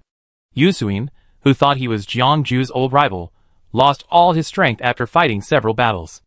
He had never been in a real battle, and the battlefields before were all small fights. It was not until now that he really saw the cruelty of the battlefield. After a long time of getting along, there was no barrier between them. Comrades were people who could entrust their lives to each other. After all, people really died on the battlefield. The war zone was temporarily stabilized. The tide of alien plants and beasts always came in waves, and they also had time to rest. The school is open, and everyone has to go back to school to continue their classes. After the training on the battlefield, the young military academy students have become more mature. A new batch of young talents entered the military academy, and Ji Jioshu welcomes the freshman Nancy at Theseus Military Academy. Nancy goes to the battlefield with them. Due to her outstanding performance, the 7 major military academies have invited her, and she finally chooses to enter Theseus Military Academy. The mecha technology of Blue Star is put into practice. When the first batch of mechas are built, it can greatly relieve the pressure on the army. Ji Jioshu is busy with the battlefield, Tianji goes to the battlefield with her, and Blue Star is completely left to Huaz. She occasionally pays attention to the progress, but she didn't expect that he actually did a good job. Everything is going in a good direction, but the counterattack of the alien plants and beasts is getting more and more fierce, and they have lost another planet. Asterisk. Boom, the back of the alien beast hits the ground, and the 8-meter-high body falls heavily, splashing a cloud of dust. This is Ji Jioshu's last year in the military academy. The situation on the border is getting more and more serious. Students no longer study in school, but all go to the battlefield for tempering. In 2 years, humans have been retreating. Even though new mechas have been introduced, the number of alien plants and beasts is far beyond their imagination. The time for them to rest and buffer is gradually reduced, squeezing the living space of humans. The theory of the end of the world is prevalent. Almost everyone is worried that the Federation will be breached one day. The government tries its best to appease the people and suppress the theory of the end of the world, but the effect is limited. Various small-scale evil religious organizations have sprung up like mushrooms after rain. The government not only has to worry about the battlefield, but also has to take the trouble to clean up these organizations that deceive the people. On the battlefield, the alien beasts on the ground died with their eyes wide open like copper bells. The monitoring device shows that the pollution here has reached 21%. Pollution is a new term that has emerged recently. This kind of mental pollution comes from the alien plants and animals on the battlefield, and it is also the source of their insensitivity to pain and madness. They carry germs on their bodies, which not only contaminate alien plants and animals, but also pollute people if they stay in places with too many germs for a long time. The first person who was contaminated showed symptoms of fever at first, and then bloodshot eyes, mental confusion, and random attacks without distinguishing between enemies and friends. Even normal mental counseling could not save him. Abnormal mental counseling can be used to slow down the symptoms and slowly recover through long-term treatment before the situation worsens. This abnormal method mainly relies on Jijioshu. Many experiments have proved that other people will be more or less contaminated when they stay in a germ environment, but Jijioshu will not. The expert team studied this germ, which mainly acts on people's mental landscape, and will also make people irritable and demented for people without mental power. The mental power of ordinary people is too single, but Jijioshu is different. She can integrate the attack and treatment mental power, and be directly immune to germs. She no longer concealed the fact that she could control interstellar mechas. In the current oppressive social environment, someone needs to appear as a spiritual pillar to give people hope. This is not all in vain. She led the team to win many battles, turned the tide of the battle by herself, and entered the alien plant group alone to rescue the trapped companions. She is the most reassuring existence on the battlefield. Just like at this moment, Jijioshu pulled Rong Tianjiang up. Rong Tianjiang panted and took out tools to remove the bones of the alien beast. The bones of this alien beast are very good materials for building weapons. Rong Tianjiang, the enemy is getting more and more fierce. The species of alien plants and beasts are increasing, and their overall strength is rising. The speed of human development cannot keep up with their evolution. The red bones carry the germs that make people restless. Rong Tianjiang handed the bones to Jijioshu. Jijioshu released his mental power to watch the bones before he put them in the bag. Jijioshu, the ARC project has started, and the candidates are almost decided. I hope there will be good results. The ARC project was proposed last year. The content is to send people to the mother nest to check the situation. Similar actions have been taken many years ago. Although the past plans ended in failure, for the future of mankind, they still cannot stop exploring. This may be the only hope. The failures of the past are today's experience. Most of the materials of the newly built ARC spacecraft are made of bones of alien plants and beasts. After processing, they can resist certain germs. The candidates for the mother nest need to be carefully selected. We cannot send all the backbone of the army, otherwise the current defense line will collapse. We cannot send some people whose mental power level is not high enough. Ordinary people and people with mental power are more susceptible to germs. The personnel have been selected from the beginning of the plan, and they have been struggling with the candidates until now. Rong Tianjiang, I signed up, but was screened out. They said that I was not capable enough. My grades can rank in the top 10 in the 7 major military academies. I really don't know what their selection criteria are. Under the long-term leadership of the King of Roles Jijioshu, his grades have improved by leaps and bounds, and he is no longer the slacker he used to be. Jijioshu, they have their own considerations. The two returned to the military base and heard everyone talking about the personnel of the ARC project. The superiors made a decision, a total of 10 people, and the list was made public. Jijioshu saw the list. Jiangju's name was listed, ranked first, and there was another familiar name, Luo Linya. Only the two of them were military academy students, who had not officially graduated, and the others were battlefield veterans. 10 names, you can read them all at a glance, and her name is not included. The list was drawn up by Darula and senior government officials. She called Darula to ask why this result was reached. Darula was helpless. I am the only one who agrees, and everyone else is against it. I can't force everyone to listen to my arrangement. Jijioshu, when will you hold another meeting? I will apply to participate. Darula, there will be an online meeting tomorrow morning to supplement and improve the details of the ARC project, and how to deal with public opinion if it fails. I can bring you in. Okay, I will turn down this work. Jijioshu hung up the phone. Rong Tianjiang heard the conversation between the two and couldn't help but said, didn't you say they had their own considerations? Why didn't they listen to the arrangements?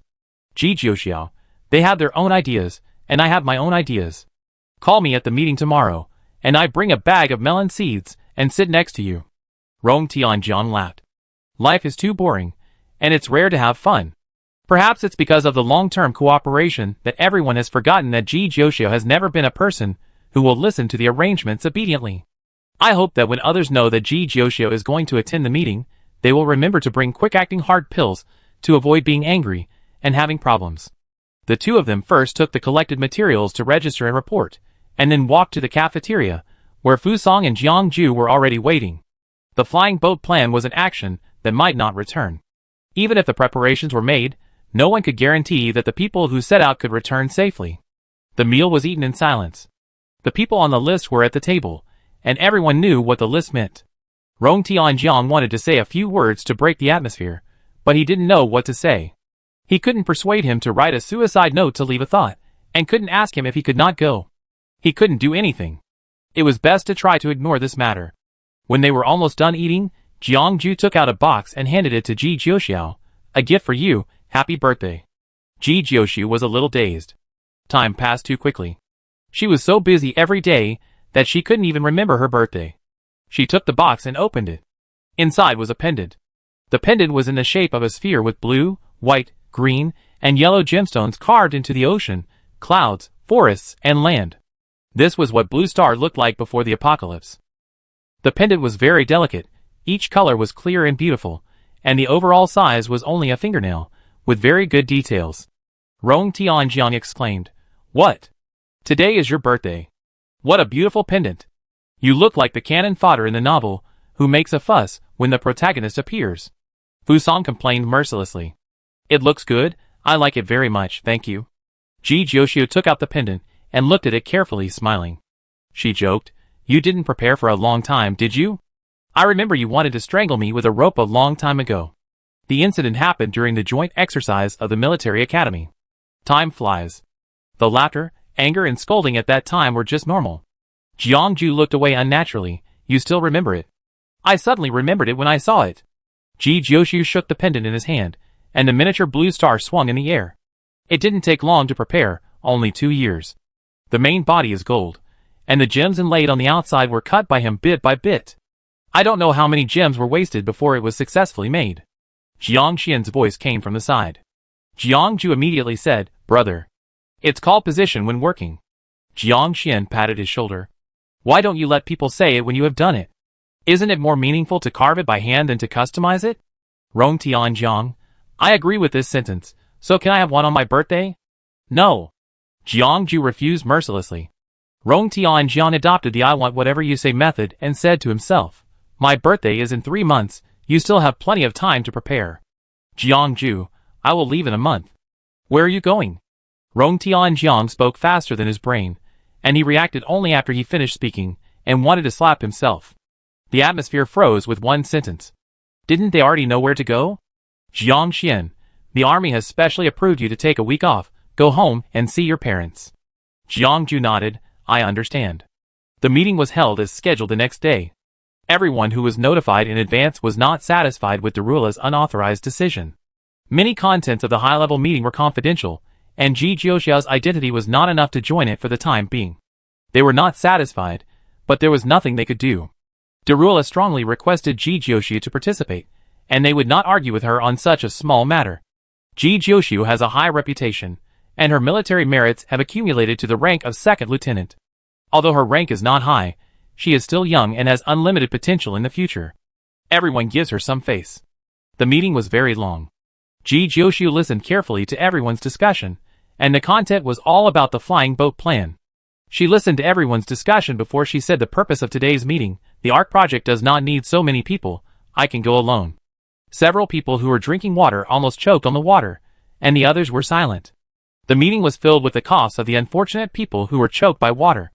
The head of the government, "When you submitted your application, we gave it full consideration and unanimously agreed that you can play a greater role if you stay." She is a generous and neat woman, speaking neither hurriedly nor slowly, making it easy for people to listen. As soon as she opened her mouth, people spoke one after another. "Your meaning to the people is different now. Just like a flag, the flag cannot fall. We understand your feelings. If possible, I would also like to go on the field myself, but sometimes people have to compromise in order to maximize their interests. There are a lot of people who signed up, and each of them is the future of our army. We have repeatedly thought about it before selecting the current personnel. This is the best choice. Ji Jiuxia's spiritual significance is greater than her combat ability, especially in the current social unrest. She is more needed as a pillar." They understand the temperament of this young military academy student. Persuasion is better than tough arrangements. Try to let her give up the application and accept reality. Going to the mother nest is not a good job, but a journey full of unknowns. Everyone arranged is an elite. The loss of anyone is a loss to the Federation, but now there is no other choice. After they finished speaking, Ji Jiuxiu said, "The germs cannot contaminate me. This is my only advantage, and my biggest advantage. This alone is enough for me to set off on behalf of everyone." Her eyes swept across the crowd on the field. The goal of the ARC project is victory, not to send people to die. No one is more suitable than me. Chapter 161. The germs are the biggest problem. The people who went to the mother nest before may have failed because of the germ contamination. This reason alone is enough to show that she is more suitable than others. She continued, "I will only continue to kill alien beasts and plants if I stay in the Federation, but the enemies are endless. There will be no peace until the source is solved." After discovering that she was immune to the germs, the Federation searched for similar people on a large scale, but none of them were found. She was so special that she naturally had to do what others could not do. Some people wanted to persuade her again, but no buts. Joshi was tough. "Discussion is my respect for you. My decision will not be changed. Don't make unnecessary sacrifices." The discussion about the candidate lasted for a long time. There were reasons to choose Joshi, and there were reasons not to choose her. Everyone argued round after round. Finally, the head of the government looked at Darula, who had been silent, and asked, "Your Majesty, what do you think?" "I support all of Joshi's decisions," Darula said without hesitation. She believed in Joshi. If even Joshi could not succeed, then no matter how many people went there, they would die. Although she was worried and reluctant, the only thing she could do was to stabilize the rear and not let Joshi have any worries, and then wait for Joshi to come back. The meeting ended temporarily. Until the end, the two sides could not reach an agreement, and the selection of personnel still needed to be discussed. Joshi walked out of the dormitory. The meeting lasted until the afternoon. She didn't say much. Her mouth was not dry, but she was a little hungry. There was still a fixed 4-person table in the cafeteria. Others were waiting for her. Darula's current identity was not suitable for going to the battlefield, and it was difficult to gather a 5-person team. When the three learned of Joshi's decision, their reactions were surprisingly consistent. "Rong Tianjiang, we're leaving in a month, right? I go back and pack up. We need to prepare more snacks that everyone likes. Jiangju, I organize some movies, TV shows and books. It will be boring without the internet on the spaceship.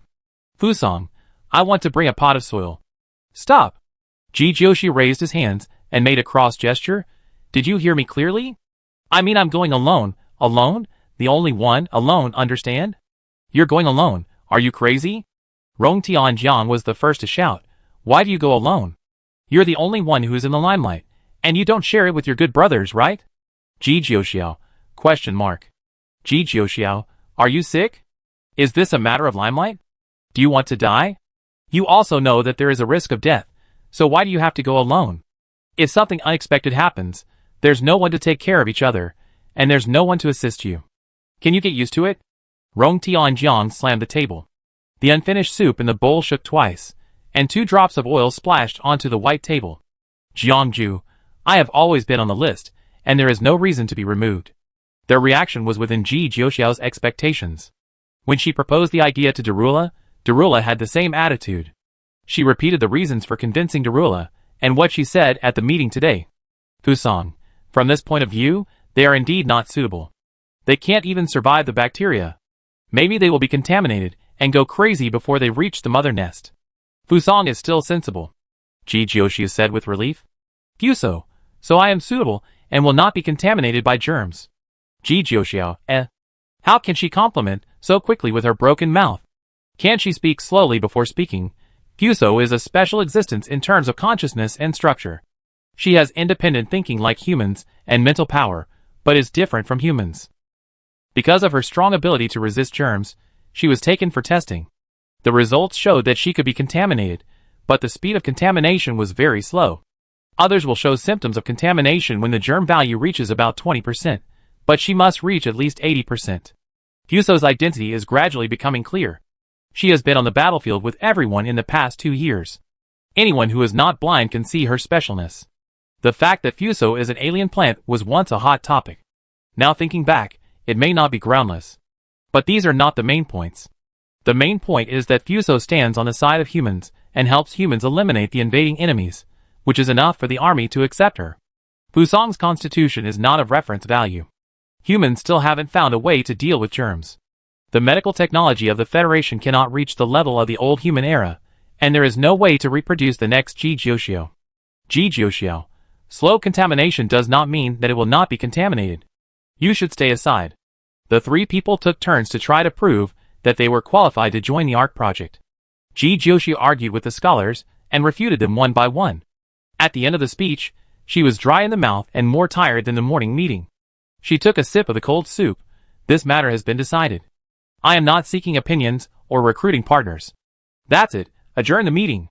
She stood up and took the empty plate away and walked forward quickly, fearing that they would catch up and make a scene again. In the afternoon, they continued to fight on the battlefield. All the mechanics of one team were injured, so Rong Tianjiang was temporarily transferred to help. Fusong never acted with everyone, so only Jiangju and Ji Jiuxiao continued to work together in the team. Today's mission is to rescue some valuable equipment in the occupied base. This area is occupied by alien plants, which will spit seeds on people, and the power is no less than that of human artillery shells. Ji Jiuxiao took Xiao Qiao and let it swell and become bigger to act as a shield, and broke into the broken base all the way. Everyone entered the base to move things.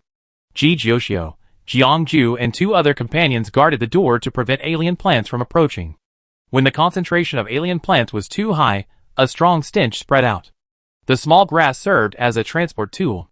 It could produce endless small leaves on its body to wrap the machine and carry it on its body. There were also extra parts that could be used to slap the alien plants. It was late at night when we returned to the military base.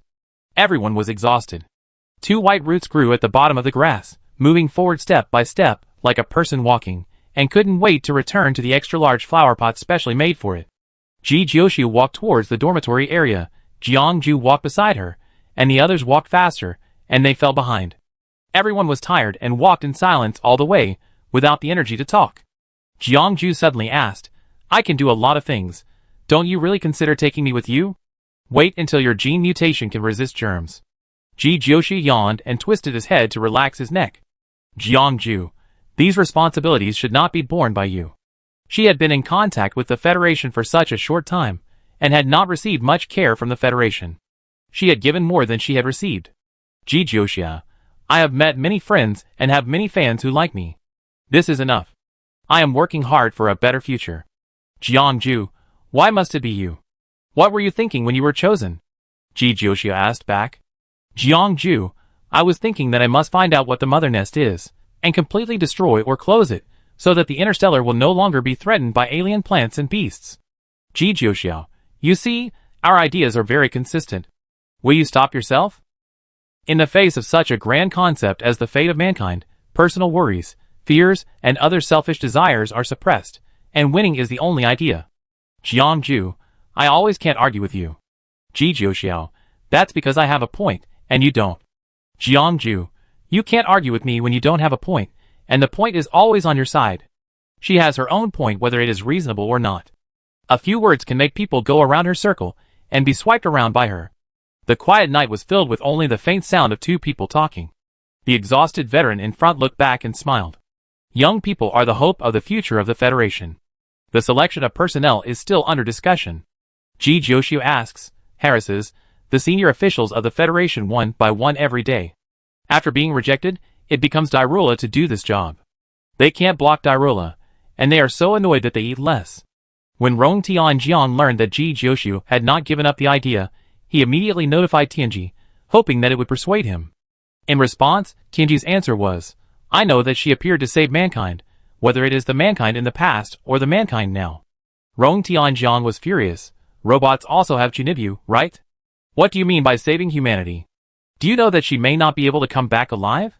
Tianji, then should the others die? It was so calm that it choked Rong Tianjiang and made him speechless.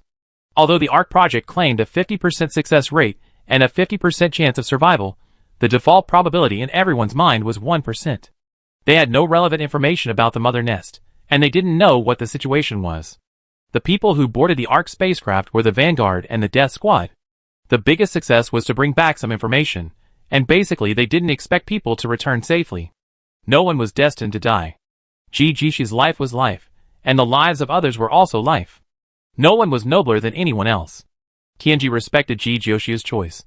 From a baby to a toddler, and now a graceful young lady, Ji Jiuxiao has become an adult who needs to make her own decisions and bear all the consequences. It does not interfere with her choice. The news that Ji Jioxia asked to take the initiative to join the ARC project and go alone spread quickly like legs, and her optical brain was about to explode in the past 2 days. This plan has been planned for a long time. The public knows about it. The preliminary list has not been announced to the public, but the news that she will participate has spread everywhere. Old friends in the film and television industry, company leaders and director teams, school principals and instructors, Rong and Jiang family parents. Anyone who has her contact information, all sent greetings. She didn't want to explain over and over again, so she simply didn't answer any of them. She was busy on the battlefield, so she didn't have time to say that. During the battle, the enemy would not tell her to call after answering the phone. Because of her decision, the Star Network was in an uproar again. Some people supported it, some opposed it, and some even had conspiracy theories that someone was targeting her and deliberately pushed her forward. She had not paid attention to the Star Network for a long time. This matter was still conveyed to her by Darula.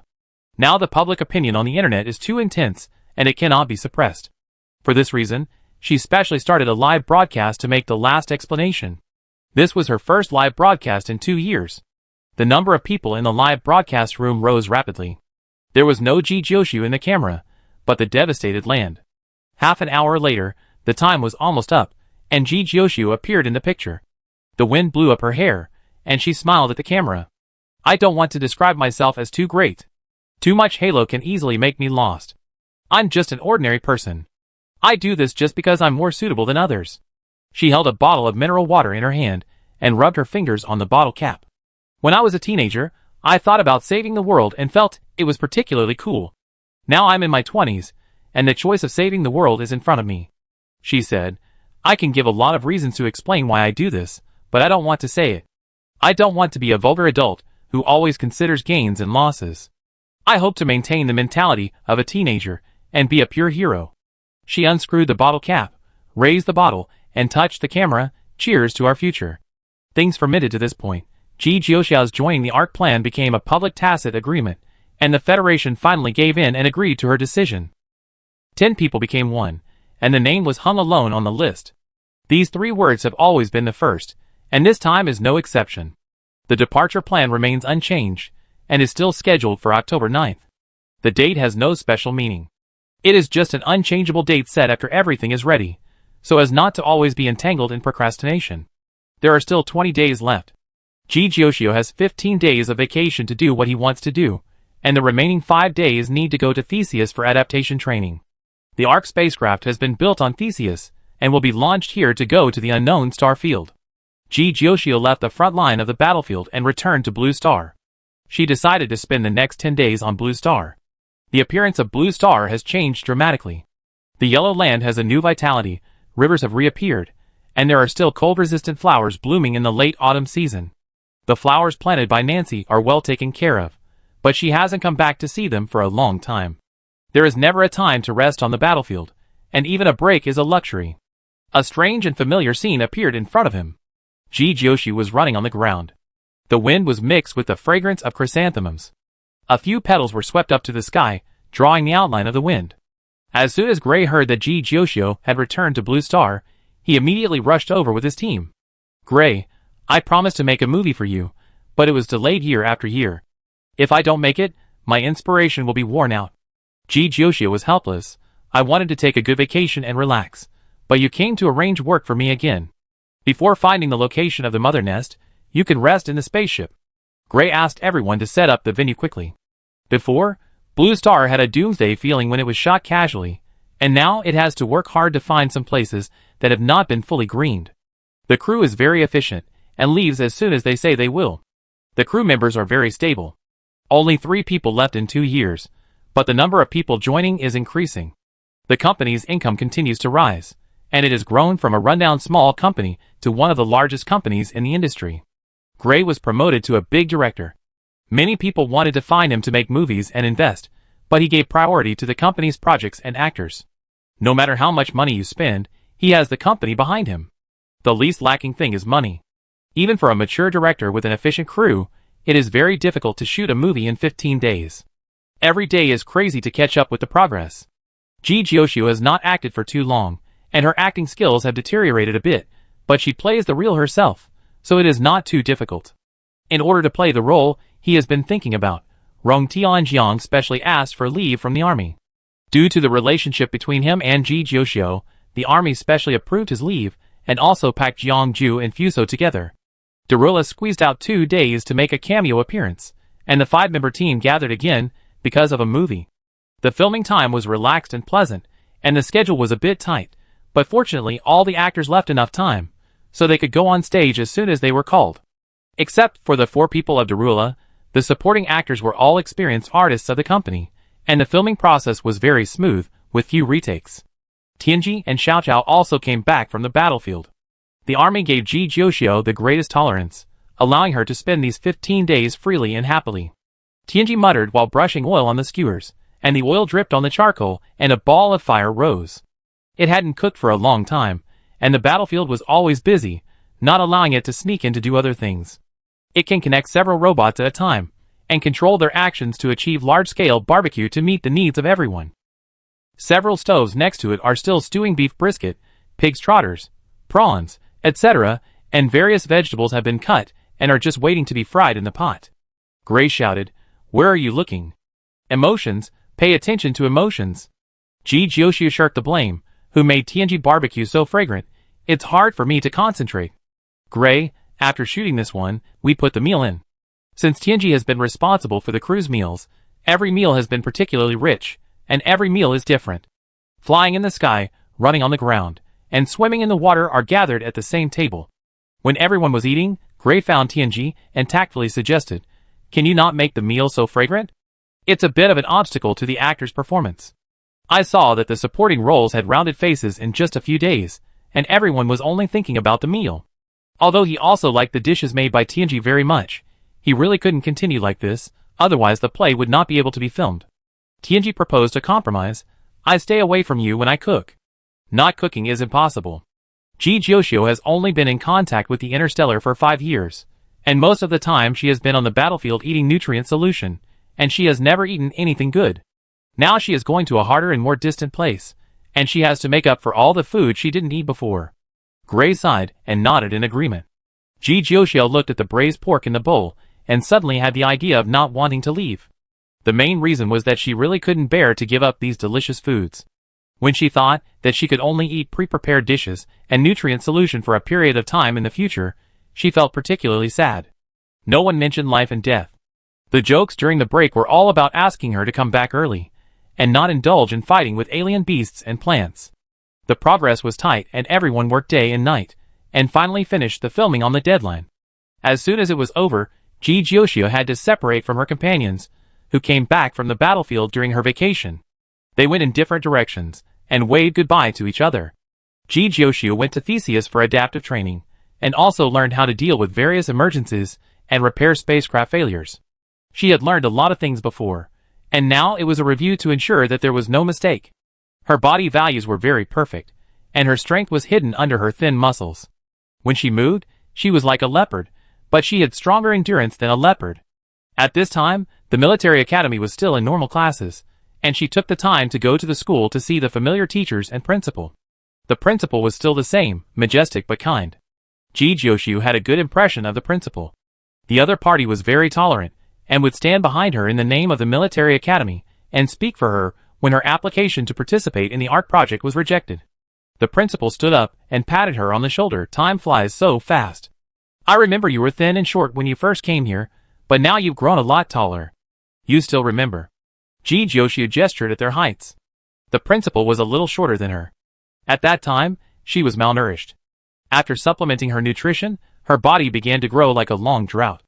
Unfortunately, she couldn't grow during puberty. Even if she made up for it later, she was still a little short.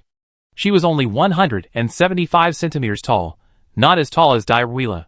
If she had been this height and condition at the beginning, she probably wouldn't have been noticed by He Guangyuan and pulled to shoot the first movie. "Principal, I wait for you to come back." Ji Jiuxiu was full of energy. "Don't worry, I will definitely come back before you retire." After seeing the principal, she went to see Wei Hingji. Wei Hingji was the instructor she spent the most time with, and she was also the one who followed her to clean up the mess. "Wei Hingji, I think being an instructor is interesting. It's very fulfilling to train a group of children who can go to the battlefield. Are students easy to manage now? Ji Jiuxia asked. Wei Hingji, with you in front as a comparison, I think every child is very easy to manage. But some people always want to imitate you to make trouble, but they don't have your ability to control the development of the situation, and the result is to shoot themselves in the foot. Ji Jiuxia protested. How can I make trouble? I'm obviously fighting for my legitimate rights and interests. Yes, no one else is as good at talking as you, Wei Hingji said unhappily. The two looked at each other, and suddenly couldn't help laughing. When they parted, Wei Hingji stood there, and looked at Ji Jiuxia's back. She was alone, and her immature shoulders carried the future of the Federation. Time passed, and it was the last day. Tomorrow she would board the spaceship and leave. Countless people she knew came to Theseus to say goodbye to her. She didn't know when she would be able to return. Ji Jiuxia was a little dazed.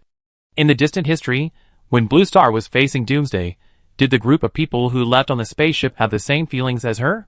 The Federation did not organize a farewell ceremony. Everyone who found Ji Jiuxia had her consent. Hua He, a friend she first met on the Military Academy variety show, seemed free and easy, but in fact she was the most sentimental. She had become a well-known big star in the entertainment industry, and cried so hard that her makeup was smudged. This was the first tear Ji Jiuxia saw. Others were too strong and didn't need her comfort, which made her a little helpless when facing Hua He. She didn't know how to deal with such emotions, so she had to pat Hua He on the back to comfort her. Song Xuedong held a lollipop in her hand. She had quit smoking, and would eat candy whenever she was upset. She said, "No one will help you watch your planet for a long time. If you don't come back early, be careful that Blue Star will become someone else's property." She always said one thing and meant another. Ji Jiuxia agreed with her and said, "Then I have to go early and come back early." Nancy was still silent and shy. She followed Ji Jiuxia wherever he went. Ji Jiuxia patted her head and said, "Blue Star will be handed over to you in the future." Nancy asked, "When will you come back?" Ji Jiuxia, "Soon." Nancy nodded. She believed what Ji Jiuxia said. If the other party said it would be soon, it would definitely be soon. The night receded, the light enveloped the earth, and the live broadcast started, attracting everyone's attention. Ji Jiuxia was ready to go out from the passage. There were too many people and reporters on the scene. Others went to maintain order, and she walked through this small passage alone. There was a person standing in the middle of the road ahead. She slowed down. "Why aren't you with the others?" Jiangju looked up at her. "Where's the pendant?" Ji Jiuxia took out a small box. "I have it with me." Jiangju walked towards her, took the box and took out the pendant inside, pinched the thin chain around her neck and buckled it around her neck. The warm breath sprinkled on Ji Jiuxia's collarbone. She moved back a little uncomfortably, and subconsciously spoke to break the overly dull atmosphere. "In the future, the Federation will rely on you to watch over it. After I leave, you will be the first person in the Federation. Your mental picture is very stable, and should not collapse easily again." The slightly cold lips came over unexpectedly, blocking the rest of her words, and all the sounds outside were silent at this moment. Jiangju reached out and hugged her tightly. His suppressed panting contained too many emotions. After a long time, he let go, took her hand and led her out. Standing in front of the passage, he whispered, "I wait for you to come back." Ji Jiuxia tilted his head to look at him, took a step closer and hugged him gently, then let go and touched his head, raised his feet, and walked out of the passage. Everyone was looking at her. She walked onto the spaceship, stood at the door, and waved to everyone. "We will win." Asterisk. In the first year after Ji Jiuxia left, alien plants and beasts approached humans, the army expanded, and ordinary people without mental power controlled the Blue Star mecha to play. In the second year after Ji Jiuxia left, human territory continued to be lost, and there was no news from the universe, and her situation became a hot topic. In the third year after Ji Jiuxia left, humans were in a desperate situation, and the Federation launched the Arc 2 plan, preparing to send a new batch of people to the Mother Nest. In the fourth year after Ji Jiuxia left, when the 10 members of Arc 2 were about to set off, the battlefield monitoring found an abnormality. The alien plants and beasts were unable to continue, and the number of enemies replenished gradually decreased, so Arc 2 stopped. In the fifth year after Ji Jiuxia left, humans took back the occupied land and drove out the enemies. The alien plants and beasts gradually weakened, and were not enough to pose a threat to humans. Ji Jiuxia succeeded, however, she still had no news. The last message she sent back was 4 years ago, saying that everything was safe, and no trace of the Mother Nest had been found. Gray edited the movie back and forth, and the movie he was always dissatisfied with was finally released. This is G. Gioshio's autobiography. The young and alert girl came into contact with the interstellar, entered the film and television industry, and was admitted to the military academy. Her time in contact with the interstellar was so short and so wonderful. The movie is not about popular face-slapping and comebacks. It is so calm that it is almost literary, but her life is full of ups and downs, and she does not need movies to enhance it. In the last scene, she faces the camera. Her hair blown by the wind makes her look unstable. Will we succeed? I don't know, but I know one thing very well: as long as humans are alive, there is hope. The movie was unexpectedly popular, and the company did not charge, but released the film for free. In the 6th year, G. Gioshio still did not come back. Fusong quit the army, and went to live on Blue Star. She was not interested in the army. Rong Tianjiang became a senior mechanic and ran back and forth between Emperor Star and Blue Star. He had a house on Blue Star, and his parents often came to vacation. The counterattack of alien plants and beasts was not strong. The soldiers who had been fighting on the front line in the past few years were too injured, and basically they were transferred back to the rear to recuperate slowly. Jiangju was the most seriously injured. He was always the one who charged on the front line. He used his mental power for a long time without stopping, which made his mental picture unstable again. He wanted to resign, but the army wouldn't let him. The government kept his position and treatment, allowing him to rest and recuperate. He would occasionally go to the army to train new recruits. The young recruits always reminded him of his days in school, when the happy time was too short and the bitterness was long. When the wet rainy season came, he always couldn't sleep. He got up in the middle of the night to look at the sky, but there were only dark clouds and no stars. It was wet everywhere, and there were condensed raindrops falling outside the window. He leaned against the railing and was in a daze. The raindrops fell one by one, lengthening the night. Nancy was promoted to major because of her outstanding performance. Whenever she was on vacation, she liked to go back to Blue Star. In the early morning after the rain, Nancy took a basket and went out to pick mushrooms. Rong Tianjiang and Fusong followed her with great interest. When passing by, he saw Jiangju on the balcony. Rong Tianjiang complained, "He lives here every day. Why doesn't Tianji drive him out? Doesn't he have his own house?" This is Ji Jioshi's house, which was built by Tianji bit by bit. It feels like Ji Jioshio, but they are reluctant to say her name now, because they always have to be silent when mentioning it. Nancy, when she comes back, this will be their home in the future. Why can't he live here? What do you mean it's their home? Rong Tianjiang didn't understand what Nancy meant.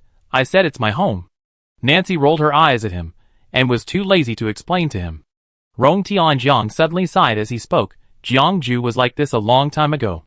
Later, when he was in the military academy, I felt that he was okay. It was my stereotype. As a result, Ji Jioshi was gone, and he became like this again. Nancy was silent, and Fusong didn't speak either. The atmosphere suddenly became quiet. Tianji saw 3 people passing by the door, and called them, "Come and have breakfast. We are going to pick mushrooms. If we go too late, there will be no more mushrooms." Nancy shook the basket in her hand. "Tianji, it's just right. I take Jiangju with you. I always feel that he has some psychological problems recently. He doesn't want to go to Sanhexing." Jiangju was dragged to the mountain to pick mushrooms. Various kinds of mushrooms emerged in the forest after the rain. Fusong relied on his nose and Tianji relied on his electronic eyes. The two of them were the fastest. We met many people along the way, and everyone greeted each other. Blue Star has an open settlement policy. There are so many people applying that the mailbox is about to burst. Tianji will review the applicant's information and is more strict. Some talents, who are beneficial to the development of Blue Star, and those who have donated to build Blue Star will be given priority. At present, the number of registered residents on the planet has reached 100,000, and the permanent population is 500,000. More people will be accepted in the future. In the past few years, due to the battlefield, the development was relatively slow. In the past 2 years, Tianji has shifted the focus of work to the construction of Blue Star. Blue Star has vast land, and the area of the planet is larger than many planets in the interstellar. It takes a certain amount of time to complete all the construction. However, this does not prevent everyone from coming to play. The natural and suitable scenery of Blue Star attracts countless people. Blue Star has a special positioning, and tourism also needs to be approved first. Ha serves as a planner on Blue Star. In a few years, he has grown from a rebellious teenager to a steady young man. He has been deeply involved in the urban planning industry, and is now well known. Everything is moving in a good direction, Just like this spring with light rain, the grass on the ground is sprouting, and the flower buds on the branches are about to bloom. Jiangju pulled up a red mushroom and put it in the basket. The nature of Blue Star is too wonderful. The 4 seasons rotate from spring to winter. You can see the spring with blooming flowers, the summer with cicadas chirping, the autumn with abundant harvests, and the winter with snow. He spent year after year here. On Ji Jiuxia's birthday, he put a knitted woolen rabbit in the cabinet. Tianji said that there were 12 zodiac signs in the old human era. Each zodiac sign is an animal, representing the past year. He knitted and waited year after year. He occasionally sent her messages. He couldn't count how many unknown messages he had accumulated over the years. Most of the content he wrote was about his current life, about today's weather, food, and what Rong Tianjiang quarreled with someone because of something. The 10th year after Ji Jiuxia left, it was another winter. Darula gave herself a 5-day holiday and came to Blue Star to rest. She sat with everyone and roasted sweet potatoes. They roasted them outside the door and held up a tarp to block the falling snow. The weather on Blue Star is free and easy. It will be sunny when it wants to be sunny, and it will snow when it wants to snow. The heat of the charcoal fire roasted the sweet potatoes, and the sweet smell emanated. Darula glanced at Jiangju, who was sitting alone not far away, wearing a hat and letting the snow fall, and whispered to her companions, "Does he really not need to see his brain? Maybe you can find some people to tie him up." Rong Tianjiang also lowered his voice, "Otherwise we can't beat him." Fusang suggested, "You can also give him medicine, which will work quickly. What if he goes crazy after going to the hospital? Who can hold him down?" Nancy asked the question. Tianji, Jiangxian came to see him and said he was normal. He was always like this before he went to the military academy, cold and ignoring people. Darula, it's still a little different. He wasn't so wooden before. I think it's necessary to send him to Sana Star to have a look. Who can put some sleeping pills in milk and send it to him? I do it. Rong Tianjiang volunteered. There were no sleeping pills, but there was a pharmacy on Blue Star where you could buy sleeping pills. Rong Tianjiang placed an order and asked the robot to deliver it. The sleeping pills were mixed in the milk and handed to Jiangju along with the sweet potato. Jiangju never refused the milk and drank it slowly, one mouthful after another. The sweet potato cooled down. He sat in a chair and watched the movie shot by Ji Jiuxiu. She was the protagonist in very few movies, and she was mostly a supporting role. He had watched graze her over and over again. Others gathered together and whispered, observing Jiangju's reaction. Jiangju had no reaction after drinking half a cup of milk. Nancy asked suspiciously, "Did you put 2 little sleeping pills?" Rong Tianjiang, I told you that you need to use strong medicine to deal with a beast like him, but Darula insisted on putting less. Darula, do you understand that taking too many sleeping pills will have serious consequences? I have sufficient safety awareness. Everyone was arguing and blaming each other. The sound reached Jiangju's ears clearly. He drank the last sip of milk in the cup. If the sleeping pills worked, it would be the best, which meant that he could finally have a good sleep. Late at night, Jiangju woke up again. The snow outside the window had stopped. The moon appeared, and the bright moonlight fell. He could vaguely see a meteor flashing across the sky. Maybe the sleeping pills took effect. Drowsiness invaded his brain. He resisted the sleepiness and got up from the bed. He walked outside the house and looked up. There were several more meteors across the dark night. These few steps were soft, like stepping on cotton, making it hard to tell whether it was a dream or reality. He closed his eyes and made a wish to the shooting star. The wish was short, and he made it many times, so it was a bit slow. There was a slight movement in his ears, and he didn't know which cat came out for a walk, so he opened his eyes. A person appeared in front of him, and his heart beat like a drum. Ji Jiuxia's hair was messy, long in some places and short in others, and he was tilting his head to look at him. You don't sleep in the middle of the night, come out to learn Fusang to absorb the moonlight? This must be a dream, he thought. Ji Jiuxiu stretched out his hand and shook it in front of him twice. Are you stupid, aren't you? The blood flowed faster, and he had difficulty breathing for a while. The drug took full effect, and his eyes were blurred, and he fell straight down. Ji Jiuxiu, who was forced to pick up people, ? In the house behind Jiangju, a group of people who were waiting for Jiangju's drug to take effect so that they could kidnap people were all stunned. Nancy rubbed her eyes. Tianji analyzed whether her processor was functioning normally, and Fusang stared at it carefully. Rong Tianjiang raised the rope in his hand. Do we still need to tie him up now? Darula said faintly. No, he will be cured when he wakes up tomorrow. Auspicious snow means a good harvest. This is a winter that is as expected.